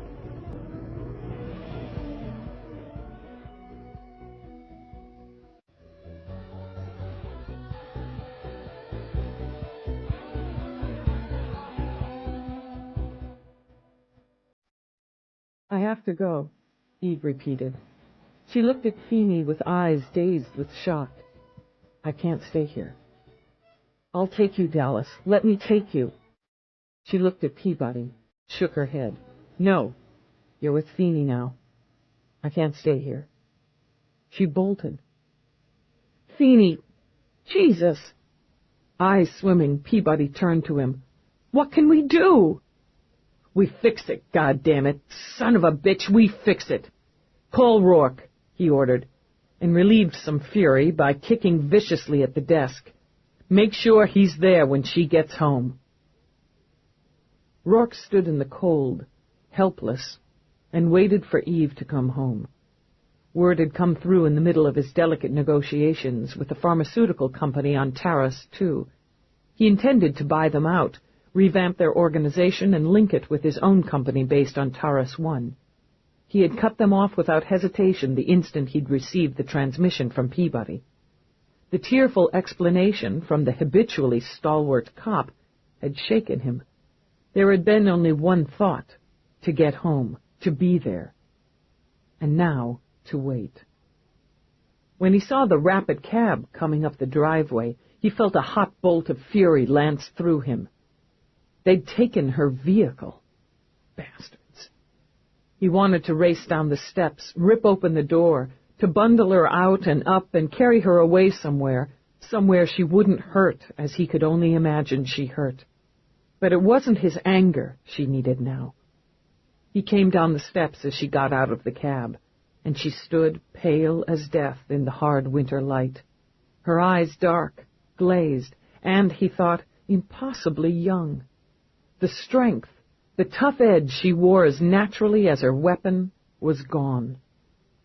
She wasn't sure she could speak, that the words would push through her throat, it burned so, and the rest of her was numb, dead. "They took my badge." Suddenly it was real. The brutal reality of it punched like a fist, and grief gushed up, hot, bitter, to spill out of her eyes. "Roarke." "I know." He was there, his arms hard around her, holding tight as she began to shake. "I'm sorry, Eve. I'm so sorry." "What will I do? What will I do?" She clung, weeping, not even aware that he picked her up, carried her inside, into the warmth, and up the stairs. "Oh, God, God, God! They took my badge!" "We'll straighten it out. You'll get it back, I promise you." She was shaking so violently, it seemed her bones would crash together and shatter. He sat, tightened his grip. "Just hold on to me." "Don't go away." "No, darling. I'll stay right here." She wept until he feared she'd be ill. Then the sobs faded away, and she was limp in his arms, like a broken doll, he thought. He ordered a soother and took her to bed. She, who would fight taking a painkiller if she were bleeding from a dozen wounds, sipped the sedative he brought to her lips without protest. He undressed her as he would an exhausted child. "They made me nothing again." He looked down at her face, into eyes hollow and heavy. "No, Eve." "Nothing." She turned her head away, closed her eyes, and escaped. Roarke was studying data. It had been child's play for him to slide into Detective Baxter's computer and access information on Bowers's murder. It was a pity that, as yet, there was little information to be had. But there was plenty of the vile and hysterical variety to be found in Bowers's logs and diaries. He ran a search on them, using Eve's name, and found bits and pieces stretching back for years. Comments, accusations when Eve had been promoted to detective, when she received commendations. Roarke raised both eyebrows when he read Bowers's statement that Eve had seduced Feeney in order to bag him as her trainer, and then the lurid speculation on her affair with her commander to ensure she was assigned important cases. But these and others that popped from time to time were mild compared with the diatribes that began on the day Bowers and Eve had clashed over the body of a sidewalk sleeper. That obsession, Roarke mused, had festered over time until that one moment, that single twist of fate that had burst it and spilled the poison over both of them. Now, one was dead. He looked toward the screen where he could monitor the bedroom and see his wife sleeping. and the other broken. Still scanning, he waved a hand at his communication screen when Somerset came on. "Not now. I'm sorry to disturb you, but Dr. Mira is here. She'd very much like to speak with you. I'll be down." He rose, studied Eve another moment. "System off," he murmured, and the equipment behind him shifted from a low hum to silence. To save time, he used the elevator. He didn't intend to be away from Eve any longer than necessary. Roarke. Mira sprang up from her chair, hurried across the room to grab both of his hands. Her usual calm face showed strain around the eyes and mouth. "I only just heard. I came right over. I'm so sorry to intrude, but I had to come." "You're never an intrusion." She tightened her grip on his hands. "Please, will she see me?" "I don't know. She's sleeping." He glanced over his shoulder toward the stairs. "I gave her something. I could kill them for this." He spoke almost to himself, his voice soft and terrifyingly gentle. "For putting that look I saw on her face. I could kill them for that alone." Because she believed him, her hands trembled a little. "Can we sit?" "Of course. Sorry, my mind isn't on my manners." "Roarke." She sat in one of the beautifully curved chairs, leaned forward to lay her hand on his again, hoping the contact would help them both. "While others may be outraged or sympathetic or have any variety of reactions to what happened today, you and I are perhaps the only ones who fully understand what this has done to her heart, her sense of self, her identity. It's destroyed her. She'll gather herself again, and she'll stand up to this, but not alone. She can't stand up to this alone. She never has to be alone. What you have with her will save her, just as it saved you. She did save me, and I'd forgotten I was lost. I love her more than life, and I'll do whatever needs to be done." Mira studied her hands a moment, lifted her fingers up, let them fall. "She'll have to grieve, but don't let her grieve too long. At some point, she'll need her anger. It's her most important source of strength. She'll want to hide, in sleep, in silence, in solitude. She may very well lock you out. She won't have much luck with that, but she'll want to try, simply because you're closer to her than anyone ever has been. At some point you may find yourself having to put your sympathy for her situation aside. It would be easier for you to coddle and pamper and let her drift, but I think you'll recognize the point where she'll need you to make her take the next step." She sighed then. "I won't keep you from her any longer, but if there's anything else I can do, if she wants to see me, I'll come." "I'm very grateful." He saw her off, then went back upstairs to watch over Eve. Eve drifted through the day, like someone wandering in and out of sweeps of fog. She avoided her office and Roarke's, used a headache as an excuse to crawl away for a few hours. She took no calls, refused to discuss the situation with Roarke, and finally closed herself in the library on the pretense of choosing reading material. She turned on the search screen so anyone monitoring would think she was browsing through, then ordered curtains closed, lights off, and curled on the couch to escape into sleep. She dreamed of coiled snakes slithering up a gold staff that dripped with blood, and the blood slipped and slid and beaded over paper flowers tucked into a brown glass bottle. She woke, shuddering. On watery legs she got up, lurched toward the elevator. She braced herself against the wall as it took her down. Desperate for air, she stumbled off, hurried outside where the cold bit blood back into her face. She wanted Roarke, she realized. Wanted him to hold her, to make it all go away, to beat the demons back for her.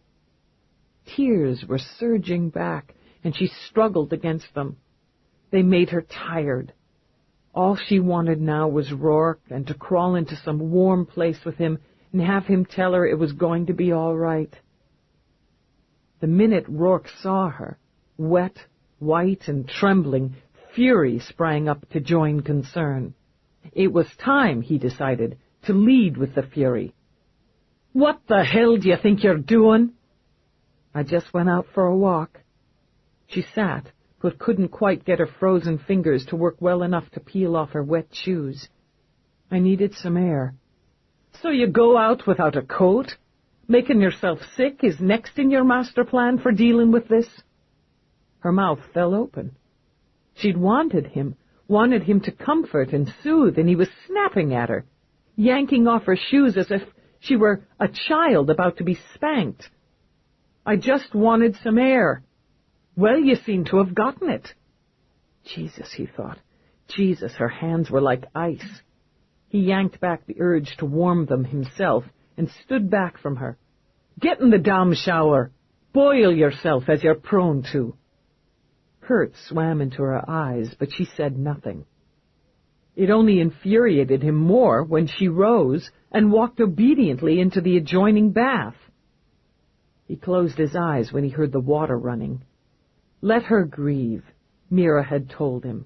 Well, he'd let her grieve long enough. She'd said he'd know the moment to shake her out of it. If not now, he told himself, when? He ordered up brandy for both of them, swirled his without interest as he waited for her. When she came out, wrapped in a robe, he was ready. "Perhaps it's time we talk about your options." "Options? What you'll do?" He picked up the second snifter, put it in her hand, then sat comfortably. "With your training and experience, private security is likely the best avenue. I have a number of organizations where your talents would come in very handy." "Private security? Working for you?" He lifted a brow. "I can promise you, your income will be more substantial than it was, and you'll be kept very busy."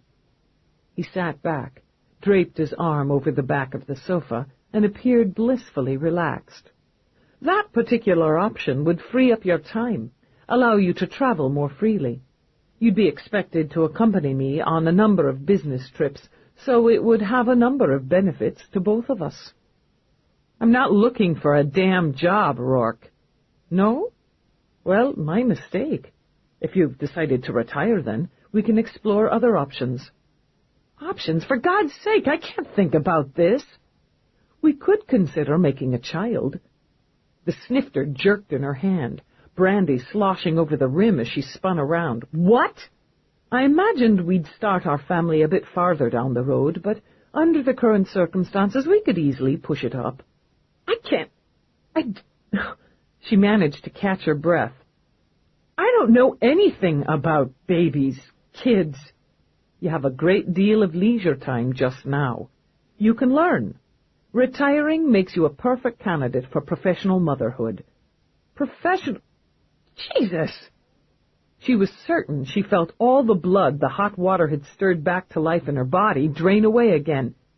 "You've got to be joking." "Not entirely." He rose, faced her. "I want a family.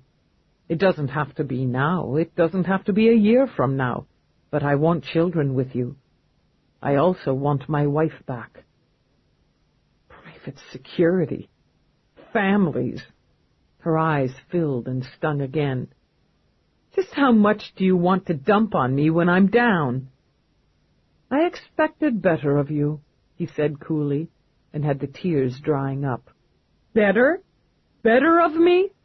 "A great deal better. What have you done the last 30-odd hours, Eve, but cry and hide and feel sorry for yourself? Where do you expect that to get you?" "I expected you to understand." Her voice broke and nearly undid him. "To give me some support. To understand you crawling away, to support your self-pity." He sipped brandy again. "No, I don't think so. It gets tiring, watching you wallow in it." It stole her breath away, the light disgust in his voice, the disinterest in his eyes. "Just leave me alone, then!" She shouted it, tossed the brandy aside so that the glass bounced and rolled as the liquor soaked the carpet. "You don't know how I feel." No. Finally, he thought, finally, here was her fury. "Why don't you tell me? I'm a goddamn cop. I can't be anything else. I busted my ass at the academy because it was the answer. It was the only way I knew to make something of myself, to finally be something that wasn't another number, another name, another victim the system sucked up and struggled with.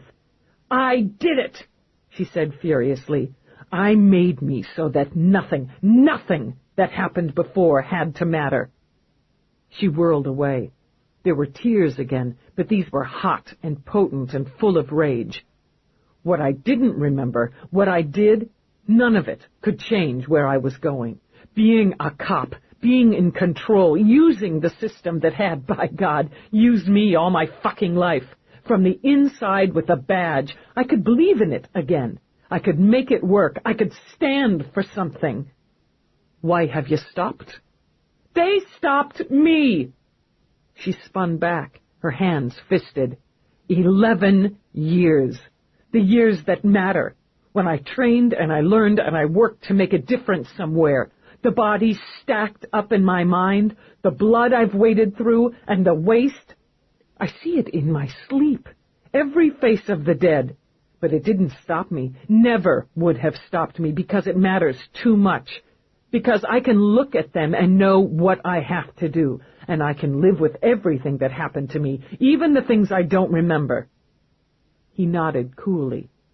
Then fight back and get what you need. I've got nothing. God damn it, Roarke, can't you see? When they took my badge, they took everything I am. No, Eve. They didn't take what you are unless you let them. They only took your symbols. If you need them, he continued, stepping to her, pull yourself together, stop whining, and get them back. She jerked away from him. Thanks for the support. Her voice cracked like ice under a pick as she turned and walked out of the room. Driven by temper, she stormed through the house, down to the gym. She stripped off the robe, dragged on a unisuit. Her blood blazing, she activated the combat droid and beat the shit out of it. Upstairs, Roarke sipped brandy and grinned like a fool as he watched her on a monitor. He imagined she'd replaced the droid's face with his. Go ahead, darling, he murmured. Pound me into dust. It was good progress, he mused, after she'd left the mangled droid on the mat, stripped off her sweat-soaked suit, and stomped into the pool house. He counted 30 strong, steady laps when Somerset hailed him. I'm sorry to disturb you, but a Detective Baxter is at the gate. He wishes to see Lieutenant Dallas. Tell him she remains unavailable. No. On impulse, Roarke shifted gears. He was more than a little tired of doing nothing himself. Let him in, Somerset. I'll see him. I have a few words for the NYPSD. Send him to my office. I'll be happy to. Baxter was doing his best not to gawk. The place was like something out of a video. One of his favorite pastimes had been to razz Eve about the unlimited credit well she'd fallen into with Roarke.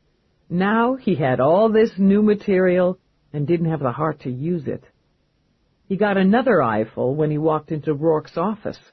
The equipment alone was enough to make his eyes want to pop out of his head.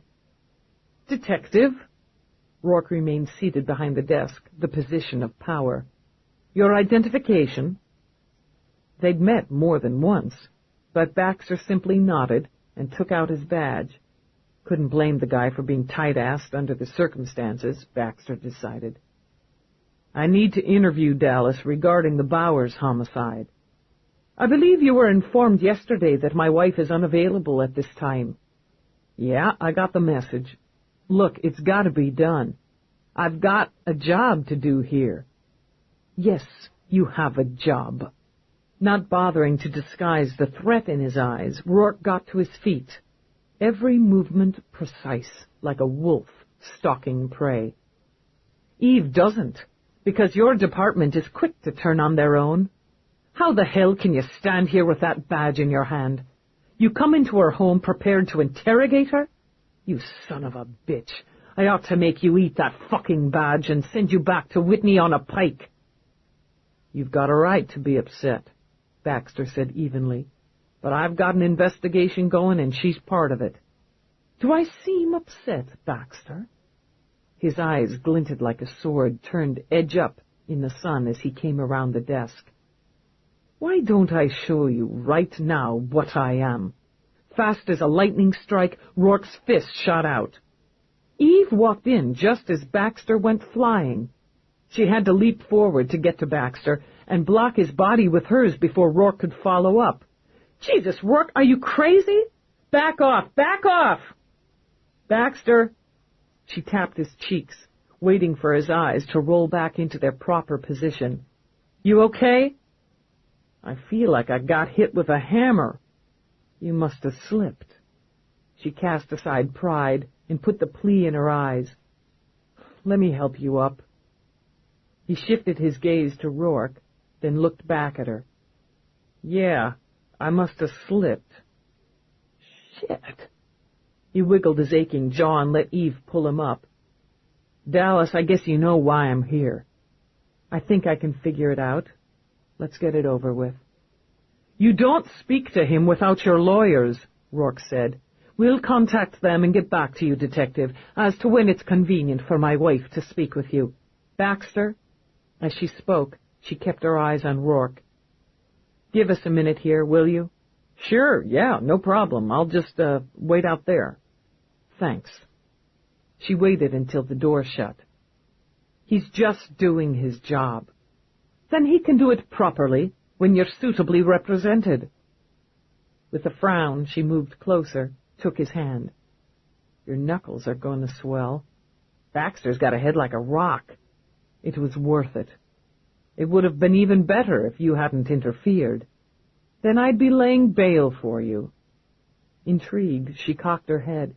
She'd seen him furious often enough to recognize it simmering in his eyes. Less than an hour ago, you were telling me to stop whining, and now I walk in and watch you deck the primary on the investigation that's put me here? Just where the hell do you stand, Rourke? With you, Eve. Always. Why did you kick at me like that? To piss you off. He smiled a little, cupped her chin. It worked. You're going to need some ice on your knuckles as well. She linked her aching fingers with his. I killed your droid. Yes, I know. I pretended it was you. Yes, he said again. I know. He took her hand, curled it into a fist, and brought it to his lips. Want to hit the real thing now? Maybe. She stepped to him, into him, wrapped her arms tight around him. Thanks.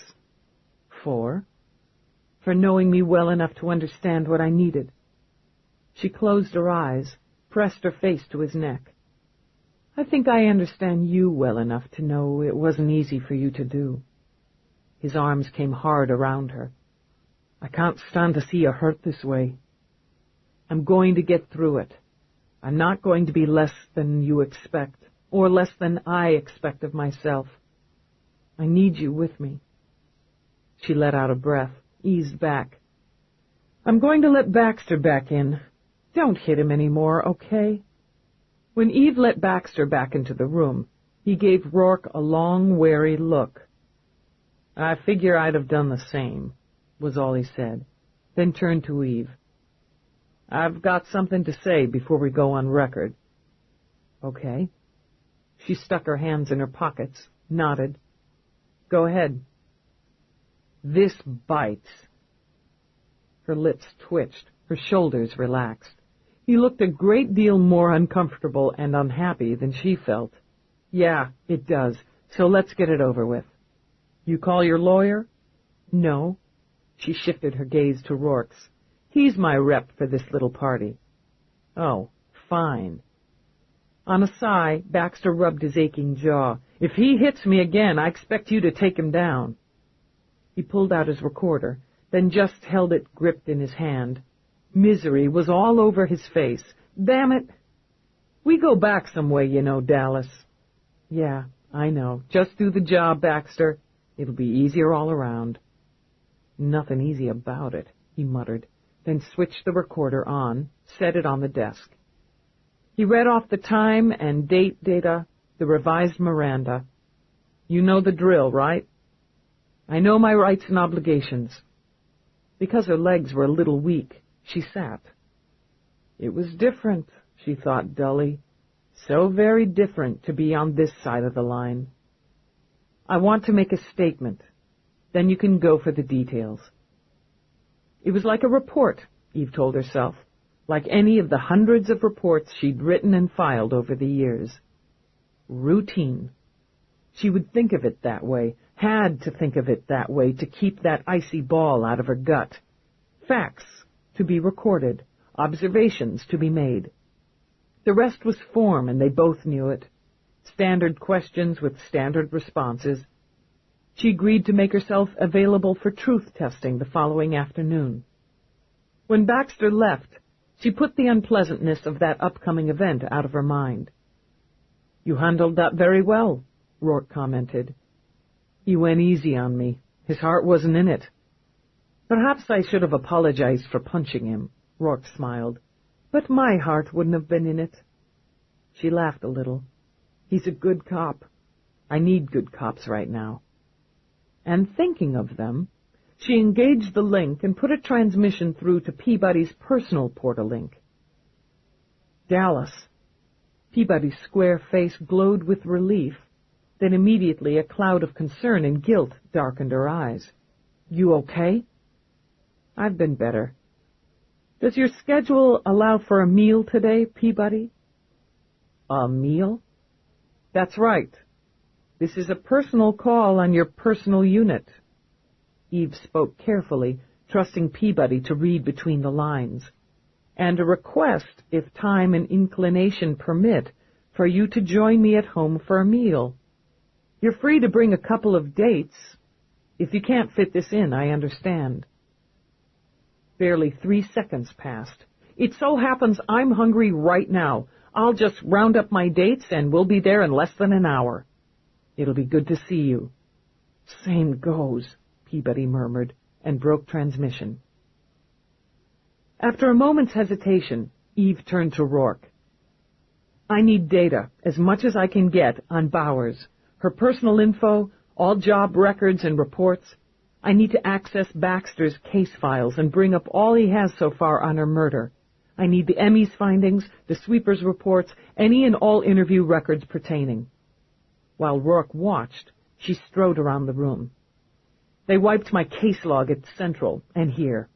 I want that data back, and whatever Feeney's gathered since I got kicked. I don't want to ask him to copy it to me. He would, and I'm already going to ask him for more than I have a right to. I need everything I can on Wesley Friend's suicide and who his closest associates were at the time of his death. It so happens I already have that information, or most of it, for you. Roarke grinned at her when she turned around and stared at him. Welcome back, Lieutenant. He held out a hand to her. You've been missed. It's good to be back. She went to him, took his hand. Roarke, however this turns out, the department may consider it more efficient damage control to... They may not reinstate me. That would be their very great loss. Whatever happens, I have to do this. I have to finish what I started. I can't walk away from the faces I see in my sleep. I can't turn my back on the job that saved me. If, after it's done, it's still over for me, I want you to know I'll get through it.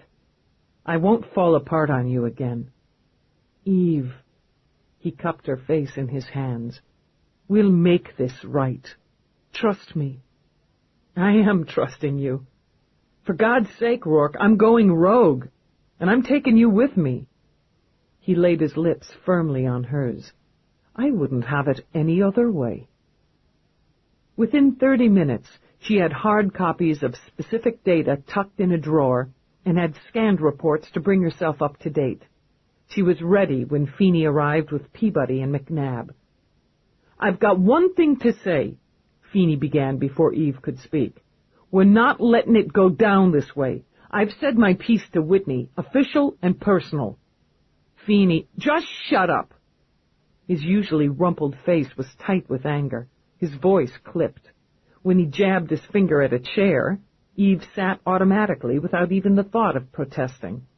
"I trained you, goddammit, and I got a right to say what I've got to say about one of mine. You let them kick you around this way, I'll fucking kick you harder. You got a raw deal, no question, but now it's time to get your own back. If you haven't filed legal protest papers, I want to know why the hell not." Her brow knit. "I didn't think of it." "What? Your brain go on a holiday?" He stabbed a finger at Roarke. "What the hell's the matter with you? With all your fancy lawyers and your pile of credits, you gone soft in the head too?" "The papers have been drawn up and are waiting for her signature now that she's finished." Roarke shot Eve a bland smile. "Whining?" "Bite me," she suggested. "Both of you." "I told you to shut up," Feeney reminded her. "Get them in before the end of the day," he told Roarke. "Some wheels run slow. I've got my written statement as former trainer, former partner to add to it. Nadine's multi-part feature's going to generate a lot of nice heat on top of it." "What feature?" Eve demanded, and earned a scowl from Feeney. "Been too busy whining to watch any screen? She's put together interviews with survivors of victims from cases you closed. It's powerful stuff. One of the strongest came from Jamie Lindstrom. He talks about how his grandfather called you a right cop, one of the best, and how you put your life on the line to bring down the bastard who killed his sister. Kid was on my doorstep last night, giving me grief for letting them take your badge." Stunned, baffled, she only stared. There was nothing you could do. "Try telling that to a young boy who wants to be a cop, who believes the system should work. Maybe you'd like to tell him why you're sitting on your butt in this fortress doing nothing about it." "Jesus, Captain." McNabb mumbled it, and fought back a wince when Feeney pinned him with a look. "I didn't ask for comments, Detective." "Didn't I teach you anything?" he demanded of Eve. "You taught me everything." She got to her feet. "You're not usually so good at the bad cop routine, Feeney. You must have saved it up because it's damn effective. But you wasted it. I've already decided to stop doing nothing." "About damn time." He pulled a bag of nuts out of his pockets, dug in. "So, what angle are you playing?" "All of them. You need to know I intend to pursue the investigation, both on the case that was turned over to you and the Bowers homicide. It's not a reflection on any of you or on Baxter, but I can't sit on my hands anymore." "About damn time," Feeney said again. "Let me bring you up to date." "No." She said it sharply, moving forward. "I'm not having that, Feeney. I'm not putting your badge at risk. It's my badge. I didn't ask Peabody to get all of you here so you could leak data on the investigation. I asked you to come so I could let you know what I'm doing. That's bad enough. Until the department is satisfied, I'm a murder suspect. I believe the Bowers case is connected to the one you're investigating. You need everything I've got, not just what's in the reports, but what's in my head." "You think I don't know your head?" Feeney snorted, crunched a nut. "I guess not, since you haven't clicked to what's in mine. Get this, Dallas. I'm primary on this case. I make the decisions. As far as I'm concerned, you're key. And if you've finished twiddling your thumbs, let's get to work. Either of you got a problem with that?" He asked Peabody and McNabb, and received a unified "No, sir." "You're outranked and outvoted, Dallas. Now, somebody get me some damn coffee. I'm not doing this briefing dry." "I don't need the briefing," Eve stated. "I've got all the data." Feeney quirked his brow at Roarke. "Well, surprise, surprise." "I still want the coffee." "I'll get it." Barely restraining herself from dancing, Peabody headed for the kitchen. "I heard something about food," McNabb commented. "Get your own." With a sniff, Peabody disappeared into the adjoining room. "Boy's got his mind on his stomach half the time," Feeney muttered, then grinned like a proud papa. "Never had to worry about that with you. Where do you want to start?" "You're primary." "Hell I am." He said it comfortably and sat. "You draft this fancy Irishman?" he added, jerking his head in Roarke's direction. "He comes with the package." Satisfied, Feeney smiled. "It's a damn good package." It came back to routine. She set up a board, posted the stills of the dead. On the other half, she had Peabody tack stills of suspects, while she and Feeney dissected the transcripts of every interview. She leaned forward, studying the videos of the organ wing, the research lab, and its rows of samples. "Did you cross-check these? All samples accounted for?" "Right down the line," Feeney agreed. "Privately donated, brokered, or accessed through public channels." "What do you get out of their data reports? How do they use the samples?" "It's thick going," Feeney admitted. "Seems to be straight research and study on disease and aging. It's a lot of medical mumbo." Yeah, she thought, and the mumbo was heavy going. "What do you think about using Louise D'Amato?" "It's touchy," Feeney admitted. "We got the connection to Kagny and to the Canal Street Clinic, but all her background checks come through clean, and she cut through the muck of it when you used her." "I'd risk it. I don't know if she'll find anything dicey.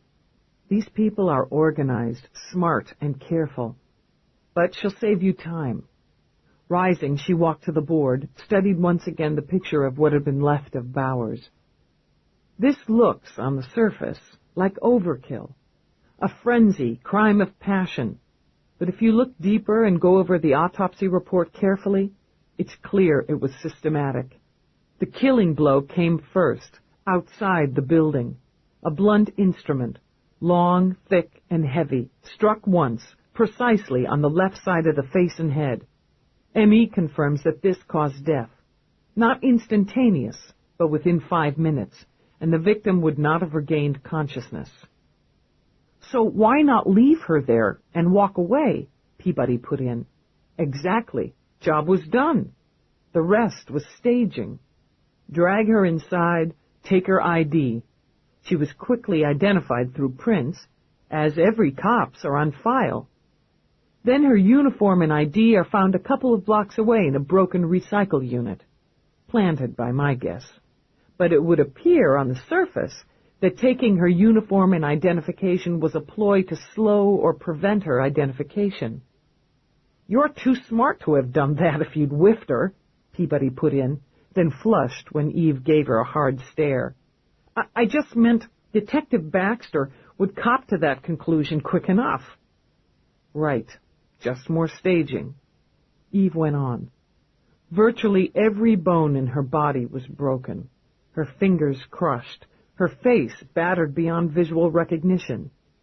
While it was structured to appear that it was a vicious, mindless attack, it was precise. Programmed," she said, turning back.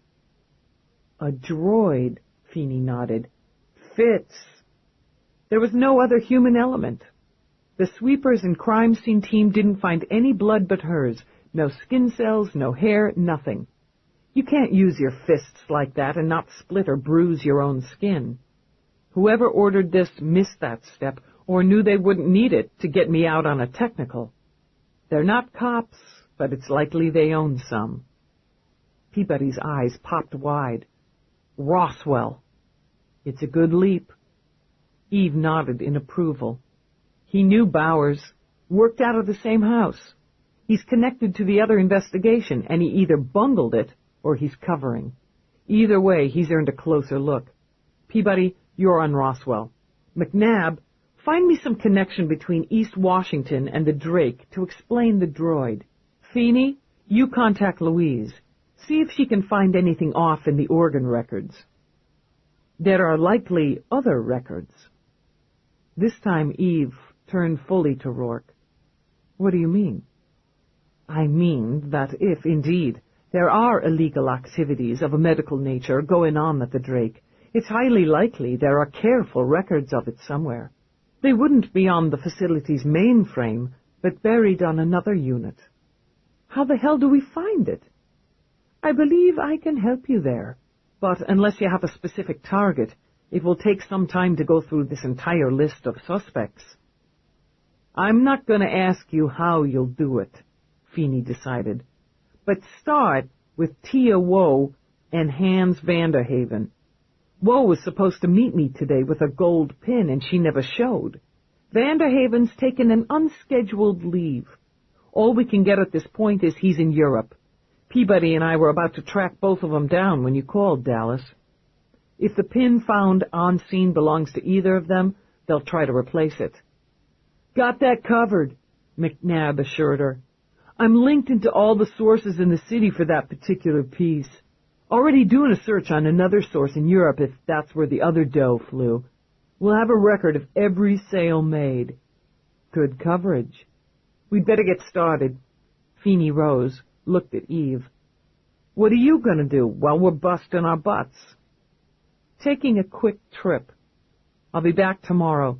Baxter's setting up a truth testing and evaluation with Mira. You could put that off.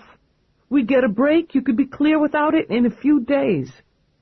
The faint smile she'd worked up faded. I'll never be clear without it. You stick with level 1. They can't make you go higher. She kept her eyes on his. I'll never be clear unless I go the route.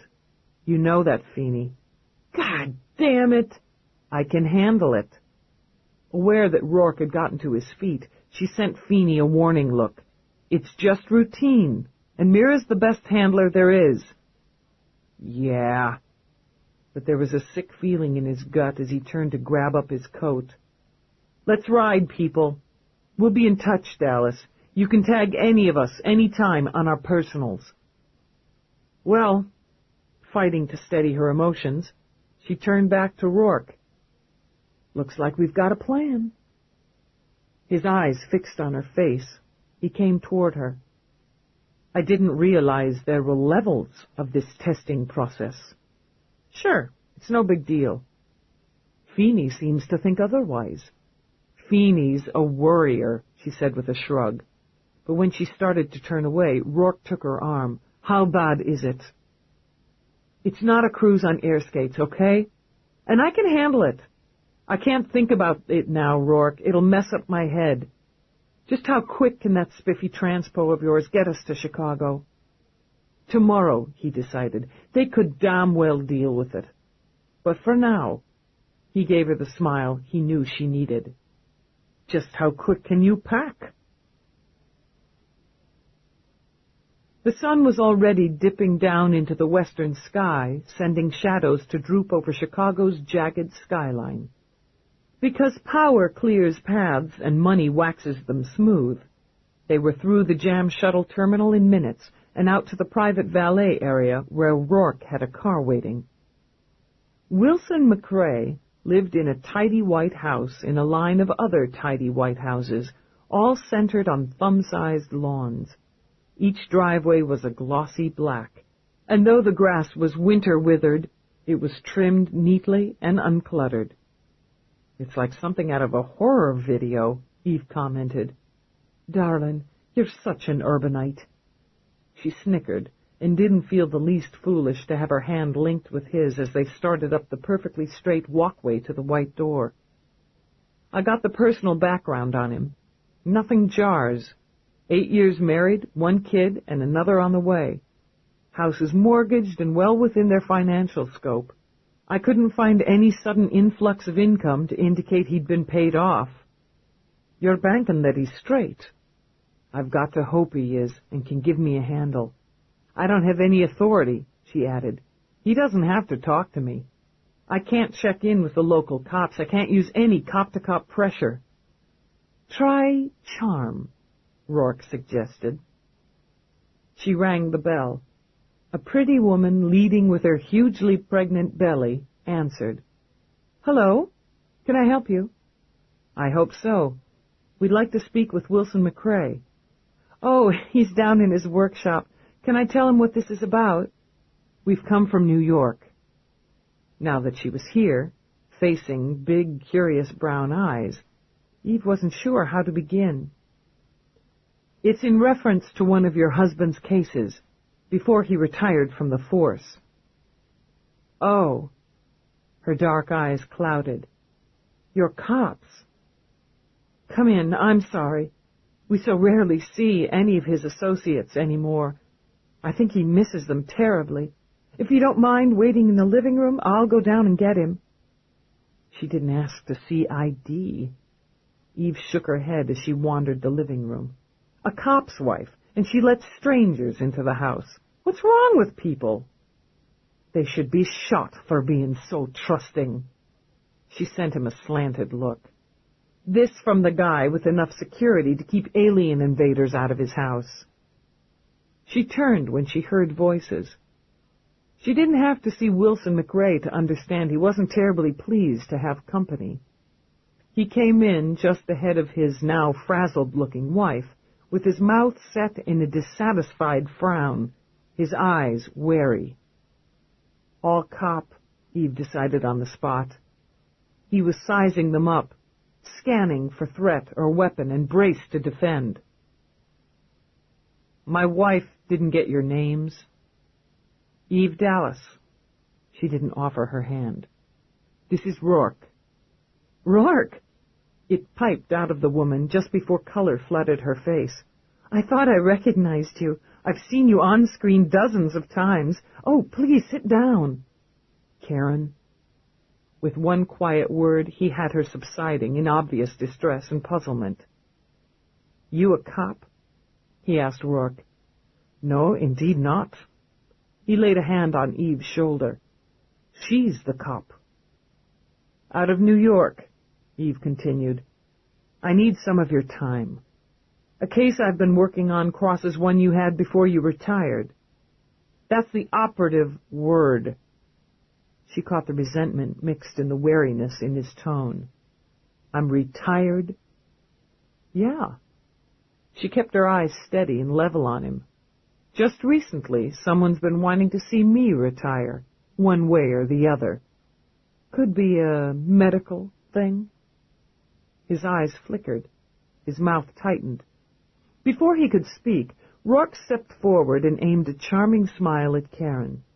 "Miss McCrae, I wonder if I could trouble you for some coffee. My wife and I drove straight in from the airport." "Oh, of course, I'm so sorry." Her hands fluttered away from their resting place on her belly to her throat. "I'll make some right away." "Why don't I help you?" With a smile in place that could have melted a woman's heart at 50 paces, he put a gentle hand on the small of her back. "We'll let our respective spouses talk shop. You have a lovely home." As their voices faded, Will never took his eyes off Eve's. "I'm not going to be able to help you." "You don't know what I want or what I need. Yet." "I can't show you ID, McRae, because they took my badge a few days ago." She watched his eyes narrow. "They found a way to get me out, off the case. So I figure I was getting close to something. Or they just didn't like the heat. And I figure they found a way to get you out and have that asshole Kagny take over the investigation." Will snorted, and some of the wariness faded. "Kagny can barely find his own dick with both hands." "Yeah, I got that." "I'm a good cop, McRae, and their mistake this time was another good cop's got the case now. We've got 3 bodies in New York with parts missing. You had one here, same M.O. There's another in Paris, one in London. We're still running light crimes. I can't help you, Dallas." "What'd they use on you?" "I've got a family." He said it low and fierce. "A wife, a 5-year-old son, a baby on the way. Nothing happens to them. Nothing. You get that? Yeah. She got something else, too. Fear that wasn't for himself. Frustration of being helpless against it. Nobody knows I'm here, and nobody's gonna know. I'm on my own in this, and I'm not letting go. He walked past her to the window, smoothed the pretty white curtains. You got kids? No. My boy. He's spending a couple of days with Karen's mother. She's due any day. The kid's amazing. Beautiful. He turned, gestured with a jerk of his head to a framed holoprint on the end table. They said they'd do him first. They contacted you? Set a fucking droid on me. Caught me by surprise, knocked me around some. I don't give a shit about that. He whirled back. Told him to tell his keepers to go to hell. I did the job, Dallas. Then the droid explains just what'll happen to my family. My little boy, my wife, the baby she's carrying. Scared me bloodless. So I figure I'll send them away. Do the job, get these bastards. Then I get pictures in the mail. Pictures of Karen and Will coming out of a toy store, the market, playing in the yard at my mother's where I sent them. And one of that fucking droid holding Will, holding him. He said in a voice pitched low but vibrating with vicious fury. He had his hands on my son. Message that came with it said the next time they'd cut out his heart. He's 5 years old.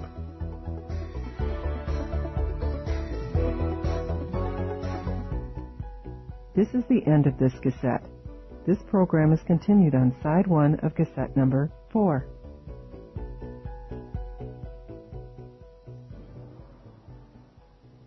This is cassette number 4.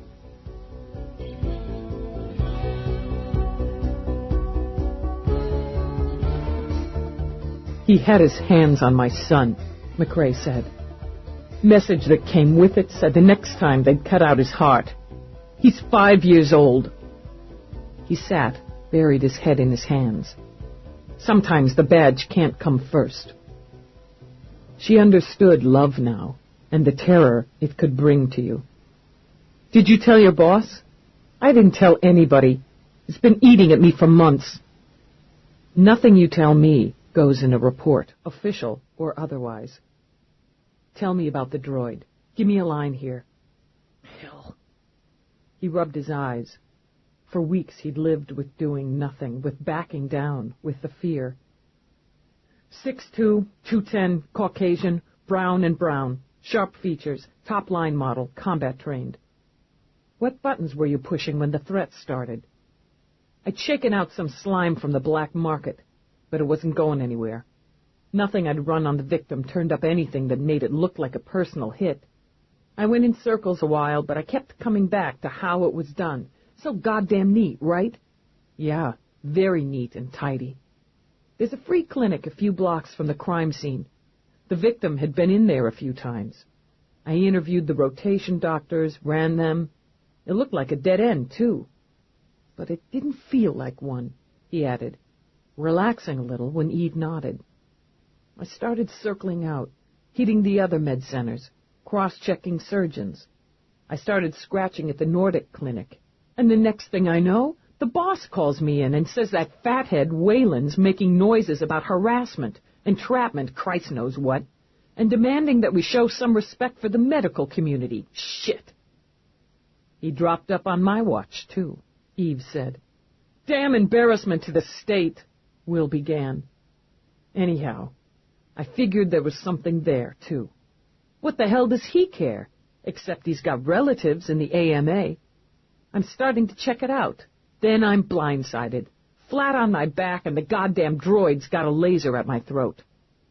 He sighed, rose to pace. I was going to tell my boss, put it in the report, but on my next shift, I get called upstairs.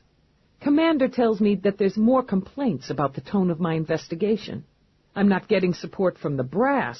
Instead, they're warning me to watch my step. Don't step on the wrong toes. Ease back. It was only scum that got taken out anyway. Don't hassle nice people, rich, powerful people. McRae said, turning back. Piss me off. That's when I decided to send my family away and dig in deeper. Until I got the pictures. Then I folded. Faced with the same choice, I'd do the same thing again. I'm not going to beat you up over it, Will. The way I look at it, you took it as far as you could, for as long as you could. I gave up my badge. His voice cracked, and she watched him suck it in. They took yours. He needed something, she thought, and worked up a smile for him. We got fucked either way, didn't we? Yeah, we got fucked royal, Dallas. I'm going to ask you to give me anything you can, McRae, and maybe we can return the favor. Did you copy any of your files? No, but I remember a lot of it. I've been going over the details in my head for months. I've written some of it down for myself. He glanced over his shoulder as he heard his wife's voice. Karen doesn't know anything about this. I don't want her upset. She glanced over, lifted a brow as Roarke strolled in, carrying a tray loaded with cups, plates. Looks great. She helped herself to a cookie, mildly fascinated by the way Karen had to maneuver her body, shift her spectacular belly in order to sit down. How, Eve wondered, did a woman function on any level hauling all that bulk around? Noting where Eve's gaze had focused, Karen smiled and stroked a hand over the mound. I'm due today. Eve choked on a cookie. If Karen had whipped out a laser on full and blasted it in her direction, she'd have felt less panic. Today? Like now? Well, not this minute, apparently. Laughing, Karen sent Roarke an adoring look as he served her tea. Quite obviously, they'd bonded. But I don't think she's going to wait much longer. I guess you'll be glad to, get it out of there. I can't wait to meet her, hold her, but I love being pregnant. Why? She laughed again at Eve's obvious puzzlement, then shared a tender look with her husband. Making a miracle. Well, since that dried up her pregnancy conversation, Eve turned back to Will. We don't want to take up any more of your time. I appreciate the help. If you could get me any of your old notes, I'd be grateful. I can dig them out. He rose, paused by his wife to lay a hand over hers, linking them over their child. There wasn't any point in pretending to unwind, nor was there any point in thinking about what she had to face the next day. Work was the answer. Before she could tell Roarke her intentions, he was making arrangements to have a meal sent up to his private office. It makes more sense to use that equipment, he said simply. It's faster, more efficient, and more thoroughly cloaked. He arched a brow. That's what you want, isn't it? Yeah. I want to tag Feeney first, she began as they started upstairs. Fill him in on my conversation with McRae. I'll input the disk he gave you while you're doing that. Do a quick cross-reference. You're almost as good as Peabody. He stopped at the door, grabbed her up in a steaming kiss. You can't get that from Peabody. I could if I wanted, but it made her grin as he uncoated the locks. But I like you better for sex. I'm relieved to hear it. Use the mini-link. It's fully jammed and untraceable. What's one more Comtech violation? She muttered. That's what I always say. He sat behind the console, slid into the U, and got to work. Feeney, Dallas. I'm back from Chicago. I was just about to tag you. We got a hit on the lapel pin. When? Just came in. Gold caduceus purchased less than 1 hour ago at Tiffany's. Charged to the account of Dr. Tia Woe. I'm picking Peabody up for a little overtime. We're going to go have a chat with the doctor. Good. Great. Everything inside her yearned to be there at the sticking point. You tracked Vanderhaven? He's skipping around Europe. He's not landing. You ask me? He's running. He can't run forever. I'm about to run some data I got from a source in Chicago. I'll see what else we can find on her. Anything looks like weight, I'll pass it through Peabody's personal. We'll fill you in when we're done. I gotta get moving here. Good luck. She plowed her way through a rare steak and delicate new potatoes while she studied the data on screen. The first thing we have is connections. Kagny and friend in the same class at Harvard Medical. Vanderhaven and friend consulting at the center in London 16 years ago, at the Paris Center 4 years ago. She chewed, swallowed, cut more beef. Woe and friend serving on the same board and working the same surgical floor at Nordic in 55, then her continuing to be affiliated with that clinic to the present. Waverly and friend, both officers of the AMA, and friend regularly consulting at the Drake where Waverly is attached and has been attached for nearly a decade. And, Roarke continued, topping off their wine glasses, you can follow the pattern deeper and connect the dots. Every one of them meshes in some manner with another, links to links. I imagine you can expand and find the same incestual type of relationship in the European centers. I'm going to have McNabb do the match, but yeah, we'll find other names. The wine was cool and dry and perfect for her mood. Now, we have Tia Woe, who does regular consults at Nordic. McRae was checking public transpo to see if she'd traveled to Chicago on or around the date of his murder. He didn't find anything, but that doesn't mean it isn't there. I'm ahead of you, Roarke told her, and ordered up new data. No records of private or public transportation tickets in her name, but that wouldn't include the mass shuttle that goes back and forth hourly between the two cities. You just need credit tokens. I have her schedule at Drake showing she had rounds on the afternoon of that date. Should have been finished by 4 o'clock. I am pulling up her office log now. I won't be able to use it. Feeney won't be able to use that data. He'll need a warrant. I don't. Her security's rather pathetic, Roarke added as he finessed controls. A 5-year-old hacker with a toy scanner could break this. On screen, he ordered. Okay. Rounds until 4. Office consult 4:30. Logged out at 5 and has a 6 o'clock dinner with Waverly and Kagny. Feeney can check to see if she kept that appointment, but even if she did, it would give her time. She didn't have anything the next day until 8:30 a.m., and that's a lab consult with Bradley Young. What do we know about him? What would you like to know? Computer, all available data on young Dr. Bradley? Eve pushed away from her plate and rose while the computer worked. Vanderhaven rabbits to Europe rather than face a routine interview. So how many of them? Eve murmured. And when did it start? Why did it start? What's the motive? That's the hang-up here. What's the point? One rogue doctor who'd gone over the edge would be one thing. That's not what we've got. We've got a team, a group, and that group has ties to East Washington, maybe to the NYPSD, to weasels anyway in my department, maybe others, in health clinics. Somebody passing data. I need the why to find the who. Organs. Human. No real money in them today. If not for profit, Roarke mused. Then for power. What kind of power can you get from stealing flawed organs out of street people? A power trip? He said with a shrug. I can, therefore I do. But if not for power, then for glory. Glory? Where's the glory? Impatient, she began to prowl again. They're useless. Diseased, dying, defective. Where's the glory factor? Before he could speak, she held up a hand, eyes going to slits in concentration. Wait. What if they're not useless? If someone's figured out something that can be done with them? Or to them, Roarke suggested. To them? She turned back to him.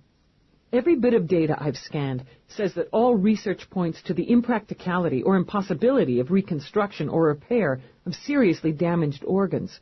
Artificial are cheap, efficient, and outlast the body. The major facilities we're dealing with haven't funded research in that area for years, since Friend developed his implants. A better mousetrap, Roarke suggested. Someone's always looking for better, quicker, cheaper, fancier. The one who invents it, he added, gesturing with his wine. gets the glory and the profit. Okay, you take in billions every year on the manufacture of the implants. When Friend developed it, he got plenty of glory, tons of media hype, awards, funding, whatever it is these guys get off on. He got it in truckloads, and he got a cut of the pie, too. It's his, what did you call it? Mousetrap? So somebody, or a group of them, hits on a new technique, a new angle using flawed organs. They've found, or nearly found, a way to buff them up and pop them back in. But where do you get them? You can't use the property of health clinics. It's tagged, logged, assigned. Donors and brokers would object to their body parts being used for something other than what they've signed for. Big problems, bad press, plus there are probably federal restrictions. She stopped, shook her head. So you kill for them? You murder people so you can experiment? It's a hell of a stretch. Is it? Roarke toasted her. Look at history. Those in power have habitually found nasty uses for those without it. And often, all too often, they claim it's for the greater good. You could have a group of highly skilled, educated, intelligent people who've decided they know what's best for humanity. Nothing, in my opinion, is more dangerous. They would see the victims as casualties in the war on disease, in the quest for longevity, the quality of life for the many over the destruction of life for the few. If that's why, she said slowly, the answer's in the lab. I'll need to find a way into Drake. I should be able to bring Drake to you, right here. That's a start. She blew out a breath, took her seat again. Let's take a closer look at Young. Geek, Roarke said a few moments later, when they scanned the data. What? You really are behind on your retro slang, Eve. What we have here is your classic techno-geek, what McNabb might be without his charm, his affection for the ladies, and his interesting fashion sense. Oh, like most EDD guys. Got it. They'd rather spend time with the motherboard than breathe regular. 36, single, lives with his mother. Classic geekdom, Roarke explained. Educationally, he excelled, except in social areas. President of the Computech Club in high school. That would be a geek club. That would be correct. Ran the E-Society and newsletter in college, Princeton, where he graduated at the tender age of 14. Genius geek. Precisely. He added the med lab and found another niche. I employ hordes of his type. They're invaluable, happily laboring to develop those new mousetraps. I'd say if Mira did a profile here, she would find him a socially stunted, massively intelligent introvert with sexual phobias, an acute arrogance level, and an inherent predilection for taking orders from authority figures, even though he considers them inferior. Female authority figures should play in. He lives with his mommy. He works for WoW. Ties in. He's been employed at Drake for 8 years, heads the research lab on organs. He's not a surgeon, he mused. He's a lab rat, and likely doesn't interact well with people. He's more comfortable with machines and samples. Let's run the dates on all the murders, find out where he was. I'll have to dip into his logs for that. Give me a minute. He began to work, paused, frowned a little. Well, he's a bit more security conscious than our Dr. Woe. We have some layers here to get through. He swiveled the chair, slid out a keyboard, and began to work manually. Interesting. It's a lot of cover for a schedule log. What have we here? His brow creased as he studied what looked to Eve to be random symbols on the monitor. Clever boy, Roarke murmured. He's got himself a fail-safe device. Sneaky bastard. You can't get through it. It's tricky. She angled her head. Well, if you're going to let some geek beat your ass, I guess I need another partner. He sat back, eyes narrowed, and looked, she thought, amazingly sexy. What is that expression you're so fond of? Ah, yes, bite me. Now, stop breathing down my neck and get me some coffee. This is going to take some time.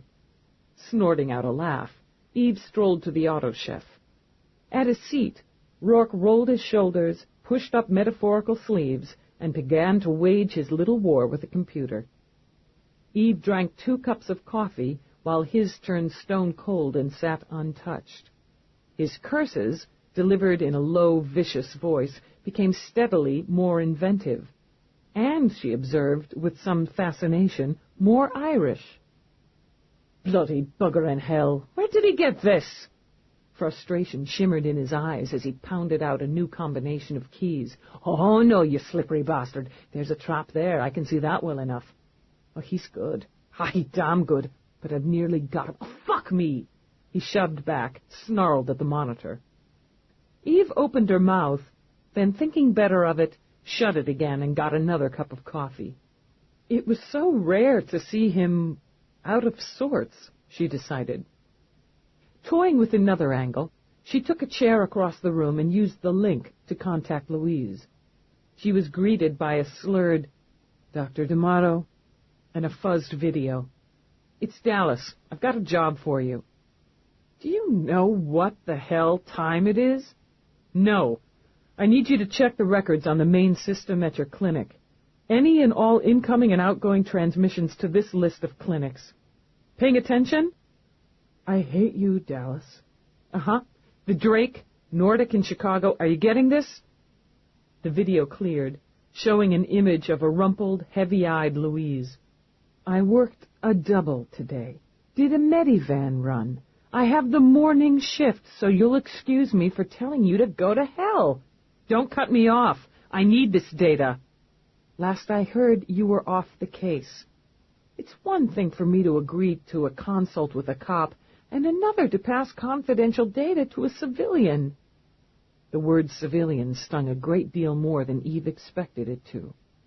"People are still dead, whether I have a badge or not.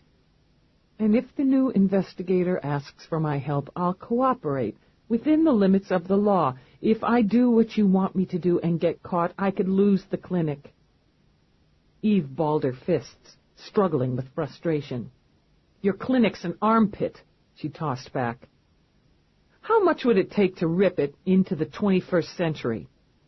$500,000, minimum, and when I manage to break the limits on my trust fund, I'll get it. So to repeat myself, you go to hell. Just hold on a minute, 1 damn minute, okay?" She shifted the unit to mute. "Roarke!" She called out again, testily, when he ignored her, and she received an annoyed grunt in response. "I need $500,000 for a bribe." "Well, tap your account. There's plenty there. Don't talk to me until I get this fucker." "My account?" she repeated, but only hissed at his back, afraid Louise would disconnect and refuse another transmission. "I'll have $500,000 transferred anywhere you want the minute the data's accessed for me." "I beg your pardon?" "You want the money for the clinic? You get me the data I need. Here's the list of health centers." She tossed them up, gratified to see Louise shove herself up and grab a memo book. "If you're stringing me, Dallas—" "I don't lie. Get the data, don't get caught, and get it to me. We'll arrange for a transfer of funds, so don't string me, Louise. Do we have a deal or not?" "Damn, you play tough. I'll get the data and be in touch when I can. You've just saved hundreds of lives." "That's your job. I saved the dead." She broke transmission just as Roarke let out one pithy, "Ha! I'm in." "What the hell do you mean, dip into my own account? There's plenty there." "Plenty of what?" "Oh." He rose to stretch his shoulders. "You have a personal account that's been open for months. Don't you ever look at your finances?" "My personal account has about $200 in it since Christmas wiped out the rest." "That would be your professional account. You have your salary automatically transferred.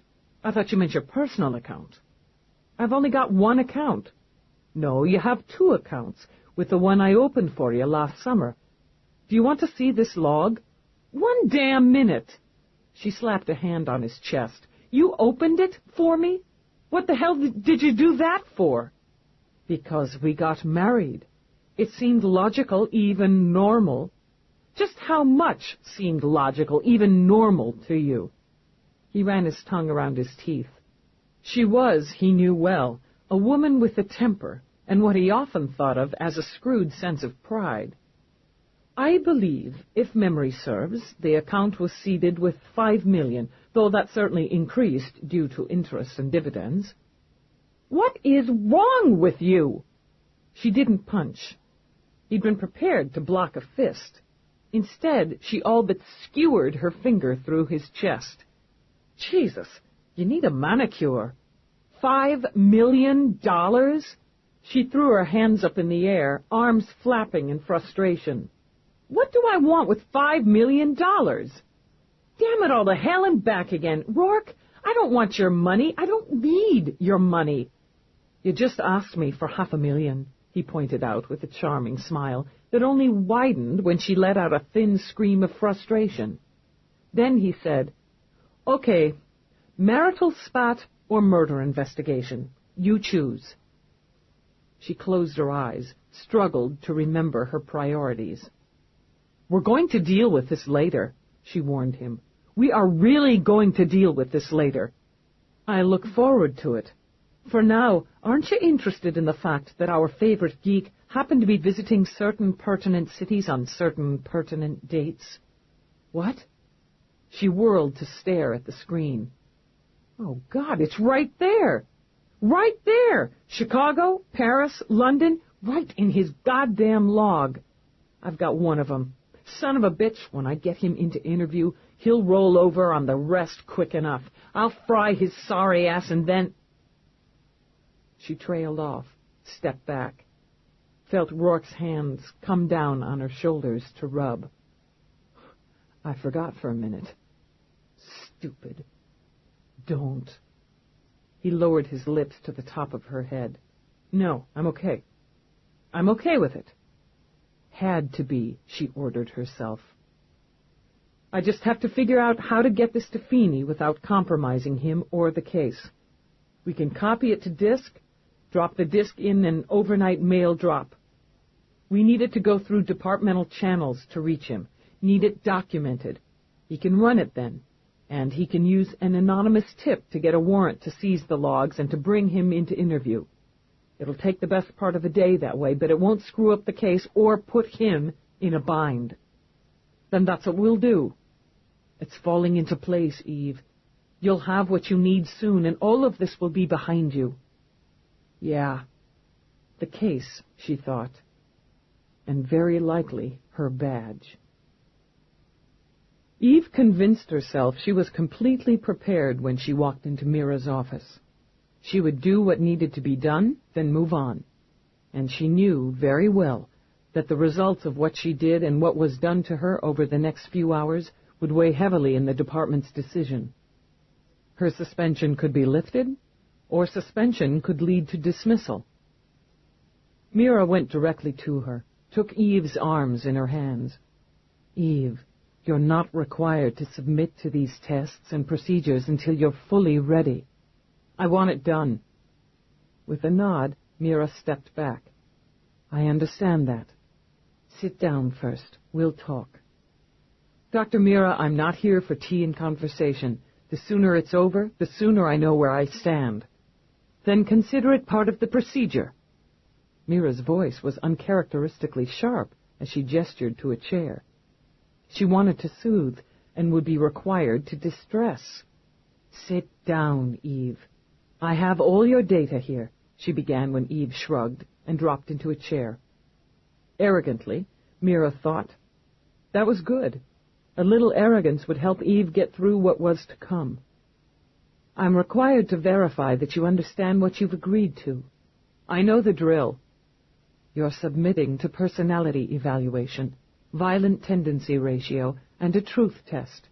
These procedures include virtual reality simulations, chemical injections, and brain scans. I will personally conduct or supervise all procedures. I'll be there with you, Eve. You don't carry this weight, Mira. It's not on you. If you're here because an associate arranged or had a part in the circumstances that brought you to this point, put you in this position, I carry some of the weight. Eve's eyes sharpened. Your profile indicates an associate? I can't discuss my profiling with you. Mira picked up a disk from her desk, tapped a finger against it while her gaze remained steady on Eve's. I can't tell you what data and conclusions are on this copy of my reports. A copy of reports already filed to all appropriate parties. She tossed it carelessly back on the desk. I need to check the equipment in the next room. Wait here a moment. Well, Eve thought when the door closed, that invitation was clear enough. What the hell, she decided, and nipped the disk off the desk, stuffed it into the back pocket of her jeans. Mira opened the door again. She didn't come back into the room, didn't so much as glance at the desk, but nodded at Eve. We're ready to start. Saying nothing, Eve rose and followed Mira down one of the corridors that formed the maze of testing. This one was in pale green, the color of hospitals. Others would be glassed, with techs and machines lurking behind them like smoke. From this point, every gesture, expression, and word and every thought would be documented, evaluated, analyzed. This Level 1 procedure should take no more than 2 hours, Mira began. Eve stopped short, grabbed her arm. Level 1? Yes, that's all you're required to take. I need Level 3. That's not necessary. It's not recommended. The risks and side effects of Level 3 are too extreme for these circumstances. Level 1 is recommended. My badge is writing on this. Her fingers wanted to tremble. She wouldn't allow it. We both know it, just like we both know passing Level 1 is no guarantee of getting it back. Positive results and my recommendation will weigh very heavily in your favor. Not heavily enough. Level 3, Mira, it's my right. Damn it, Eve. Level 3 is for suspected mental defectives, extreme violent tendencies, murderers, mutilators, deviants. Eve drew in a long breath. Have I been cleared of any suspicion regarding the murder of Officer Ellen Bowers? You're not a prime suspect, nor is the investigation pointing in your direction, but I'm not clear, and I intend to be. Eve drew a breath in, let it out. Level 3. It's my right. You're making this harder than it has to be. Eve surprised them both by smiling. It can't be. It already bites. She moved into the room, closed the door. Mechanically, she removed her clothes, keeping her face impassive for the techs and machines who were monitoring her even now. She despised being naked in front of strangers, hated the vulnerability and lack of control. She refused to think. The light blinked over the opposing door, and another automated voice told her to step through for the physical exam. She went in, stood on the center mark, stared straight ahead while the lights blinked and hummed, and her body was checked for flaws. The physical was quick, painless. When she was cleared, she tugged on the blue jumpsuit provided, followed the directions into the adjoining room for the brain scan. The VR session plunged her into the dark, disorienting her so that she gripped the sides of the bench to keep her balance. She was attacked from behind. Huge hands shot out of the dark, hauled her off her feet and tossed her high. She hit the hard floor of what she saw was now an alley, skidded on something slimy. Her bones jarred, her skin burned as it was scraped away. She sprang up fast, one hand reaching for her weapon. Before she could free it from its holster, he was charging. She pivoted, breath grunting out as she spun into a back kick to catch him center body. "Police, you son of a bitch! Freeze!" She crouched, her weapon in both hands, prepared to shoot out a stunning blast when the program shoved her into brilliant sunlight. Her weapon was still out, her finger twitching on the trigger, but now it pointed at a woman holding a screaming child. Heart pistoning in her chest, she jerked the weapon up. She could hear her own ragged pants as she lowered it. They were on a rooftop. The sun was blinding, the heat enormous, and the woman stood swaying on a narrow ledge. She looked at Eve with eyes that seemed already dead, and the child struggled and shrieked. Don't come any closer. Okay, look. I'm putting it away. Watch. Keeping her movement slow, Eve holstered her weapon. I just want to talk to you. What's your name? You can't stop me. No, I can't. Where the hell was her backup? What's the kid's name? I can't take care of him anymore. I'm tired. He's scared. Sweat rolled down her back as she eased a step closer. It was brutally hot. Heat bouncing off the sticky tar of the roof in shimmering waves. And he's hot. So are you. Why don't we go back there in the shade for a minute? He cries all the damn time. All night. I never get any sleep. I can't stand it. Maybe you should give him to me. He's heavy. What's his name?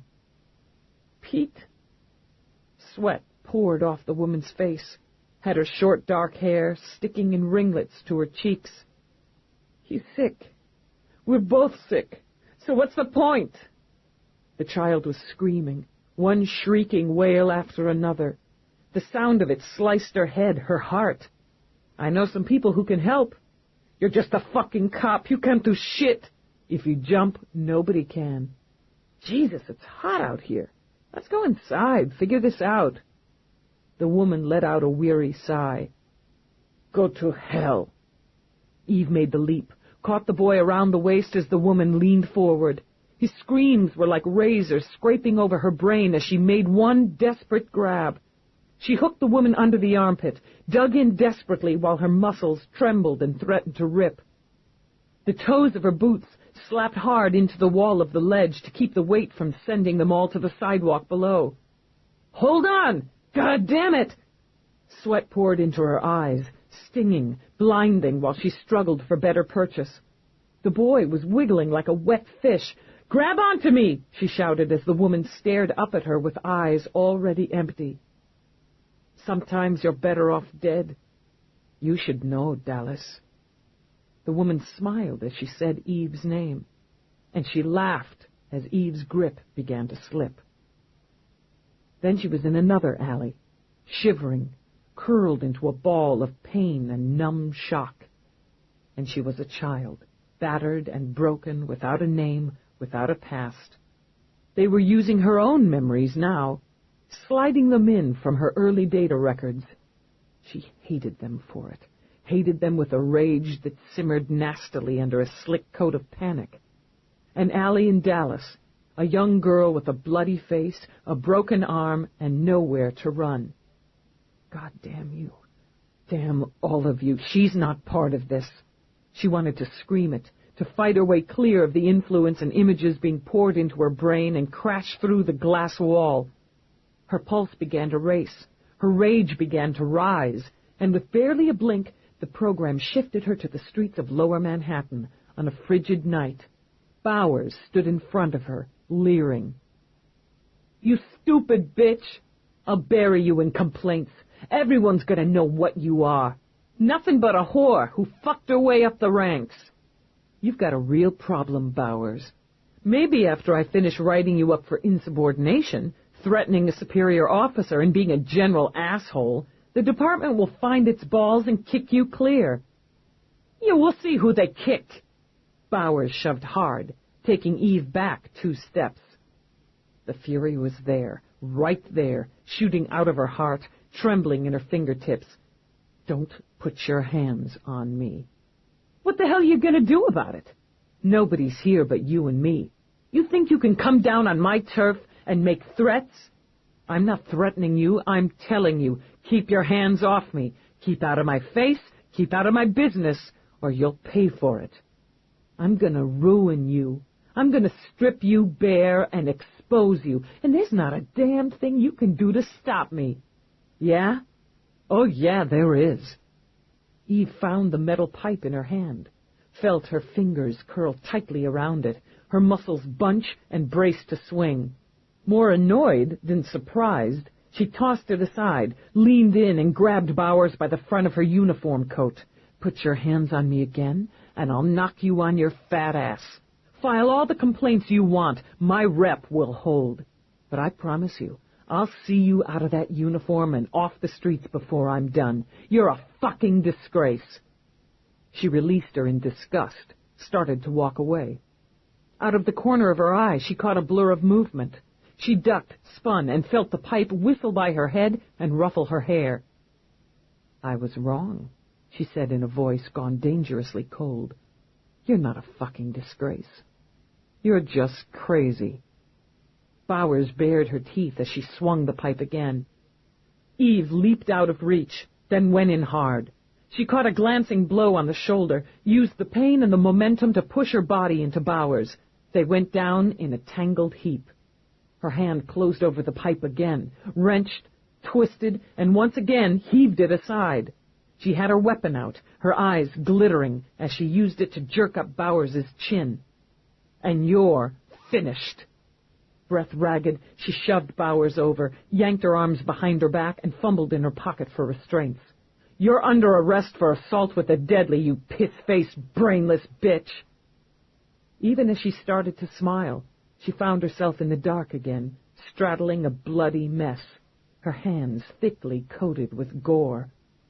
Shock, horror, and a bright silver fear slammed into her as she scrambled back. Jesus Christ, no, I didn't do this. I couldn't do this. When she covered her face with her bloody hands, Mira closed her eyes. That's enough. End program. Sick at heart, she watched Eve's body twitch as the session ended. Roarke paced the waiting area outside Mira's office. What the hell was taking so long? His head came up, and his eyes went to pools of ice when Whitney walked in. "Roarke, I'd hoped she'd be finished by now." "She doesn't need to see you here when she is. You've done more than enough already, Commander." Whitney's eyes went blank, and the shadows under them were deep. "We all follow orders, Roarke, and procedure. Without them, there's no order." "Why don't I tell you what I think of your procedure?" he began, stepping forward with blood in his eye. The door opened. He turned quickly, an arrow of shock piercing his heart when he saw her. She was pale as death. Her eyes seemed to be carved deep into the skull, the irises like gold glass, the pupils huge. Mira had a supporting arm around her, and still she swayed. "You're not ready to get up. Your system needs more time." "I want to get out of here." She would have shaken Mira off, but was seriously afraid she'd pitch forward onto her face. She saw Roarke first, felt twin surges of frustration and relief. He was across the room in 3 quick strides and pulling her away from Mira. "What the hell did you do to her?" What she was supposed to do. Eve made the effort to stand on her own feet, though it had the nausea swimming back, the clammy sweat popping out. She would not be sick again, she promised herself. She'd already been violently ill twice and would not be sick again. She needs to lie down. Mira's face was nearly as pale as Eve's, and every line of strain showed. Her system hasn't had time to recover. Please convince her to come back and lie down so I can monitor her vitals. I have to get out of here. Eve looked straight into Rourke's eyes. I can't stay here. All right, we're going. She let herself lean against him until she saw Whitney. Then it was instinct as much as pride that had her forcing her aching body to attention. Sir? Dallas, I regret the necessity of this procedure. Dr. Mira needs to keep you under observation until she's satisfied you're well enough to leave. With respect, Commander, I'm free to go where the hell I want. Jack. Mira linked her fingers together, felt useless. She took level 3. His eyes flashed, shifted back to Eve's face. Level 3 was not necessary. Damn it, it was not necessary. You took my badge, Eve said quietly. It was necessary. She forced herself straight again, praying Rourke would understand she needed to walk out under her own power. She made it to the door before the trembling started again. Shit, Rourke. Sorry. I'm gonna pass out. She never heard him curse as he swung her into his arms. She was out, unconscious or asleep, for 4 hours. She didn't remember getting home, being put to bed. Fortunately, for all parties, she didn't remember Rourke calling in Somerset or the butler using his medical training to examine her and prescribe rest. When she woke, the headache remained, but the sickness and the shakes had passed. You can take a blocker. Still dim, she blinked her vision clear and stared at the little blue pill Rourke held out. What? There's been enough time since your treatment for you to take a blocker. Swallow. Not more drugs, Rourke. It was as far as she got before he squeezed her jaw, popped the pill in her mouth. Swallow. Scowling, she did so, more out of reflex than obedience. I'm okay. I'm fine. Sure you are. Let's go dancing. She squirmed into a sitting position and dearly hoped her head would stay in its proper place on her shoulders. Did anyone see me go down? No. The hand on her jaw gentled. Your kick-ass rep is intact. That's something, anyway. Man, I'm starving. Not surprising. Mira said you'd probably lost everything you'd eaten in the last 24 hours. I called her, he added when she frowned at him. I wanted to know what had been done. She saw the anger in his eyes and the worry. Instinctively, she lifted a hand to his cheek, stroked. Are you going to give me grief about it? No. You couldn't have done anything else. Now she smiled, let her head rest on his shoulder. How long will you have to wait for the results? A day, maybe 2. I can't think about it. I've got enough to keep me busy until... Shit, where are my clothes? My jeans! There's a disc in the pocket. This? He picked up one he'd set on the table beside the bed. Yeah. Mira let me steal it out of her office. It's the profile. I need to read it. She tossed the covers back. Feeney's got the disc we sent him by now. He should have picked up Woe, or be on his way to. If he's already interviewed Woke, he might be able to slip me some data on how it went. She was already up, pulling on clothes. She was still very pale, with shadows like bruises under her eyes. He imagined the headache was beginning to dull from agony to simple misery, and there was no stopping her. Your office or mine?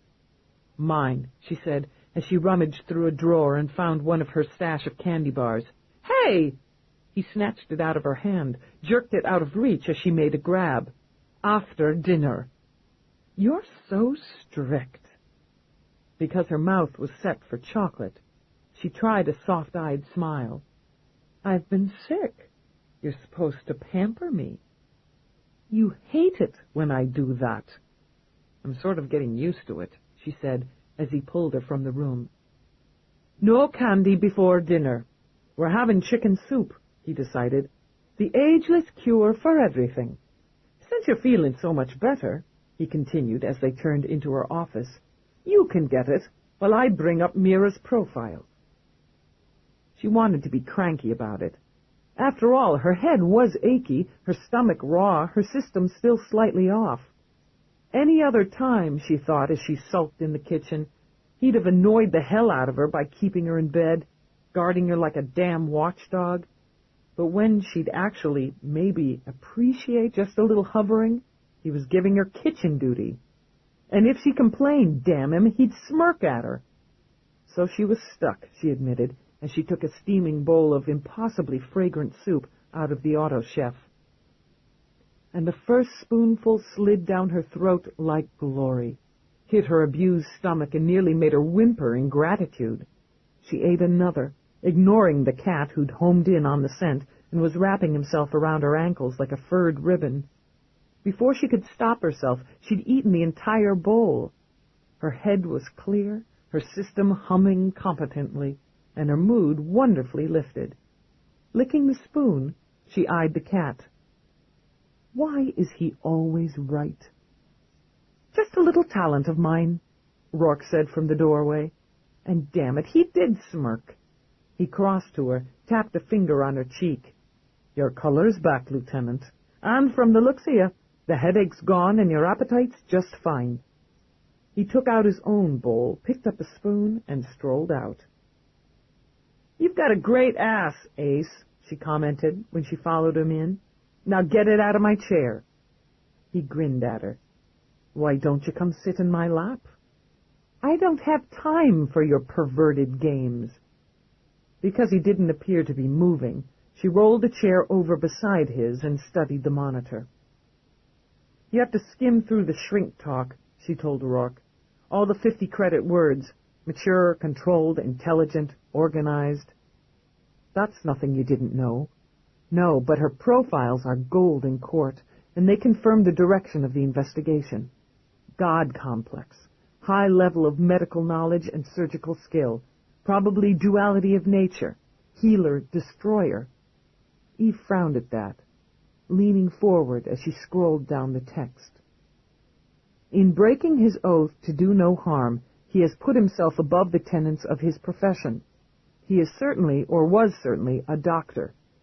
With the level of skill shown in these murders, it is probable that he is currently practicing his art, saving lives, improving the qualities of life in his patients on a daily basis. He is healer. However, in taking lives, disregarding the rights of the people he has killed, he has removed himself from the responsibilities of his art. He is destroyer. There is no remorse, no hesitation. He is, I believe, fully aware of his actions. He has justified them in some way that will be connected to medicine. He chooses the sick, the old, the dying. They are not lives to him, but vessels. The care he takes when removing the samples indicates it is the work itself, the samples themselves, that are of importance. The vessels are no more vital than a test tube in a laboratory, easily disposed of and replaced. Still frowning, Eve leaned back. Two natures. Your own Jekyll and Hyde, the doctor with a mission, Roarke went on, and the evil inside him that overpowered and destroyed.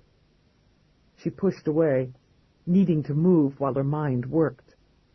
We're back to the organs themselves, their use, and the glory. Reconstruction, rejuvenation, healing of what's considered by current science to be beyond healing. What else could it be? He's found a way, or believes he can find a way, to take a dying part and give it life. Dr. Frankenstein. Another mad, flawed genius who was destroyed by his own mind. If we move into that area, he's not just a surgeon, but a scientist, a researcher, a seeker, and a politician. Damn, I need to know more about Friend, and I need to know what Feeney got out of his interview with Woe. Why didn't you say so? Do you want hard copy or full video audio transcript? She stopped pacing as if she'd run into a wall. You can't do that. You can't get into interview files. He sighed lustily. I don't know why I tolerate your constant insults. It would, however, be simpler if you got the file number and time and date stamp, but I can work without it.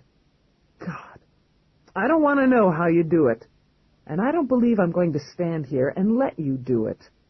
Ends and means, darling. It's just all ends and means. I'm getting coffee, she muttered. Tea. Your system's had enough insults for one day. And I'll have a cup myself. The data on Friend's suicide will be up on the wall screen. She walked to the kitchen window, away, back again. What was she doing, she asked herself. How far over the line would she go? As far as it took, she decided, and even as she turned to the link, it beeped. Dallas! Gotta make it fast. Peabody's face was set, her voice brisk. Louise D'Amato was attacked at the clinic early this morning. We didn't get the data until a few minutes ago. She's at the Drake. I don't have details yet, but she's critical. I'm on my way. Dallas, Woe's at the Drake, too. Attempted self-termination is the current data. They don't think she's going to make it. Damn it. Did you get her into interview? No. I'm sorry. And Vanderhaven's still loose. We picked up Young. He's in holding until we can get to him. I'm on my way. They won't let you see Woe or Louise. I'm coming in, Eve said shortly, and broke transmission. She got as far as the nurse's station in intensive care before she was blocked. Eve took a deep breath, prepared to launch the dozen vile and frustrated curses dancing on the tongue, when Roarke stepped forward smoothly.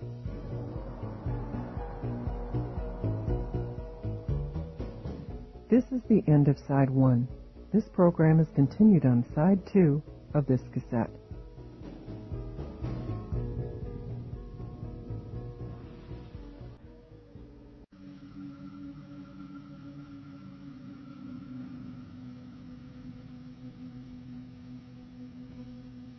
She got as far as the nurse's station in intensive care before she was blocked. Eve took a deep breath, prepared to launch the dozen vile and frustrated curses dancing on the tongue, when Roarke stepped forward smoothly. Nurse Simmons, Dr. Woe and I are on the board of this facility. I wonder if you could page her attending and ask him to speak with me. The name's Roarke. Her eyes popped wide. Her color rose. Roarke? Yes, sir. Right away. The waiting area is just to your left. I'll page Dr. Waverly immediately. Page Officer Peabody while you're at it, Eve demanded, and was met with a baleful look. I don't have time. If you'd be so kind, Roarke interrupted, and Eve thought resentfully that he should bottle the charm oozing out of his pores for the less fortunate. We'd like very much to speak with Officer Peabody. My wife. He laid a hand on Eve's vibrating shoulder. Both of us are quite anxious. Oh. The nurse gave Eve a considering stare, obviously stunned to realize the disheveled woman was Rourke's wife. Certainly. I'll take care of it for you. Why didn't you ask her to kiss your feet while you were at it? Eve muttered. I thought you were in a hurry. The waiting room was empty, but for a view screen tuned to the latest comedy series. Eve ignored it, and the coffee pot that likely held the first cousin to mud. Dr. Waverly walked through the door. How bad was it? Eve asked. Her skull was fractured. There was considerable hemorrhaging, swelling. The surgery went quite well, all in all. We're scanning her at regular intervals for brain damage. We can't be sure yet, but we're hopeful. Has she regained consciousness? No. Can you tell us what happened? You'll have to get those details from the police. I can only give you her medical data, and I shouldn't be doing that. You'll have to excuse me. We're monitoring her very closely. Dr. Woe? His already weary face seemed to sink into itself. We lost Tia moments ago. I need to see her records, Eve muttered when she was alone with Roarke. How did she die? What did she take or do? Who found her, and when? Damn it, I don't even know who pulled her case. Find a source. How the hell can I... She broke off. Hell, give me your Portalink. He handed it to her and smiled. Say hello to Nadine for me. I'll see if they'll page Peabody again. Such a smart guy, she muttered, and tagged Nadine at Channel 75. Dallas, for God's sake, you've been dodging me for days. What's going on? Are you okay? Those stupid bastards. Did you see my feature? We're flooded with calls on it. I don't have time for questions. I need data. Contact whoever you bribe at the ME's office and get me everything you can on Tia Woe, self-termination. She'll be coming in within the hour. I need method, time of death, who found her and called it in, who's handling the case, attending physician, everything. I don't hear from you for days, then you want everything. And who says I bribe anybody? She sniffed, looked insulted. Bribing public officials is illegal. I'm not a cop at the moment, remember? The sooner the better, Nadine. And wait, can you dig any dirt on Senator Brian Whalen, Illinois? You want to know if I can dig any dirt on a U.S. senator? She gave a low, rumbling laugh. You want a truckload or a tanker? Whatever there is. Emphasis on his stand on artificial organs. You can get me at home or on Roarke's Porta. I don't happen to have Roarke's private numbers. Even I have my limits. Have Somerset patch you in. Thanks. Wait, Dallas, are you okay? I want to... Sorry, no time. She broke transmission and rushed to the doorway just as Peabody strode down the corridor. Where the hell have you been? I had you paged twice. We're just a little busy. Feeney sent me down to check on Woe, who kicked about 15 minutes ago. Her current cohabitant was there and got hysterical. It took me and 2 orderlies to hold her down so they could sedate her. I thought she lived alone. Turned out she had a lover, kept it quiet. She got home and found Woe in bed, pumped full of barbs. When? I guess it's been a couple hours. We got word after we came in on Louise. Cartwright hooked the suspicious death, but it looks like straight self-termination. I have to risk this coffee. She crossed to the counter, sniffed the pot, gagged a little, but poured a cup anyway. She didn't show for interview, Peabody continued. Feeney and I went to her place, got a warrant for entry. She wasn't there. We looked for her here and came up empty. We had a couple of confirmations that she'd been in her office and the organ wing. We picked up Young, and he lawyered up before he could swallow spit. We're holding him for formal in the morning, but he could dance on bail for the night. We were heading back to Woe's when we got word on Louise, so we came in, got her status. She gulped down coffee and shuddered. So, how was your day? It sucked. What can you give me on Louise? Peabody glanced at her wrist unit, then looked over before Eve could control the wince. Sorry. Damn, Dallas. Don't worry about it. You're on duty and pressed for time. I'm supposed to be having a fancy French dinner followed by what I figured might be some fancy sex. She tried to smile. But there you go. Louise got hit at the clinic. Blow to the head. Fractured right wrist indicates defensive wound. We figure she saw whoever bashed her. They used the desk link. Christ, that took some muscle. Yeah, and they did a number on her with it. She was in her office. Whoever did it left her there. There's a small drug cabinet in there for samples. It was broken open and rifled. It happened between 3 and 4 this afternoon. She was off shift at 3, logged her last patient at 3:10.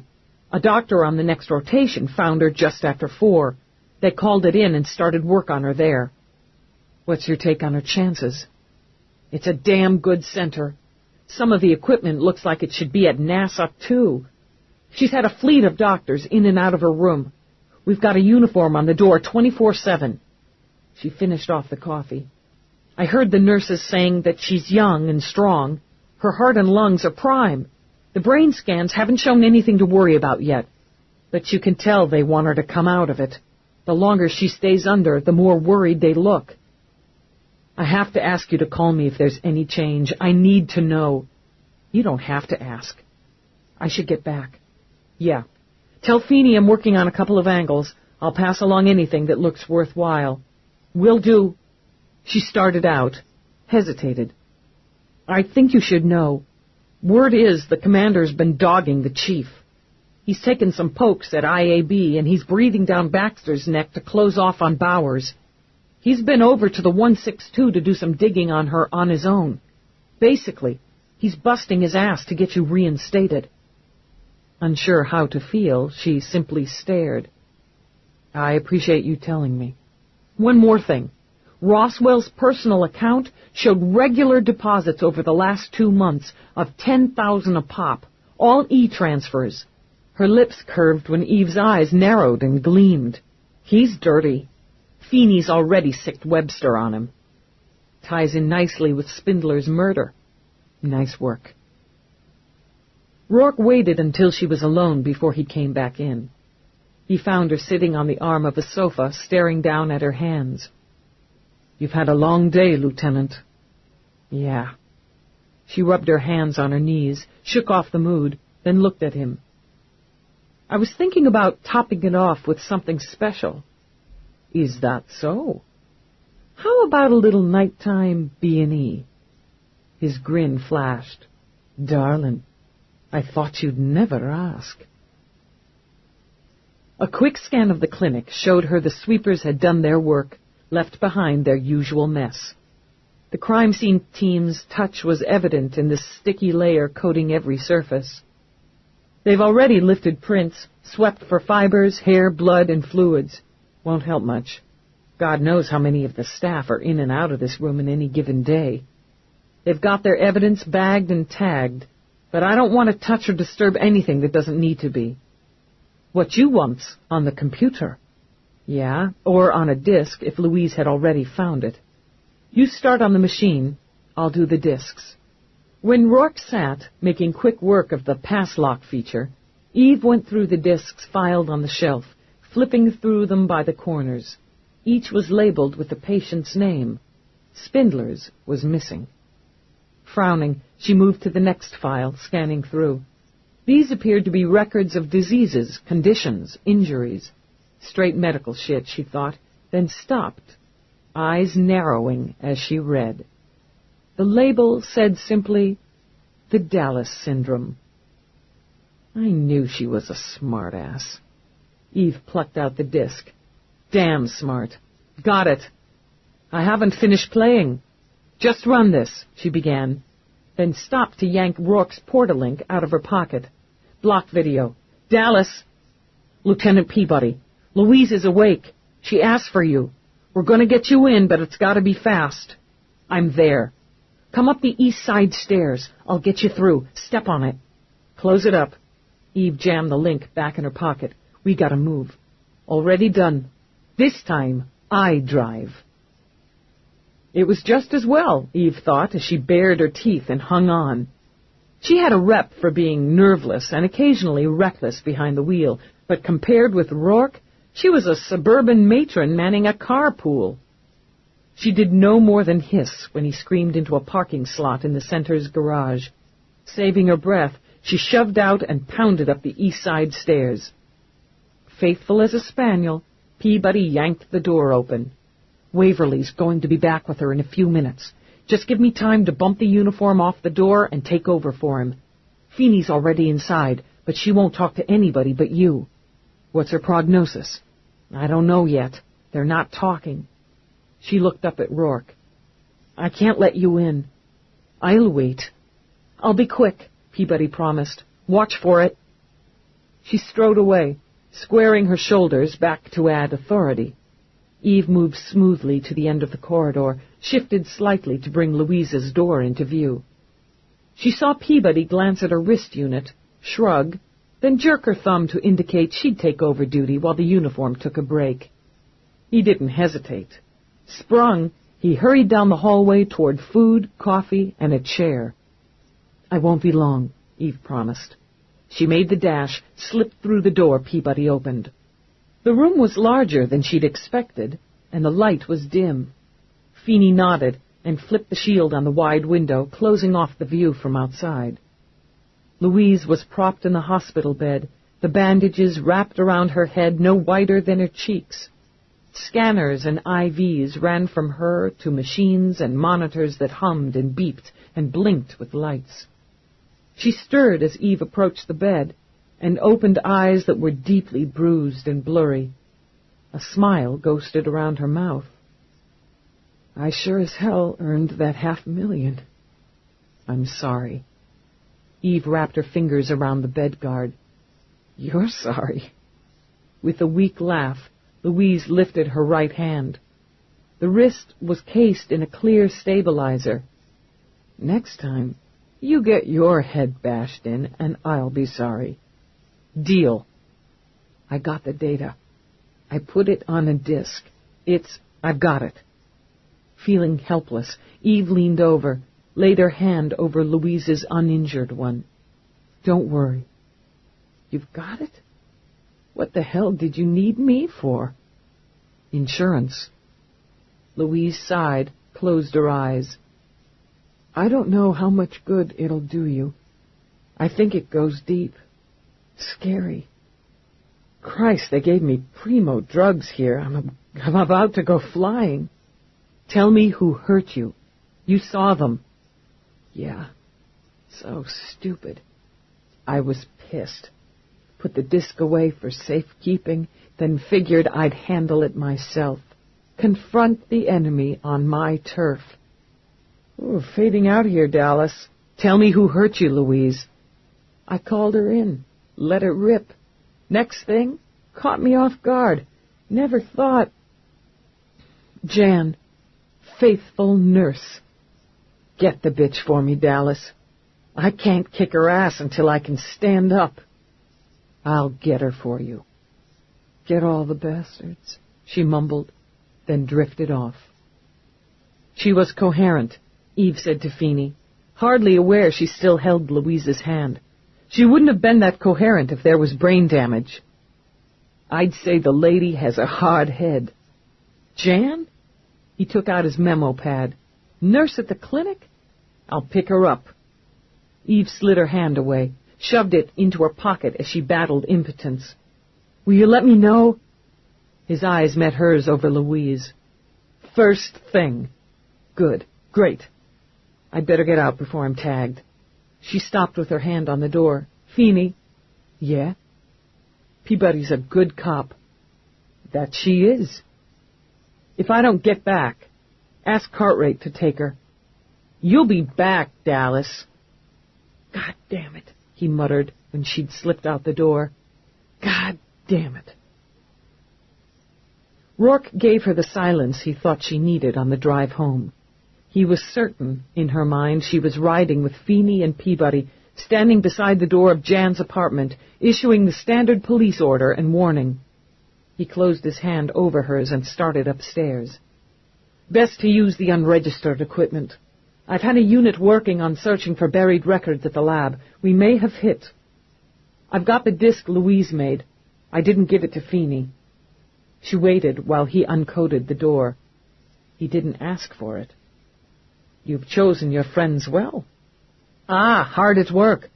He glanced at the console, smiling slowly as he scanned the readouts from his scan of the lab at the Drake. And it appears we found something. Some interesting megabytes of unregistered, unaccounted-for data. I'll need to work on this. He'll have covered this well as he did his own log, but I know how his mind travels now. Can you run this on the side? She handed him the disk. When he popped it into a secondary unit, then sat down at the main controls, she frowned. Pop the Wesley Friend information on one of the screens. No sulking, she reminded herself, and began to scan the link logs when the one beside her beeped. Dallas. She frowned as she saw Feeney's face. You get Jan into interview already? No. You've picked her up? More or less. She's about to be bagged and tagged. We found her in her apartment, dead and still fresh. Whoever took her out did it fast and neat, single blow to the head. Prelim time puts it less than 30 minutes before we got to her door. Hell! Eve closed her eyes a minute, shifted her thoughts. That puts it under the same amount of time after Louise regained consciousness. Defensive wound indicated she'd seen her attacker and could identify.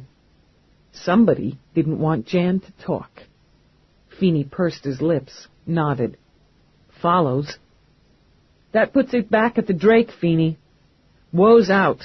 We need to find out where the other doctors on the short list were in that hour period. You've got the security disks and logs from Jan's building. Peabody's confiscating right now. He wouldn't have done it himself. He's not stupid. You're going to find a droid, but somebody had to activate and program. Check the logs for security droids at the Drake. Wake up McNabb. He could run a systems check on them if you can get a warrant for it. Even if the program was wiped, he'd find the lag time. When you've... She trailed off, snapping back. Sorry, she said in a careful voice. Just thinking out loud. You think good, kid. Always have. Keep going. I was going to say that in some of the research I've done, I've found that Wesley Friend's self-termination used the same method as Dr. Woe, and they were both, along with some of our other cast of characters, involved in some classified project at the time of his death. It seems a little too neat. Someone might want to suggest to Morris Did he consider that dose was forcibly administered? It was her pin found on scene. Yeah, and it was the only mistake in this whole business. That's a little too neat, too. Smelling goat, are you, Dallas? Scapegoat? Yeah, that's what I'm smelling. Be interesting to find out how much she knew. If I had access to her personal logs. I think I'll just wake up McNabb. Keep the boy busy a while. You stand by. I'm not going anywhere. She ended transmission. I'm in, Roarke said mildly, and had her blinking. In what? In? What have you got? Let me see. Even as she dashed around the console, he ordered data on screen. When he pulled her neatly onto his lap, she was too distracted for even a token protest. Neat as a pin, she murmured. Names, dates, procedures, results. Jesus Christ, Roarke, they're all there. Jasper Mott, October 15th, 2058. Heart sample successfully removed. Evaluation concurred with previous diagnosis. Organ severely damaged, enlarged. Estimated period until termination, 1 year. Logged as donor organ K-489.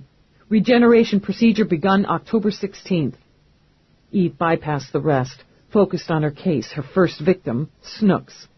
Samuel N. Petrinsky, January 12, 2059. Heart sample successfully removed.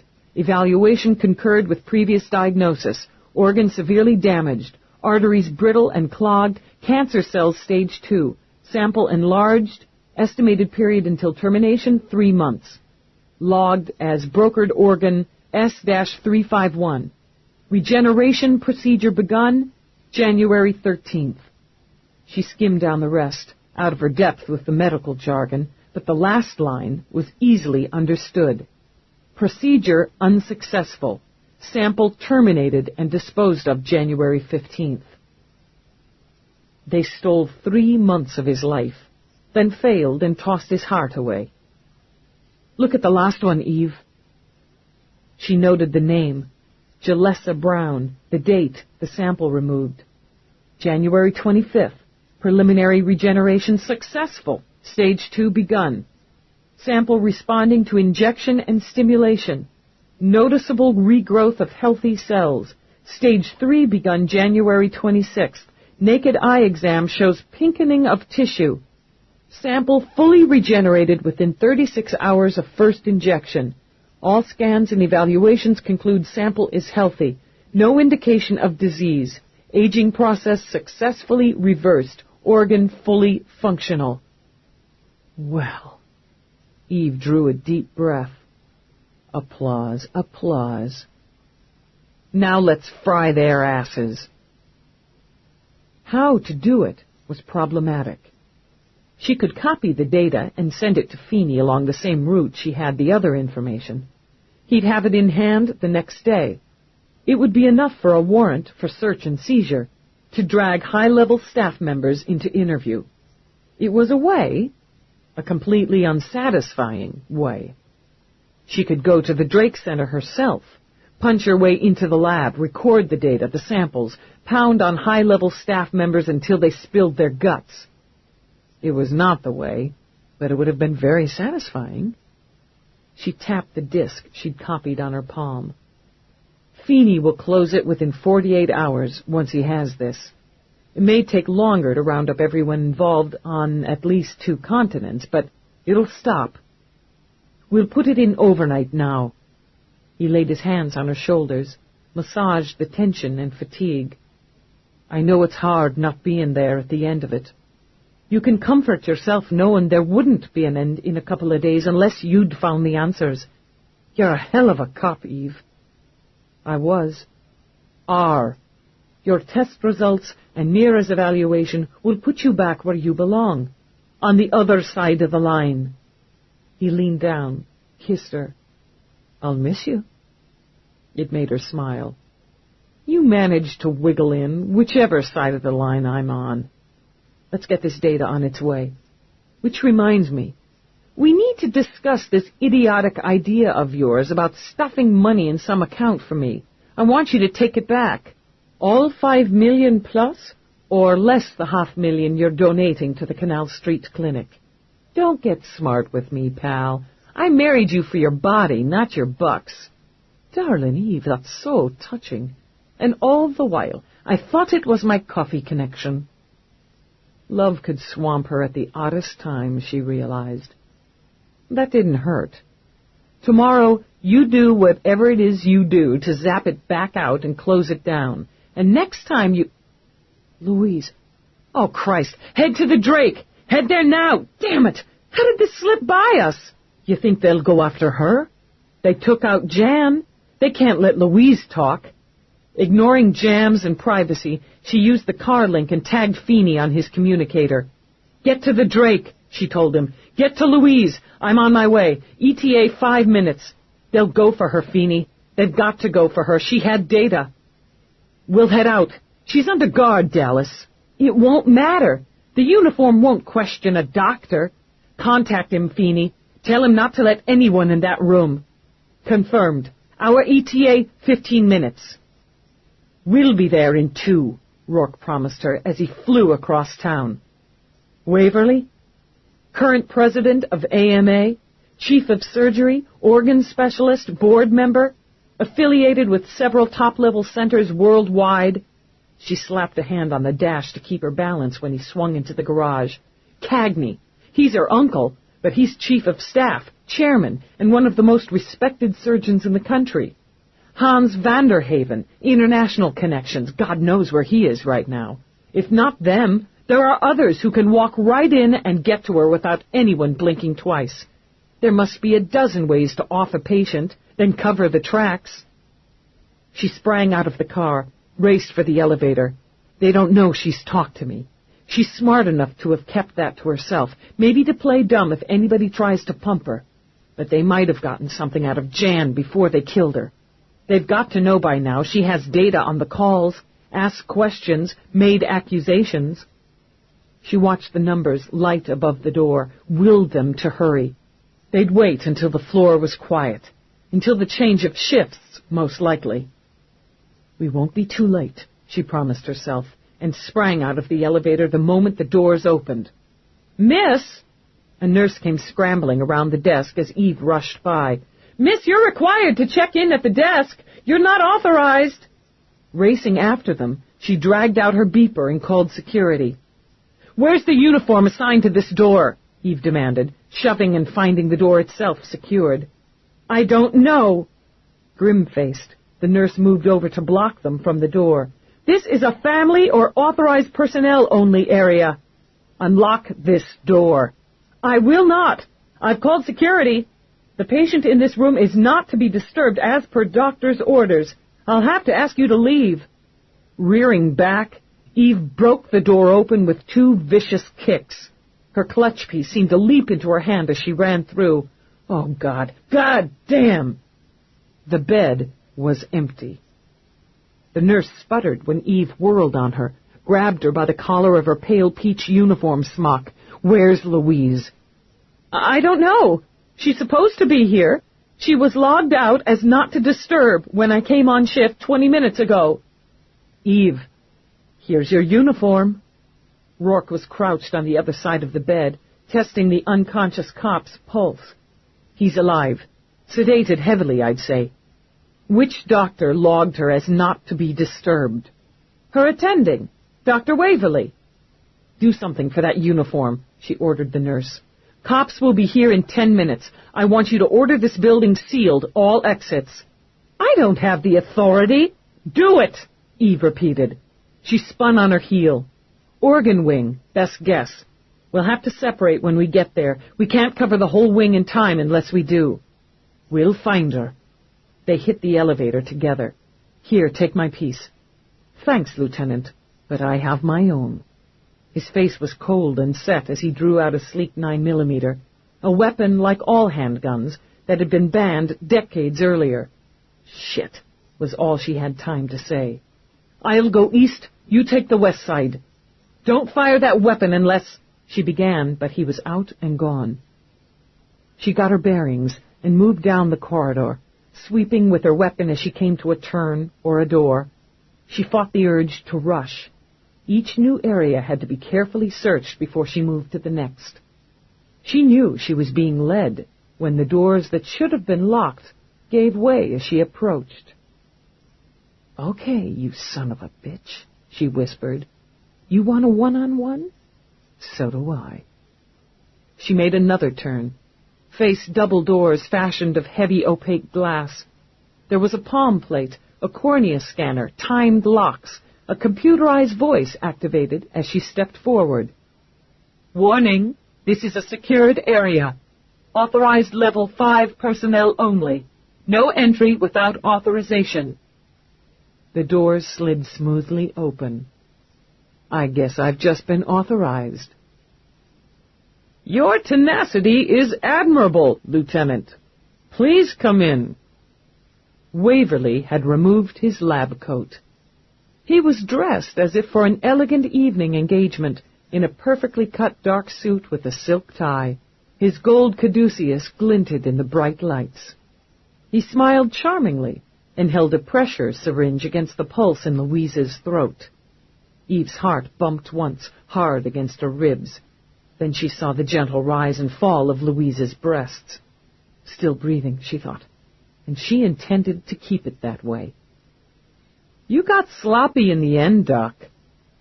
"I don't think so. Just a few loose ends needing to be tied off and snipped. I suggest you put down your weapon, Lieutenant, unless you want me to administer this very fast-acting, very lethal medication to our young friend here."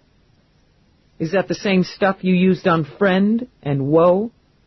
"As it happens, Hans treated Tia, but yes, it's painless and efficient. The drug of choice for discriminating self-terminators. She'll be dead in less than 3 minutes. Now put down your weapon." "You kill her. You've got no shield." "You won't let me kill her." He smiled again. "You can't. A woman who risks her life for dead derelicts will swallow her pride for the life of an innocent. I've made quite a study of you in the past couple of weeks, Lieutenant, or should I say, former Lieutenant Dallas." "You saw to that, too." She would count on her wits now, Eve thought, as she laid the gun on the counter beside her. And on Roarke. "You made that simple, all in all, or Bowers did." "Close doors and secure," he ordered, and she heard them snick together at her back, locking her in, locking backup out. "Did she work with you?" "Only indirectly. Move away from your weapon, slowly, to the left." "Very good. You have a good mind, and we won't be disturbed in here for some time. I'm happy to cooperate and fill in the blanks for you. It seems only fair under the circumstances." To brag, she realized. He needed to brag.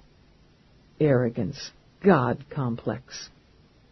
"I don't have too many blanks yet to fill, but I'm interested in how you roped Bowers in." "She walked into it. Or you did.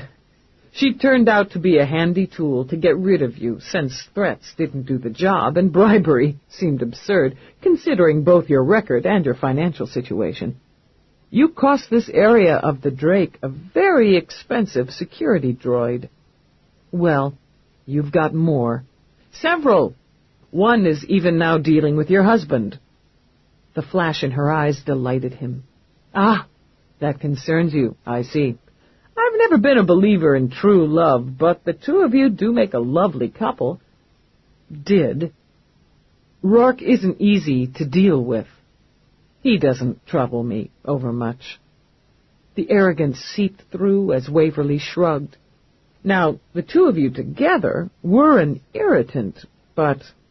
Well, you were asking about Bowers. It simply fell into place. She was a paranoid, violent tendency that slipped through the system and ended up in uniform. There are others, you know." "It happens. Every day. You being assigned to the investigation on... what was his name?" "Petrinsky. Snooks. Yes, that's right. Roswell was supposed to be assigned to that matter, but there was some slip-up in dispatch. How long have you owned him? Oh, only a few months. If all had gone according to plan, the entire business would have been filed and forgotten. Who have you got in the ME's department? Just a mid-level clerk with an affection for pharmaceuticals. He smiled slowly, winningly. It's a simple matter to find the right person with the right weakness. You killed Snooks for nothing. You failed with him. A disappointment to us. His heart didn't respond. But there must be failures in any serious search for progress, just as there are obstacles to be overcome. You've been quite an obstacle. It was clear very quickly that you dig hard and deep and uncomfortably close. We had this problem in Chicago, but we handled it quite easily. You weren't so quickly dispatched, so it took other means. A little cooperation from Roswell, a bit of ruffling of Bowers's feathers, false data planted, then, of course, we arranged for both of you to meet on another murder scene. She reacted very much as predicted, and while you were admirably controlled, it was enough. So you had her killed, knowing procedure would require my suspension and an investigation. It seemed that had solved our little problem, and with Senator Whalen putting pressure on the mayor, we'd have time to finish. We were so very close to complete success. Organ regeneration, Eve said. Exactly. He all but beamed at her.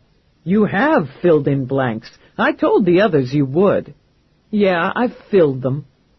Dr. Friend screwed up your cushy circle with his artificial implants, knocked away your funding. She hooked her thumbs in her pockets, moved a little closer.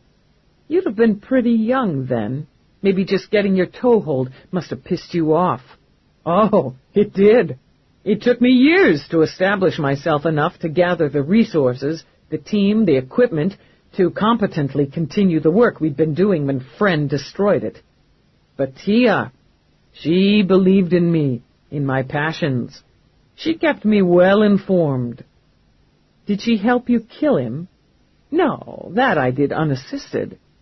Friend had gotten wind of my interests, experiments, didn't care for them.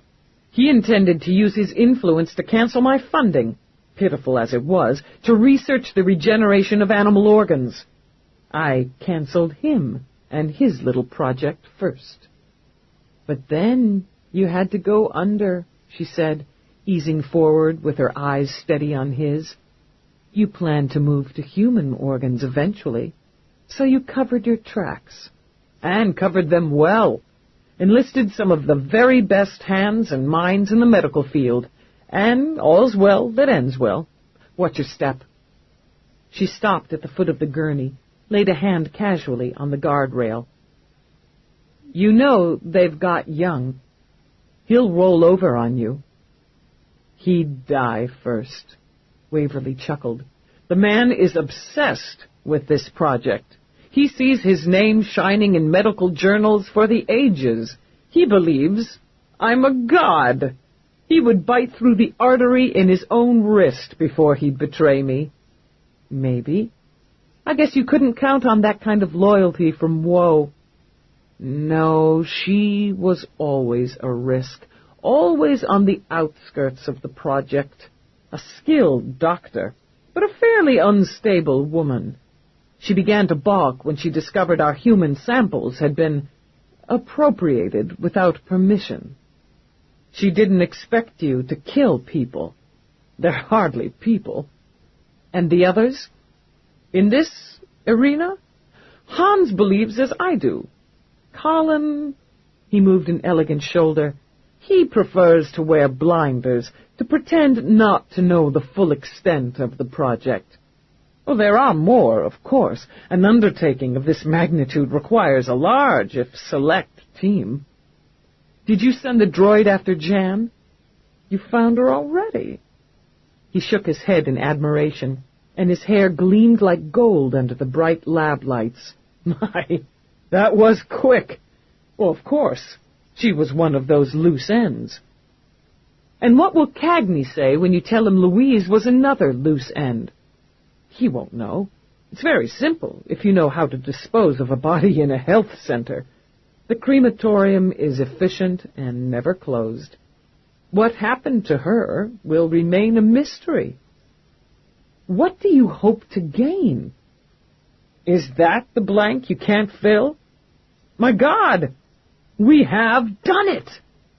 Now his eyes sparkled, emerald green and full of power. We can rejuvenate a human organ. Within 1 day, a dying heart can be treated and brought back to health. Not just health, but strength, youth, vigor. Excitement had his voice rising, deepening. Better in some cases than it was before it was damaged. It can be all but reanimated, and that, I believe, is possible with a bit more study. Bring the dead to life? The stuff of fiction, you're thinking. So were transplants once, cornea replacements, in vitro, repair. This can and will be done very soon. We're nearly ready to go public with our discovery.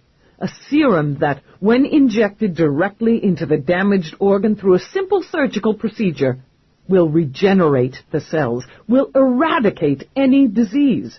A patient will be ambulatory within hours and will walk out, cured, in under 48, with his own heart or lungs or kidneys, not some artificial mold. He leaned toward her, eyes gleaming. You still don't understand the scope. It can be done over and over again to every organ. And from there, it's a small step to muscle, to bone, to tissue. With this beginning, we'll draw in more funding than we can possibly use to complete the work. Within 2 years, we will be able to remake a human being using his own body. Life expectancy can and will double, perhaps more. Death will essentially become obsolete. It's never obsolete, Waverly. Not as long as there are people like you. Who will you choose to remake? She demanded. There's not enough room, not enough resources for everybody to live forever. She watched his smile turn cagey. It'll come down to money, then, and selection. Who needs more aging whores or sidewalk sleepers? We have Whalen in our pocket, and he'll push his influence in East Washington. The politicians will jump right on this. We've found a way to clean up the streets over the next generation, to employ a kind of natural selection, survival of the fittest. Of your selection, your choice, Eve said. And why not? Who better to decide than those who've held human hearts in their hands, slid into the brain and gut? Who understands better? That's the mission, she said quietly. To create and mold and select. Admit it, Dallas. The world would be a better place without the dregs that weigh it down. You're right. We just have a different definition of dregs. She shoved the gurney hard to the right and leaped over it. Something ripped as she tackled him and sent them crashing onto the floor. He wasn't soft, and he was desperate. She tasted her own blood, felt her bones jar, saw one quick burst of stars when her head cracked against the wheels of the gurney. She didn't use the pain. She didn't need it. She used her rage. Half blind with it, she straddled him, slamming her elbow into his windpipe. He gagged, strained for air, and she twisted the syringe he'd nearly pumped into her side out of his hand. Wheezing, eyes huge, he went still as she tipped it against his throat. Scared, you bastard? Different on the other end, isn't it? Move the wrong way and you're dead. What did you say? Within 3 minutes? I'll just sit here and watch you die, like you watched all those people die. Don't. It was a rusty croak. I'm choking. Can't get air. I could put you out of your misery. She smiled as his eyes wheeled in his head. But it's just too damn easy. You want to live forever, Waverly? You can live forever in a fucking cage. She started to climb off him, sighed once. "I just have to," she muttered, and rammed one short-armed jab into his face. She was just pulling herself to her feet when the doors swung open. "Well," she swiped the back of her hand across her swollen mouth. "The gang's all here." Cautiously, she turned the syringe upside down. "You might want to seal this, Peabody. Poison precautions, it's lethal." "Hey, Roarke, you're bleeding." He stepped to her, gently wiped her lip with his thumb. "You too."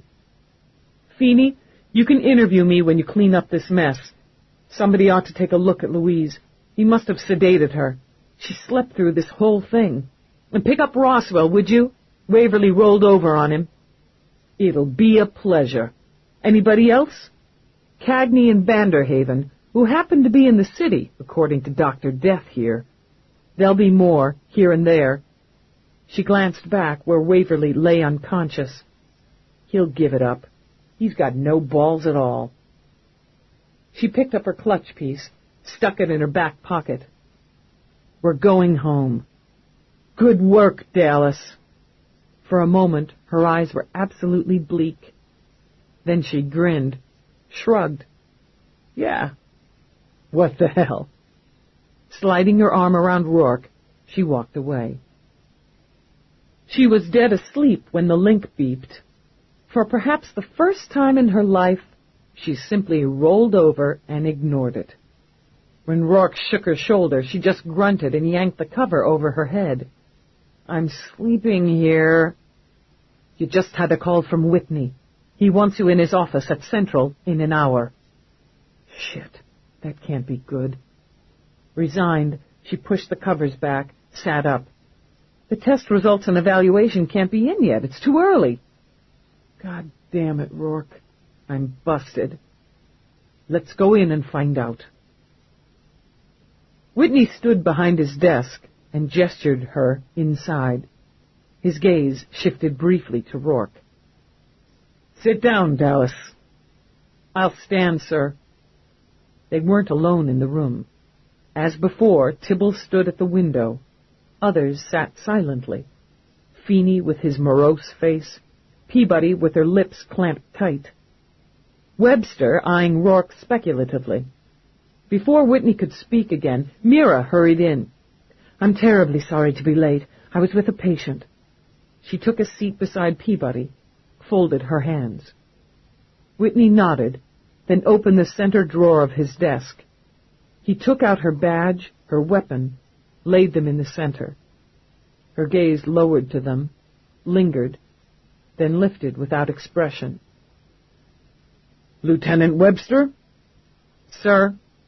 He rose. "The Internal Affairs Bureau finds no cause for sanction or reprimand or for further investigation into the conduct of Lieutenant Dallas." "Thank you, Lieutenant. Detective Baxter is in the field, but his investigative report on the homicide of Officer Ellen Bowers has been written and filed.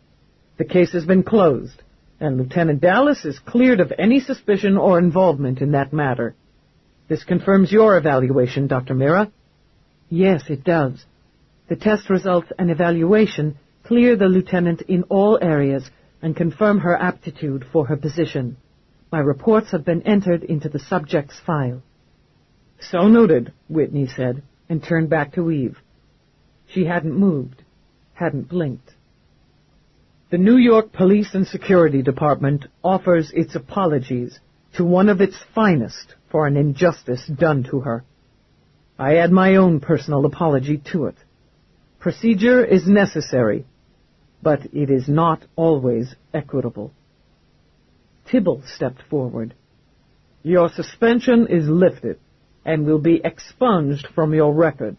You will not be penalized in any way for the enforced time away from the job.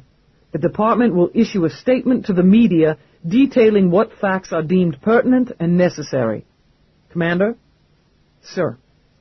Whitney's face remained passive as he picked up her badge, her weapon, held them out. Emotion sparked in his eyes when she simply stared at them. "Lieutenant Dallas, this department and myself would suffer a great loss if you refuse these. She remembered to breathe and lifted her gaze, met his, then reached out and took what was hers. Across the room, Peabody sniffled audibly. "Lieutenant." Whitney offered his hand across the desk. A rare grin broke out on his face when she clasped it. "You're on duty." "Yes, sir." She turned, looked straight at Roarke. "Let me get rid of this civilian." Watching him, she tucked away her badge, shrugged into her harness. "Can I see you outside a minute?" "Absolutely." He sent the sniffling Peabody a wink and walked out after his wife. The minute they were out of view, he spun her around, kissed her lavishly. "It's nice to see you again, Lieutenant." "Oh, God." Her breath hitched in and out. "I gotta get out of here without, "Yes." He wiped a tear off her lashes. "I know." "You have to go or I'll fall apart, but maybe you could be around later so I could." "Get to work." He tapped a finger on her chin. "You've been loafing long enough." She grinned, swiped the back of her unsteady hand inelegantly under her nose as he walked away. "Hey, Roarke!" "Yes, Lieutenant." She laughed, rushed at him, leaped, and gave him a hard, smacking kiss. "See you." "You certainly will." He flashed her one last devastating grin before the elevator doors closed him in. "Lieutenant Dallas." "Sir." Peabody snapped to attention, a dopey grin on her face when Eve turned around. "I didn't want to interrupt, but I'm ordered to return your communicator." She dashed forward, shoved it into Eve's hand, and bounced her up and down in a hug. "Hot damn!" "Let's maintain a little dignity here, Peabody." "Okay. Can we go out later to celebrate and get drunk and stupid?" Eve pursed her lips in thought as they headed for the glide. "Got plans tonight," she said, thinking of that last flashing grin of Rourke's. "But tomorrow works for me." "Frigid. So look, Feeney said I should tell you we've still got some details to wrap up to close this case good and tight. It'll take some time, but we'll clean it up. Vanderhaven? Still at large." She sent Eve a sidelong look. "Waverly's out of the health center. He's cleared to be interviewed any time, and he's already singing out names, hoping for leniency. We figure he'll spit out Vanderhaven's hole. Feeney figured you'd want to take the interview." He figured right. Eve hopped off the glide, changed directions. "Let's go kick some ass, Peabody." "I love it when you say that." "Sir."